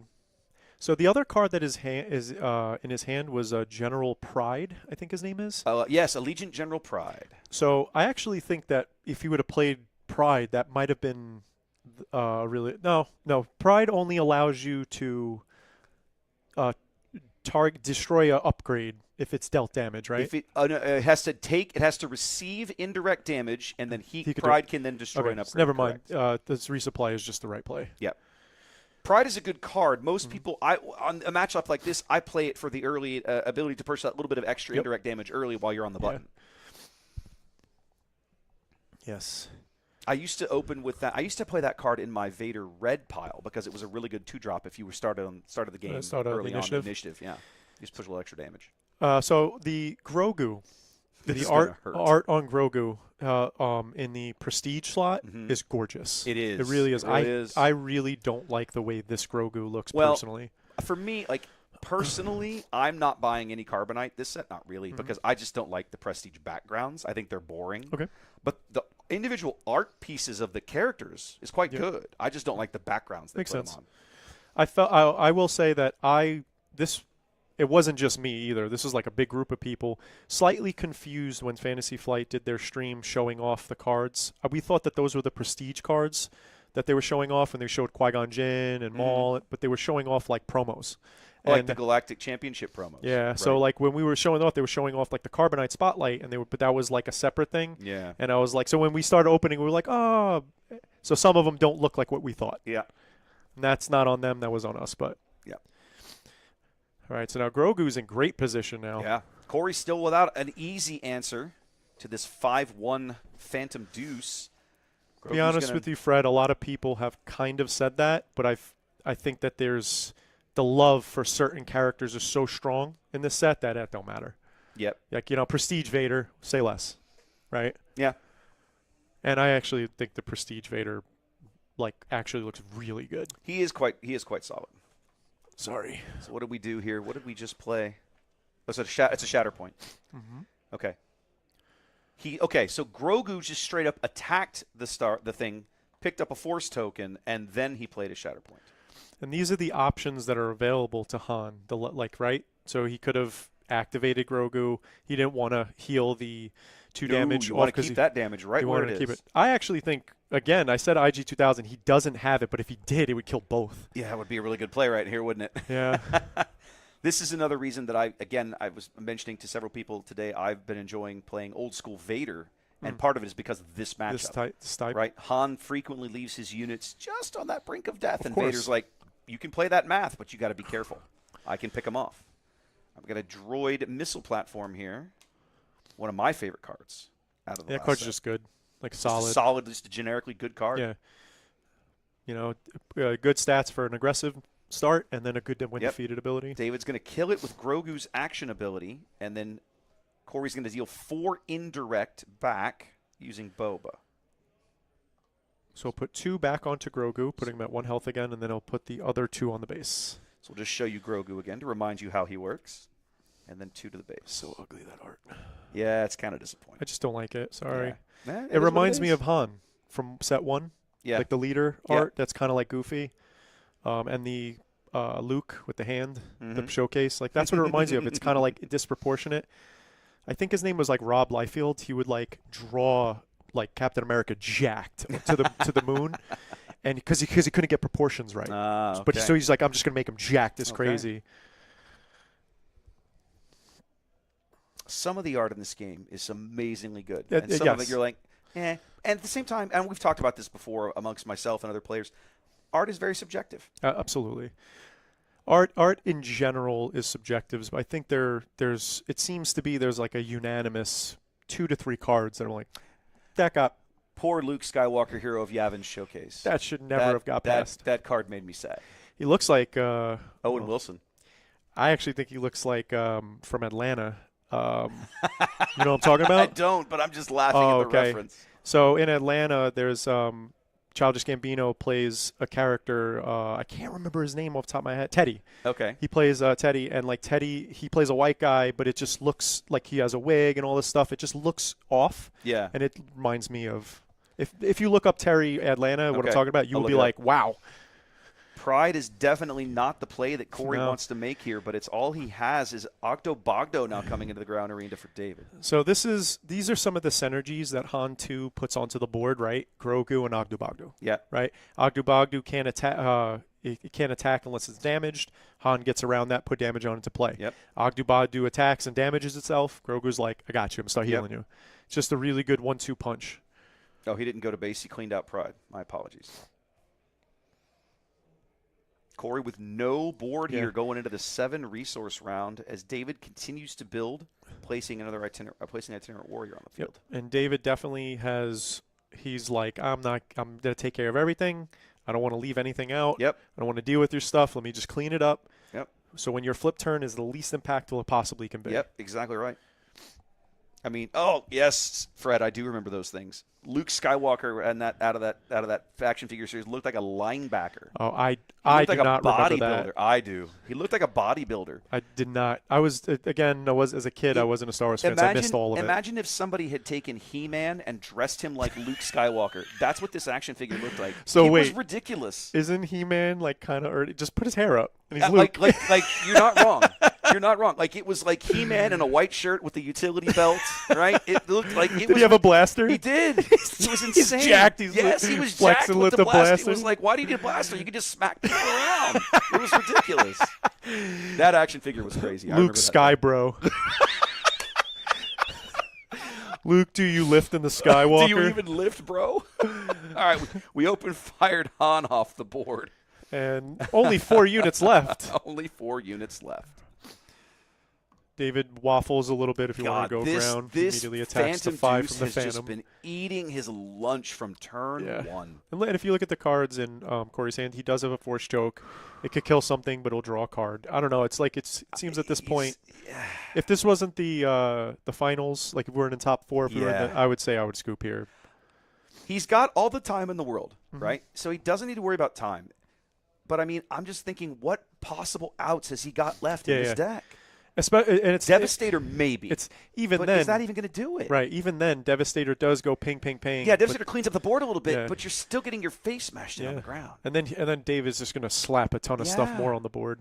We're going to force choke out. Who was that? Ogdu Bogdu. That's Ogdo. That's actually a good call. I friggin' hate that card. It's so irritating. That's a good. If you're going to get rid of one, that's a good one to get rid of.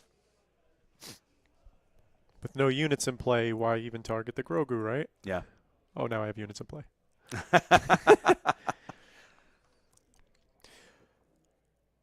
14 on means we're at 9.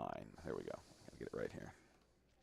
Finally, David's 24. like, all right, I'll spend some resources. I guess you're going to make me play more cards. Maybe. I was trying to do this the super efficient way, like draw the 2 cards with Kiadi Mundi. or Kiadi Mundi, yeah. All right, so we're going to do one of these things and then ditch that and draw some cards. Look at it. He's already making changes out of the Kylo Red deck app. Look at that. Well done.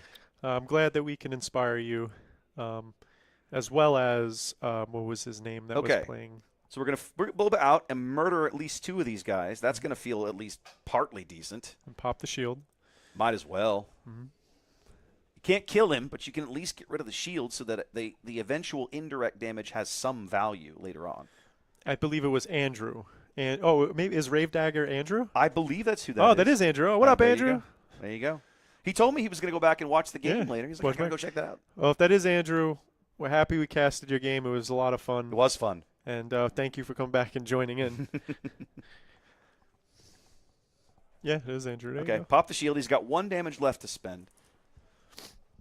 And he can't put it on that. He has to put it on Kiadi. Oh, because he's already damaged it. Because of is that the way Boba's worded? Yeah. So the shield, you can't like deal the damage and then wait and deal the damage. You have to assign it right away. In other words, he just assigns 1 to everybody. Yes, is what sort of more or less happens. Yes. And then he got force thrown. I think. I'm not sure what he played to get rid of the TIE bomber there. Looks like crates in the there's a crate on top of the discard pile. I think he forced through a crate at him. That's the most dead TIE bomber in the history of TIE. Yeah. Can you imagine literally seeing a crate dragon flying up at you into orbit in space? like what the hell? And he just drew a ramp card. Yeah, Corey's deck is imploding on himself. Yeah, this feels bad. Well, no, okay, let's give David some credit. Oh yeah, I'm not. He's done a brilliant job of controlling Corey's board. I agree. But his deck's not feeding him anything useful right now. I agree. It just when like on the flip turn, he played the 04. You know, he played General Pride on 5 resources. Yeah, he's not exactly like an all-star. This is not going well. Yeah, this is not going well. 28 damage on for Corey. And we're going to throw out the most super laserist tech of all time.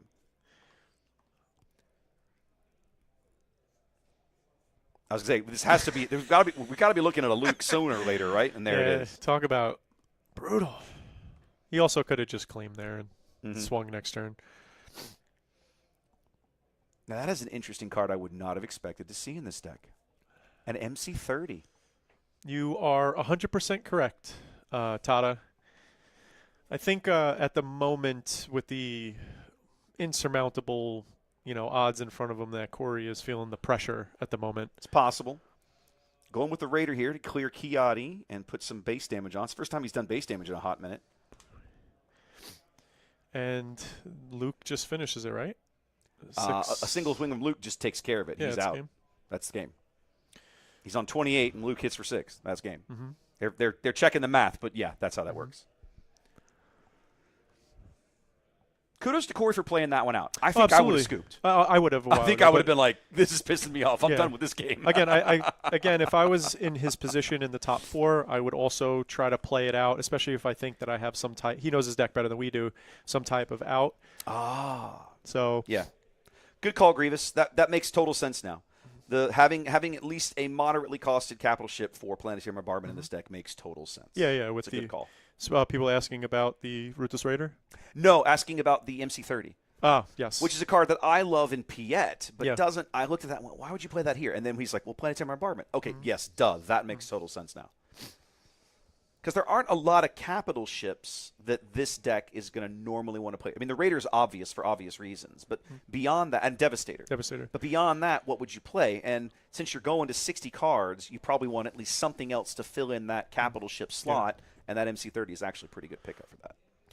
And it's also awkwardly statted, even against Vader and stuff like that. The 5/5? Yeah, 5/5 put into play. It usually requires a pump to kill. Like that turn, there's no really clean way to just remove it. It's not that easy to just murder it out of hand. And the thing I think that makes it obvious, it's such a good overwhelm barrage target. It is. Play 5, next turn, boom, 7. Yep. So it's a overall very solid card statted and Raid 1. Raid 1 Overwhelm, baby. Raid 1 Raid 1 Overwhelm. How can you argue that? Yeah, it's like a little keywords on it. By the way, did you miss this Raid 1 Overwhelm bit? It's pretty solid. Yeah. Well, at this point, there's no time to save, if that makes sense. Chad asking, why don't you save the time? I mean, at this point, the timers you get an hour and 15 minutes to play 3 games. Yeah. It did take them about 15 to play that one, but let's be honest, it was over probably by about the 10-minute mark. And that's all. That's including their shuffle and. That's cut. Exactly right. So that's exactly right. So it's sideboard time here, of course. And if I had done my job correctly today, we would have sideboards to talk about. I apologize again for that. So I can tell you some stuff about the sideboard. Okay. There's 10 cards in both. Okay, excellent. Some red cards and some blue cards. Possibly gray. And possibly some green cards. It's possibly out of aspect. Could be some gray cards in there, too. Yeah. I'm gonna peek outside real quick. Let's see how the other guys think. If you guys are coming late to the show here, just a quick reminder, we're at Shenanigans here in San Antonio, Texas today. We're working off of their equipment. I had to, when Cooper first called me up to talk to me about this gig, he goes, hey, these guys have a stream room and a stream setup and all the rest of this stuff, and this way you wouldn't have to drag your 300 pounds of gear with you. Yeah. And I thought, hey, that sounds like a pretty good idea. Mm-hmm. And so we got here this morning, and I installed the overlays and the Stream Deck setup and everything onto their machine. So some aggrieved parliamentarians. And we've been working on that ever since. But it does mean that there's a few things that we don't have that I would normally have off of my machine, my production machine, and everything. So let's get an update on Vader, Palpable versus Vader 4. I'll ask the judge. They are sideboarding currently. They finished game 1. Do we know who won game 1? I don't. I tell you what. I will ask Daniel. Yeah. I'll ask our judge for the day who won game 1, and we'll get that information for you guys. Let me find him. He's here. Who won? Salad Dodger 101. There we go. Let's find out. I will let you guys know when I learn more. So this means that if David wins, he will be on stream 3 rounds in a row. 3 rounds in a row. It's not the first time I've had that happen in the top 8. So the funny thing about it was that we were talking earlier. He didn't want to be on stream at He all. didn't want to be on He didn't stream at all today. This is like literally he wouldn't do it until now. Yeah. Now it's like you don't get a choice. Yep. So going into game 2, if David wins, I will inform him to just stay at the table. Just stay at I the think table. whichever of these guys Just stay wins at the just table. keeps their seat, right? Yeah. Like there's not much point in moving around. All right, looking at Corey's hand, he has a vastly better hand from the last game. I would say so. He's got his early game. He's going to start on the button. He's sitting on a Pride. The Fang Fighter is of questionable value. He does resource it there, but he's sitting on a Bomber and a Pride. That's a pretty solid start, plus the Force Choke. Imagine a world where Grogu gets played out early and comes in with damage. You could just be like, I think you should just die. I think you need to go away right now, please. Instead, we have Ezra. This is the first time we've seen Ezra on the day, right? This is the first time we've seen Ezra on the day. Ezra coming in as a 2/3. 3/3. 3/3 with the Force and a Jedi. Force, Jedi, Spectre, and Rebel, as I recall. Now, if I'm not mistaken, every card we've seen played by David, other than Ooga Booga, is not a Spectre or creature. Yes, we have not seen Kanan in here. Nope. I'm not sure why you would play him in this list. Oh, and I guess you could also count Crate technically, but yeah, okay, Crate would technically count as a creature. But you're not wrong. So I think in general, there's not much synergy with his ability. He's just the body with the Force. He's a 3/5 Force unit. Like there's nothing wrong with that. For 3, that's a solid play. There was a time in this game where 3/5 for 3 was considered worthy of legendary. Of course, that was a long time ago. Well, I mean, like, he's still a Battlefield Marine. He is, at a minimum. All right, so we're going to go 2 damage to base for sure off of Pride, and then that's going to be 3 indirect because Corey has initiative. David has to figure out how to place his extra free bonus damage. Looks like it's all going base. There we go. Twice the Pride, double the fall. All right, we're gonna knock Pride off the board here and keep Ezra around and pick up that Force token. Now Corey's going to play. There comes the Bomber. With that 1 open, there's a very good chance he's going to Daring Raid something. Oh, has he got one in his hand? It's either Daring Raid or Planetary Bombardment. I think it's Daring Raid. Okay. We have just a play. No, he still puts the 2 damage on the Growth. He might be planning a Force throw. I think if I'm Corey, I might consider claiming here just so I can choke the crap out of that little. Okay, he's gonna go ahead and ping out Ezra and get rid of him here with the Daring Raid. Here comes the Force throw. You think so? Yep. Oh, yep. There it is. There it is. Well, he's got a and a Maul. So now it's like, do you get rid of? He has to lose the choke, I think. So now, all right. So if he discards the Force choke, deals 2 damage. TIE Bomber lives. Yep. But now he can't kill Yeah, Grogu now he with the can't Force kill the choke. Grogu. This is exactly the kind of shenanigans that I mean when I hate on Force throw. Ian, no, never mind. I'll let him spoil that on Monday. Okay. He told me today over there he was doing something particularly skanky for me for Worlds, and he told me what it was, and he was going to talk about it on stream on Monday night. I was like, okay, Okay. I'm having him over on Monday night. We're going Awesome. to stream out of the house on Monday night. Oh, that's so. awesome. He's like, I'll tell you what it is. I'll tell everybody what it is then. I was like, okay. All right, Now, 4 indirect. Yeah, the only thing is Grogu can now just activate and kill it. He can, yes. He can put all this on the base if he wants. He's not. He's going to put 3 on Grogu. And he's got to take, if he's going, yeah, he's got to put at least 1 on the base. There we go. What is the little creature's name? Which one? The 5/5. That if it's damaged, can only attack if it's damaged. Ogdo Bogdo. I said Ogdo Bogdo. I said Oga. Yeah, Ogdo Bogdo. Have you played Jedi Fallen Order? Yes. That's where it's from. Yes, yeah. He's like one of the early he's kind one of the mini early bosses. like little irritating boss kind of things you got to fight. Yeah. He's irritating. Yeah. What did he just? Oh, he just forced through. He forced through him and got the Maul. Oh, wow. Well, double force throw here by round 4, so we know how this game ends. Yeah, I called I'm it sorry, I'm not Ooga Booga. salty at all. I think the play of the game was me calling Ogdo Bogdo Ooga Booga. Hat tip to Frank in stream. Frank, I want you to know, I really enjoyed that podcast you guys did with Team Secret. You and Mike and Ryan DeCreasy. That was a great podcast. I particularly enjoyed all of that. Do more of those. All right, so we have 3 indirect coming there from the on-played ability. I think all of it went base. So we're down to 7 on. Okay, so some of it went base. This Grogu, man. These little Muppet. This is what I'm saying, man. This he had the Grogu. card, and what pissed me off, he had the card to deal with it. And David's like, no, you have to discard a card. Yeah. Really? Yeah. The funny thing is, like, if you think about the minutia of that, right? Yeah. Let's say he did discard the Maul instead. Yep. He discards the card. He loses the TIE Bomber, and then when he plays the Force Choke, Dave draws a card. Yep. It's like so many. It's such a card disadvantage. I know. But basically, getting double force throw this early in the game, I just don't see. Okay. Now that's a nice card to see. Devastator Open Fire. It is. He's going to have to resource one of them.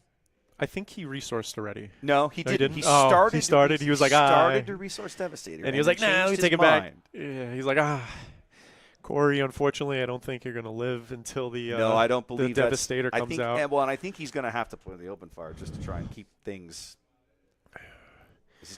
even.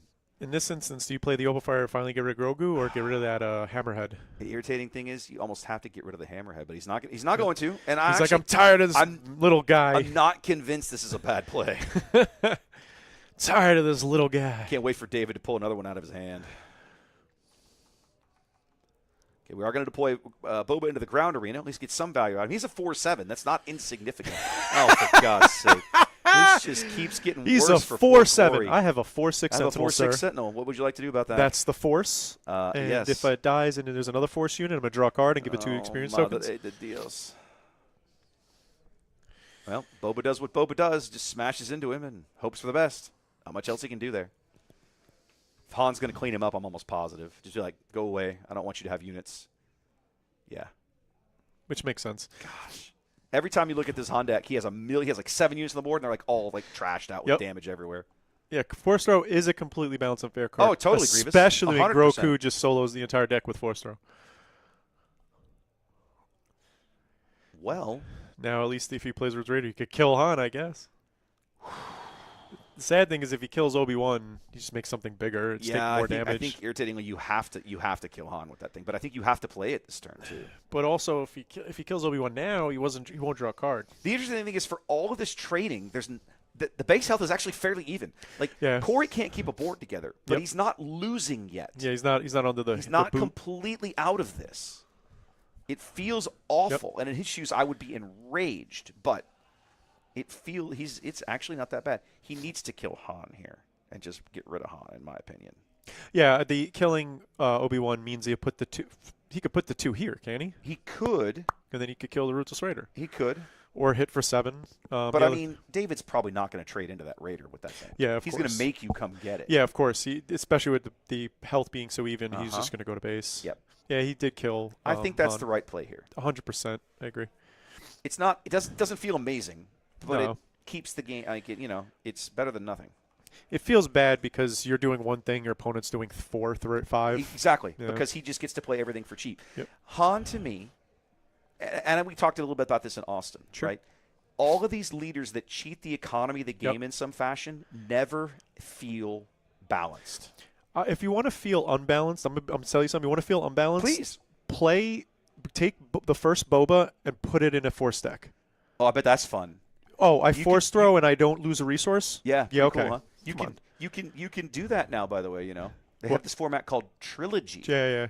I will say That's going to be the least played format in the game until they clean it, make the ban list universal. So one of the reasons why Trilogy is a cool idea, but That's a great idea. but in practice it's not ideal for me personally. Mm-hmm. I have to carry 3 decks. Yes. I have to put play sets amongst all 3 of those decks and separate them. And then after that event, I can't pick up one of those decks and go play in a competitive event. I have to break it down and rebuild it. That's true. So that it's just for someone like me, I'm Trilogy is a cool idea. I just am not going to partake for a little while. Right. I just don't have the time. We're back to sitting on an open fire and a Devastator here, but I don't think a Devastator's 8, right? 8 resources? I don't think we're there. I think we're on the 7. That's correct. Devastator is 9. Is it 9? Yeah. You sure? I thought No, it was it's a 10. 9-6 for 8. It's 10 for a 10-10. No, I'm just No, wrong one. just teasing. Okay, we're going to open fire. We're just going to put 4 into the Hammerhead, which doesn't quite kill it, but gets it close.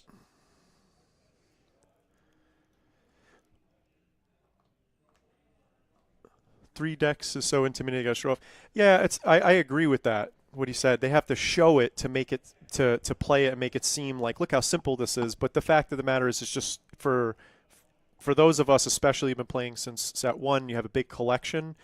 It gets very cumbersome carrying multiple decks. Not only that, but it's also, in my opinion, it's intimidating for new players to think, oh my God, I have to have enough cards and build multiple 3 different decks. Yes. I have a hard enough time building one deck. Yes. Right. Also, I gotta say, one of the things of the products that they put out is the Battle for Hoth. Yes. I know what it's for. I get it but like they didn't like market it properly to the audience that it's for. Well, remember that's going to be on the shelf at like Target and Walmart and stuff in the board game section. Yeah, and then the problem with it is that if you go in and you look at it and you're not fully aware, you're like, oh, isn't this a TCG? Why would I pick this up? I don't want to get into a TCG. I don't know. They're going to do with it like they did with the same product for Destiny. It's not going to be in the front of the store with all the TCG stuff. It's going to be in the back of the store with the board games. So if you pick it up at first, you might not realize it's not a board game. Yeah. That's the thing. I just think that because obviously it's not even legal, right? It's not out yet, Yeah. but it will be competitive. I mean, those cards will be. They're just legal. They're just weak. I don't want to say bad. Simple. They're designed intentionally to be weaker than traditional cards. And that's what I mean. So therefore, it's like it's a dead product. Mm-hmm. Like is Battle for Hoth so much simpler than a starter deck from set 1, 2, or 3? That I don't know. I believe at least somewhat, but I don't know. I just feel like the price, like you can buy the starter deck of Vader and Luke, $25, but Battle for Hoth is what, 50? 20. Oh, really? Okay, 20. good. They said it was $19.99 on the shelf. Okay, good for them. Then they didn't try to because they're trying those to price. Destiny things were $40. So there's a couple of things about it. Like they're trying to price it at I want to say rock bottom, but affordable, right, for an entry point to the game. B, the decks are fixed decks, but also in a fixed order, so that they can be played along with the video that teaches the game, and literally you'll be drawing the card in your hand the same way the video does. Yep, it walks you through it. Exactly, like literally play by play, so dumb even a caveman can do it. Yeah, right? yeah. Exactly, like that's the idea. So I like where their head's at. Will it work? I don't know, but it can't hurt. I just feel like it's not going to bring new players in. We don't know. The reason why I say that is like if I'm a new player and I bought that, and I'm like, oh, cool, then every card in here is not going into a deck, and I feel like I wasted $20. I'm like, what was the point of this? I'd rather have just played in a pre-release. By the way, an entry to just about every TCG, pre-release is 99% the best entry. Pre-releases are. I love pre-releases in these games. You get the stuff early. You're on this even playing field. Yeah, they're reducing the 100%. cost. Great time to get back in. Back to the game, which has not advanced the No, game we've state. just been sitting here gabbing Yes. while these guys. Corey's on the button here, and I Yeah. think he's trying to see if he can noodle a way out of this train wreck. Yes, with 3 life With left. 3 HP left, and like 6 different, at least 2 different ways that David can off him, and I don't. Actually, he could. It gets weird. He could. Oh, he can't afford to play Palpatine. He's still making a resource decision, I think. If he plays Palpatine, he absolutely could knock off the Aether Sprite and the Obi-Wan in one play. But it would require him to murder his own Raider to do it. And then Grogu gets bigger, and he draws a card. Correct. But it's not enough to kill him this round. Actually, it will be enough to kill him this round. Okay, let's That see how this extra works. 2? So we're doing 5, 6. See, I think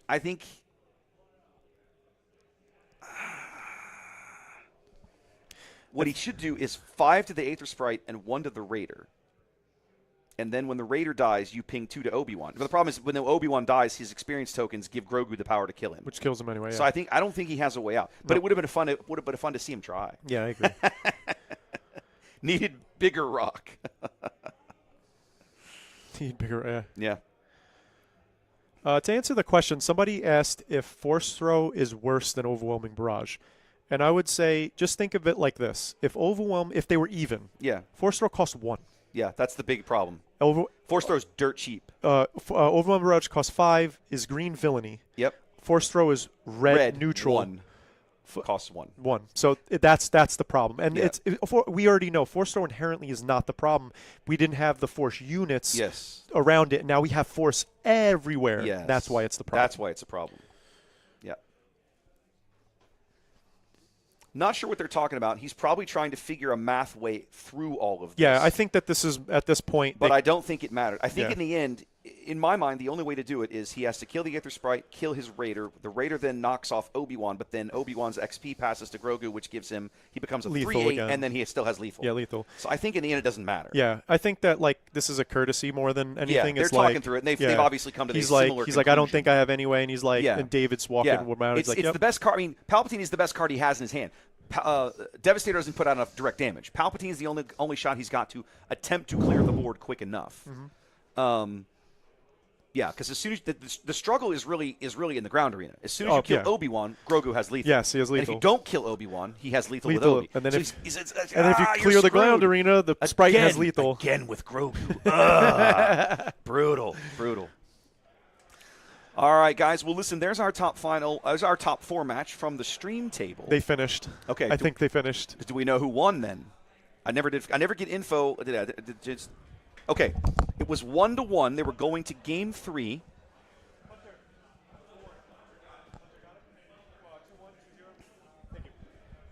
Hunter won 2-1. They went to game 3 in the other match. So, all right. So let's come back to here then, real quick. I'm gonna literally go tell David to stay in his seat. That's I'll be fine. right back. Oh, yeah, there's no point in him moving.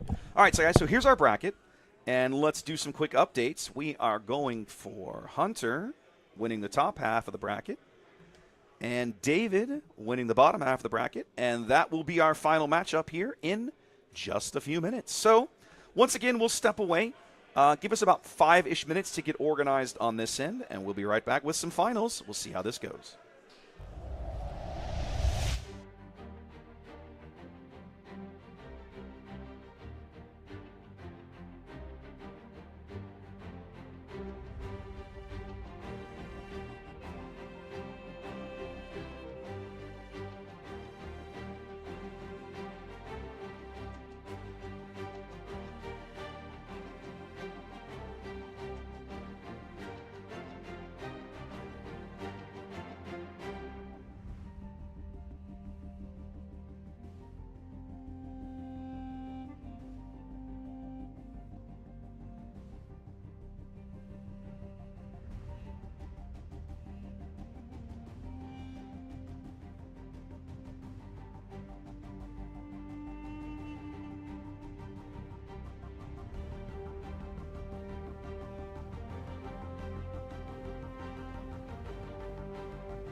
Right there.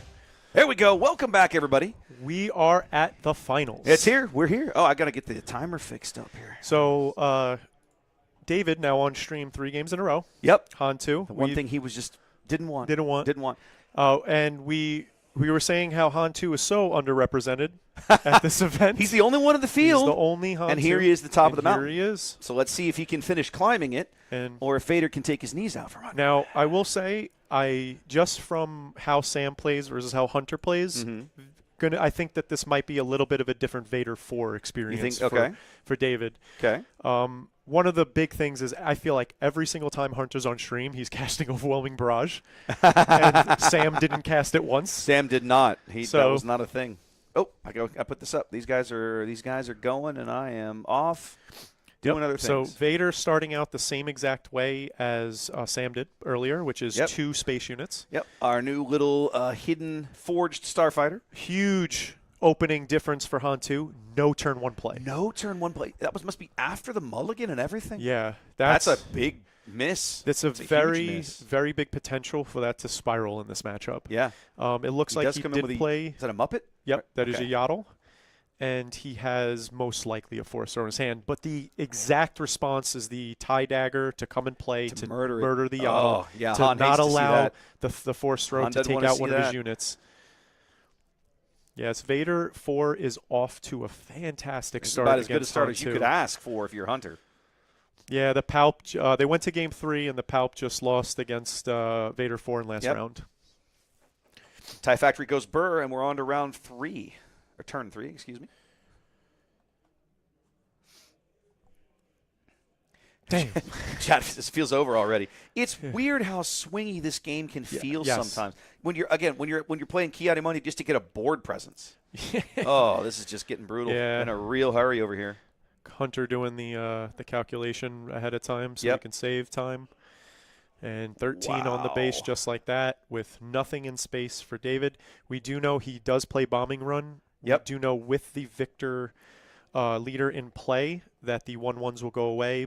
So will the tie, but the rest of the board will stay. So the Victor leader and the 1-3. The 1-3 now, would both survive it right now. But David finally able to push some damage and pick up a force token. And I think if he had bombing run, he would have played it first. I think, I don't think he's got it. I think he would have opened with it. My guess is we're going to be seeing an itinerant warrior here to try to claw back some of this HP, but the damage is going to pile up in a real hurry here. I'd be really shocked if he played an aggrieved parliamentarian. I would be horrified. I just don't think that is a thing. Okay, he had a shatter point. He had to get rid of that Victor leader. Yep. That was the play there to lose his force token and clean that up. There's that overwhelming barrage getting rid of Kiadi. Yep. Now we have Han flipping out. The damage going up into the 20s at the end of this turn for Han 2. Going into the 5th turn, 6 resources with over 20 damage on his base with less than 10 life left. And a full board for Vader in space. Oof. This, literally missing his turn 1 play is a cascading effect that is affecting the rest of this match. 9 HP left, 8 HP left now for David. No, I'm sorry. He's got 24 on, 4 HP left. My apologies. I was miscounting because he started with a 28 health 28, base. Yeah, not 30. All right, we're going into... And David's like, well, that was done. We're good. That's the obligatory 4-minute game of Unlimited. Sometimes that happens. Sometimes that be the game, kids. Wes, we've Sometimes encountered that against one another. Yes, we have. Wes mopped me up in less than 3 minutes. It was brutal. No, I believe that was the other way around, sir. I'm just used to you just being the man. That's it. Just Wes is the man, so I'm just used to it. That was the other way around. Look, when you take Kylo double red to a PQ in set 3, you are playing with fire, I learned. You sure are. Luckily, boy, did I have a lot of fun. Luckily, I was wearing my firefighting gear. Okay. Talking about being able to draw more. Yeah, so that goes back to the – okay, so this is Andrew in chat talking about that Kylo red deck we were talking earlier, right? Basically saying, hey, wouldn't it be great if I could draw more cards? That's what we were talking about. Yeah. Like it felt he had all these great ways to empty his hand, but no way to refill it. Yes. That do or do not has some potential there. I like What the is idea. the text for do or do not? You spend 2, play the event, draw a card. You may use the Force. If you do, draw another card. Okay, so 1 for 2. 2 for 2. 2 for 2 if you spend two, the token. yeah, two. That's what I meant, like 1 card to draw 2. 1 card to draw 2, yeah. And again, with all of Kylo's cycling ability, tapping to discard to draw more, like you're going to see more. Absolutely. With that little bit of that extra oomph, you'll see more than the normal cards you would in a typical deck. Absolutely. Which is nice. So to theorize some of the things that were sideboarded for either player, obviously if Han did not, which we know he doesn't have bombing run main. We watched him on sideboard. Yeah. So the 3 bombing runs are coming 100% right back coming in now, for sure. So they're definitely coming in. What was Vader 4 board in against Han 2? So, I don't know what Hunter's main deck looks like. You can pull it up if you want. I'm gonna try. I know that some of these Vader decks play P38s, and some of them don't in the main. If it were me, and that was not in my main, I might consider moving those in. I think the P38 has some value in this matchup that it doesn't necessarily have in others. What else might you bring in that you didn't already have? I wonder if he's going to bring in either No Too Good to Me Dead. Oh, that's good. Air Superiority. Air Superiority and Swoop Down would be a really good card in this matchup. I definitely agree with that. Swoop Down. You don't normally see Swoop Down, but I like the idea of it in this deck. You just don't normally see it. Air Superiority is fabulous because you just be like, I'm going to pay a little bunny, I'm going to pay a few, and oh, bam, here's some damage because I have more space units than you. Because I'll always have more space units than you. I'm Vader. This is what I do. That's what I do. That's what I do. All right, so here we got Hunter. Let's see if we could bring it up. Bazines, maybe. Wouldn't you be playing Bazines in your main in this Vader, though? Possibly. I would think so. Possibly. I know not everybody does, probably. Of course. And then one of my, just personal ethos is, if you have viable smuggle cards, you should put at least 2 to 3 in your deck. I think it's a good idea. Like having 2 Bazines just in the deck. Don't move, because if you get them, you're going to resource them instantly. Exactly. And that's fine. And then maybe they're there if you're in a critical spot where you need them. Yeah. Trevor, I think just you. We haven't heard of the stream dropping. I have not had anybody today complain about stability. We are actually on a hardwired connection here, which is nice. One of the few places I don't have to work off of Wi-Fi. Be right back. Okay, sure thing. Okay, sure.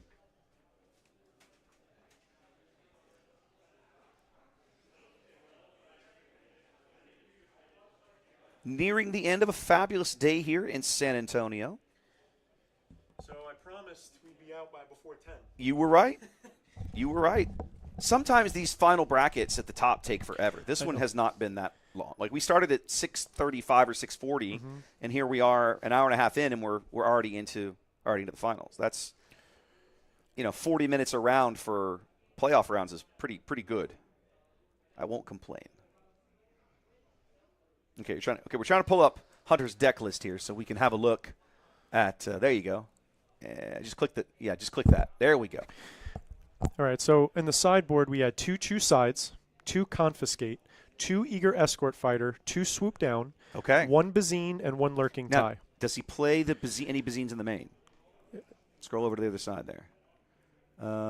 Okay, so he's got 2 in the main. Yep, that's the He's already got copy. Elite P38s in the main. And he has 2 Lurking Ties. 2 Lurkings in the main. Yeah. I think you bring in the Swoop Downs for sure. Swoop Down makes a lot of sense. Eager Escort Fighter doesn't to me. I would agree. Not in this matchup. In this matchup specifically. In this matchup, no, I wouldn't. Bazine, I think, is a yes because on 5 resources he's trying to pluck out the bombing run. Yep. And the Lurking Tie also yes because it's obviously something that gives Han problems. Yes. He can't ping it. He can't direct damage, and he has to actually get up there and fight it. Yes. And getting up there and fighting it in space is not what Han does well. Exactly. Yo, shout out to Will, big boy Will. Sorry you couldn't make it, brother. Appreciate you coming to all my events, though, man. And I love you, bro. David coming in with the early ground pressure here for that 3-cost 5/2 Cham. Now, the other big thing is, let's see if we do this. Let's look at David's sideboard as well.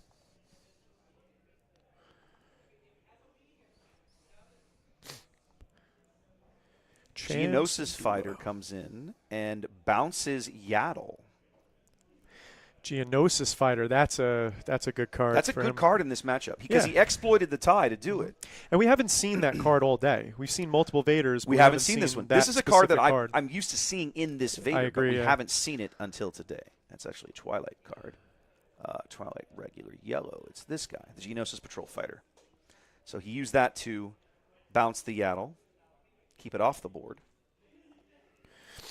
So the sideboard for Han is 3 Bombing Run, 3 Cham Syndulla, 2 Kit Fisto's Aether Sprite, and 2 Obi-Wan.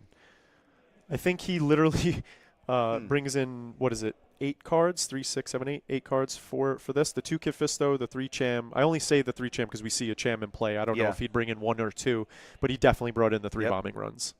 There's a lurking tie. So with now 2 restore units in the ground arena, right? You have Yoda and Yaddle. The question becomes, can Hunter push damage quicker than David can restore it? Mm-hmm. Hunter also sitting on one of those Sanctioner shuttles. He'll be able to... Oh, there's that bombing run. That hurts. And then look at that guy standing strong. Standing just like, strong. guess what are you going to do? Take 4. Yep. Bombing run comes in, cleans up some of the mess, but the lurking tie says we care not. Take 4 damage. I'm also curious about. I've seen randomly Obi-Wan's Aether Sprite pop up. Yeah. But I can see that in this matchup as well because his ability to just ping and knock things out. But I think that the slot that holds, if this makes sense, that's where the Aether Sprite for Kiadi's Aether Sprite takes. Okay. Because I don't think if you're playing both, it gets a little too clunky. You have too many space. Sanctioner Shuttles is going to capture Yoda. And then Han's going to flip out and deal 3 more. And Hunter's going to be on the button here. And we did get 1 restore out of Yaddle along the way, so David goes back to 12 damage on. All things considered, Hunter having less life than Han is pretty fascinating. This game not nearly the blowout that Game 1 was, right? I mean, already it's taken almost twice as long. Vader's going to flip out here onto the tie, which is sort of the dream, right? Mm-hmm.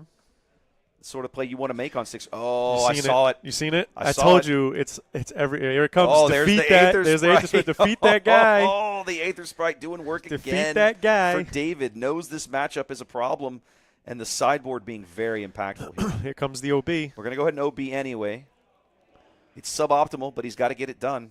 Yeah, I think here he's going to clear the space units the Cham just to lower the damage intake, and now he's going to try to come over the top. Puts 3 there, and then 1 onto. Looks like he put 2 onto Cham. Yep. And 1 onto the Aether Sprite. 2 and 2. Yeah, 2 and 2. Yeah. Okay. The Aether Sprite, I think, has 1 life left. He's going to use one of his guys. Yeah, he'll to use ping one it of off, his weenies to get rid of it. Yeah, by killing the Cham, he's saving 5 damage instantly. So. Yep. And then killing the Aether Sprite, it's not in play next turn to take out his Lurking Tie. Yep. So the Lurking Tie will attack for 6. That's 17 plus 1 from there, 18. Ooh. Interesting play Red by 5? Is that what that is? I'm almost positive that's red 5. I thought that's what that was. Yeah, attack deal 2 damage to a damaged unit. 2 damage, yep, to a damaged unit. Pretty sure that's what that is.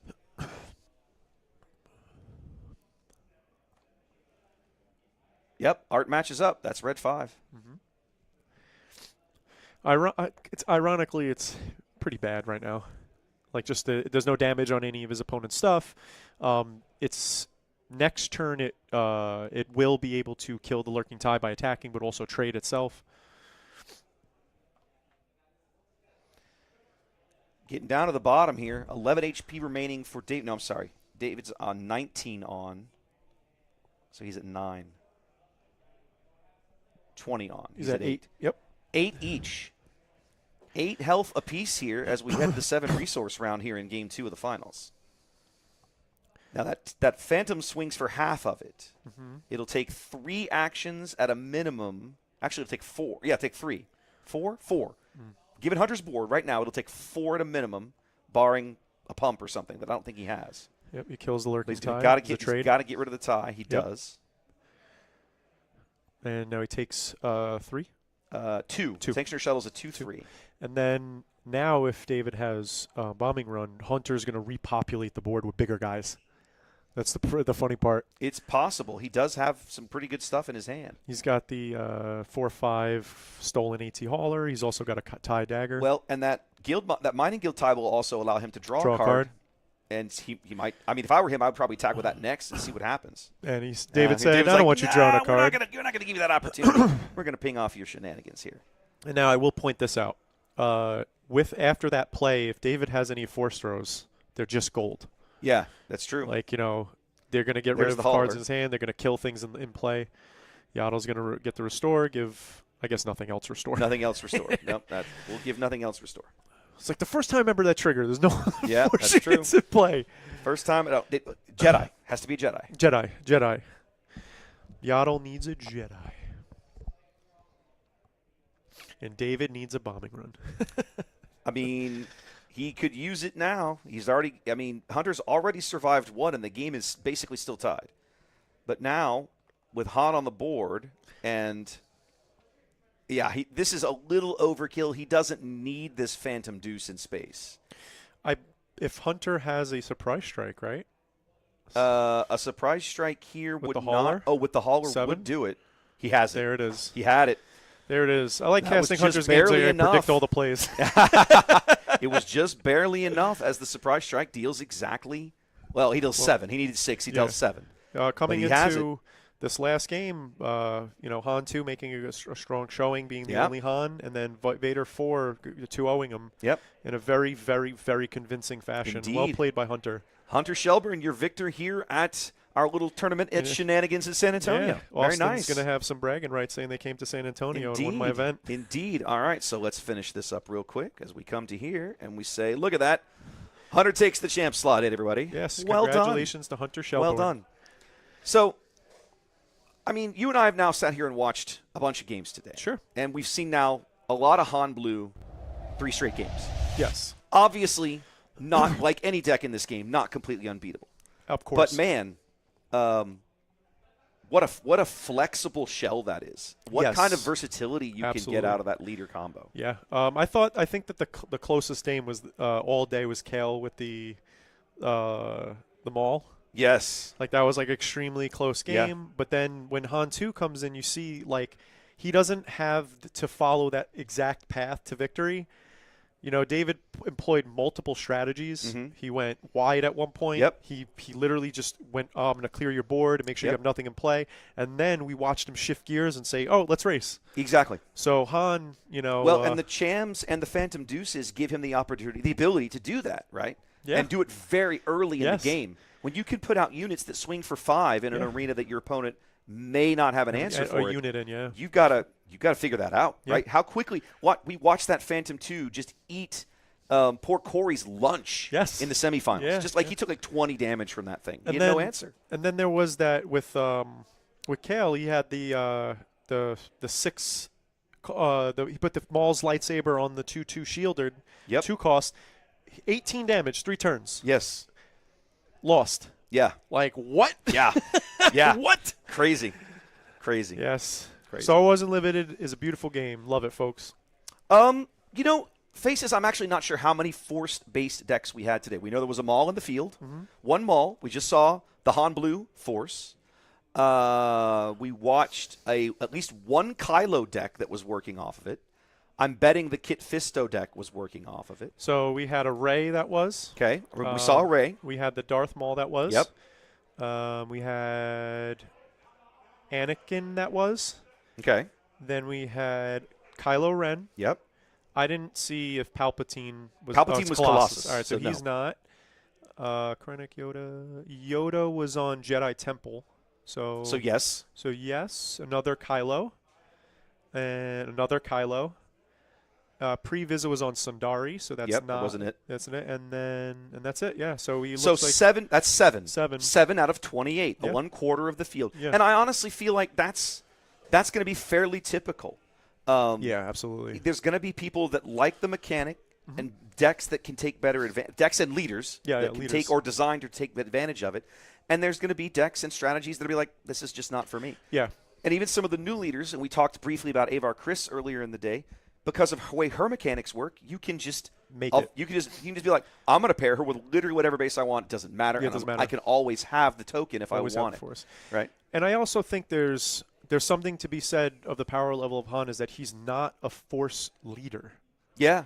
And he is rocking a force base and force units, and he is getting the synergy. And he's getting tons of value out of it. So even with Han not being a force trait himself or even turning on the force, the deck is still strong, functions, and is really powerful. I'll be bold enough. I'll go out on a limb and say he might be the first and quickest leader we've seen out of the old leader pool that's latched onto the new that new mechanic. Oh, absolutely, yeah. But he won't be the last. Somebody else will cook up something with an old leader and a 4-space that we haven't seen yet that will be solid somewhere along the way. I think that day one at Galactics, Vader 4 and Han 2 are going to be the meta. I can't disagree with this. So my advice, take it or leave it.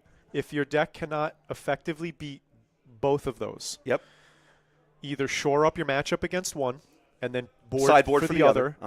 Or pick a different deck. Yeah. Like that, day one, you got to have a plan for those. You're going to see them. And I have a prediction that day 2 is that Vader 4 will drop off. Okay. And then, now, the other trick is, and you've experienced this, but if you've not, guys, if you're going to Galactics and you've not played in fields with, in events with large fields, the trick in large events is there is incredibly high variance. Absolutely, yeah. Especially early in the tournament. Yeah. By which I mean you'll plan for Vader XYZ. Yellow and Han Blue and whatever else. And then you'll sit down from turn 1 and you'll be sitting across from Hera Green. Yeah. Or whatever. I'm just telling you. I know what you mean. It's going to happen.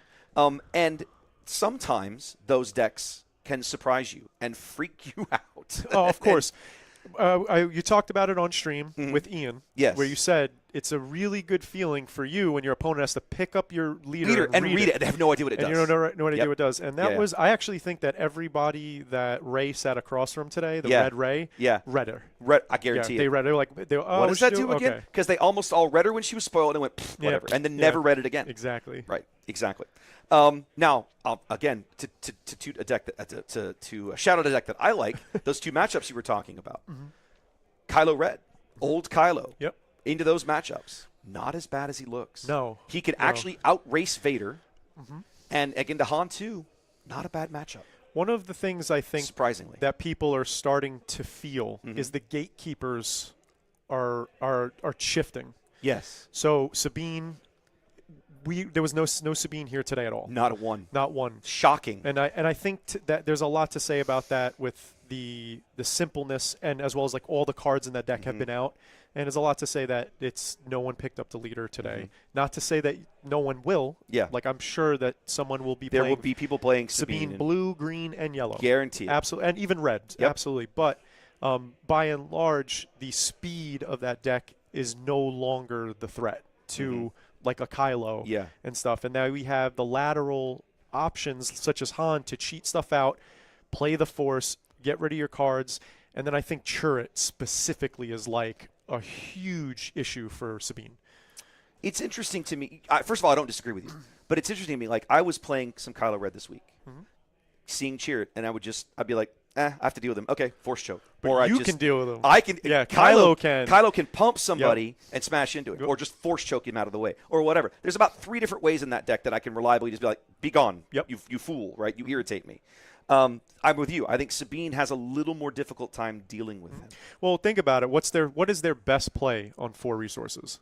Usually K2 or Darksaber. It's It's flip Sabine, throw Darksaber. But so a Darksaber Sabine can't get over Chirrut. Exactly. That's my point. crazy when you think about for it. 2 turns. For 2. So it's eat it, and then you either have something else, like let's say you ECL, or you attack again. But I've saved 12 life from that. Yeah, and just off of if I Chirrut just block Sabine, I've saved 6. Yeah. That's and I've lived. Yes. And that's very significant. It is. So I think that's one of the biggest factors. And her being a gatekeeper, now that she's essentially stepped out of the gateway, now we have other decks, and Han 2 was the first one to usurp that throne. To step into that gap and say, okay, beat me. And the irony is it's also heroism. It is. Heroism red. Again. Yep. Who could have predicted it? Chat asking a question. They wanted to know where Ray finished today. That was Ryan's deck. Yeah, Ryan finished at 2 and 3. Okay. He played 3 blue-green control decks. Those are his losses. Ugh, that's rough. So he played the Palpatine along the way then. Apparently. Yeah. Yes. He played against Anakin, the new Anakin green. Okay. He played against Director Krennic green. Okay, and then he played the Palpatine Colossus. Yeah, so Ryan said to me, whether or not this is true, but he said that he basically he was excited to play against anything that's aggro, mid-range, combo, whatever. he just doesn't want to The play against control hard deck, control. yeah, the control decks are And his nemesis. round 1 and 2 were Were hard controls. control. That's rough. So he went 0-2, went 2 wins, and Yep. then the last round got the No, it was New Ray. Red Ray on was a 4-space. It was a blue? 4-space. It was red yeah. blue. Yes, red blue 4-space. Yeah. All right, guys. Well, listen, let's wrap it up. It's about 8:30 here in the 10 Central Time Zone. That means I have some time to tear down and still get home slightly before midnight. That'll be nice. And I'm sure everybody wants their prizes. Everybody probably wants their prizes. So we're going to hang this up, guys. Appreciate you being here. And ladies and gentlemen, Cooper, you'll be at Galactics next week, won't you? Absolutely will. Outstanding. Come on by, guys. Say hello. Shake our hands. Yeah. And we'll be happy to meet you guys and hopefully see you in Vegas. Yeah, if you see me, unless I'm in the middle of a match, Yeah, just shout, obviously, hey, you're the stream guy. Hey, Yep, what's up? For sure. Absolutely. All right, guys, listen. Y'all have a great weekend. Enjoy your JTL games. Be safe if you're traveling to Vegas, and we'll see you again soon. Take care.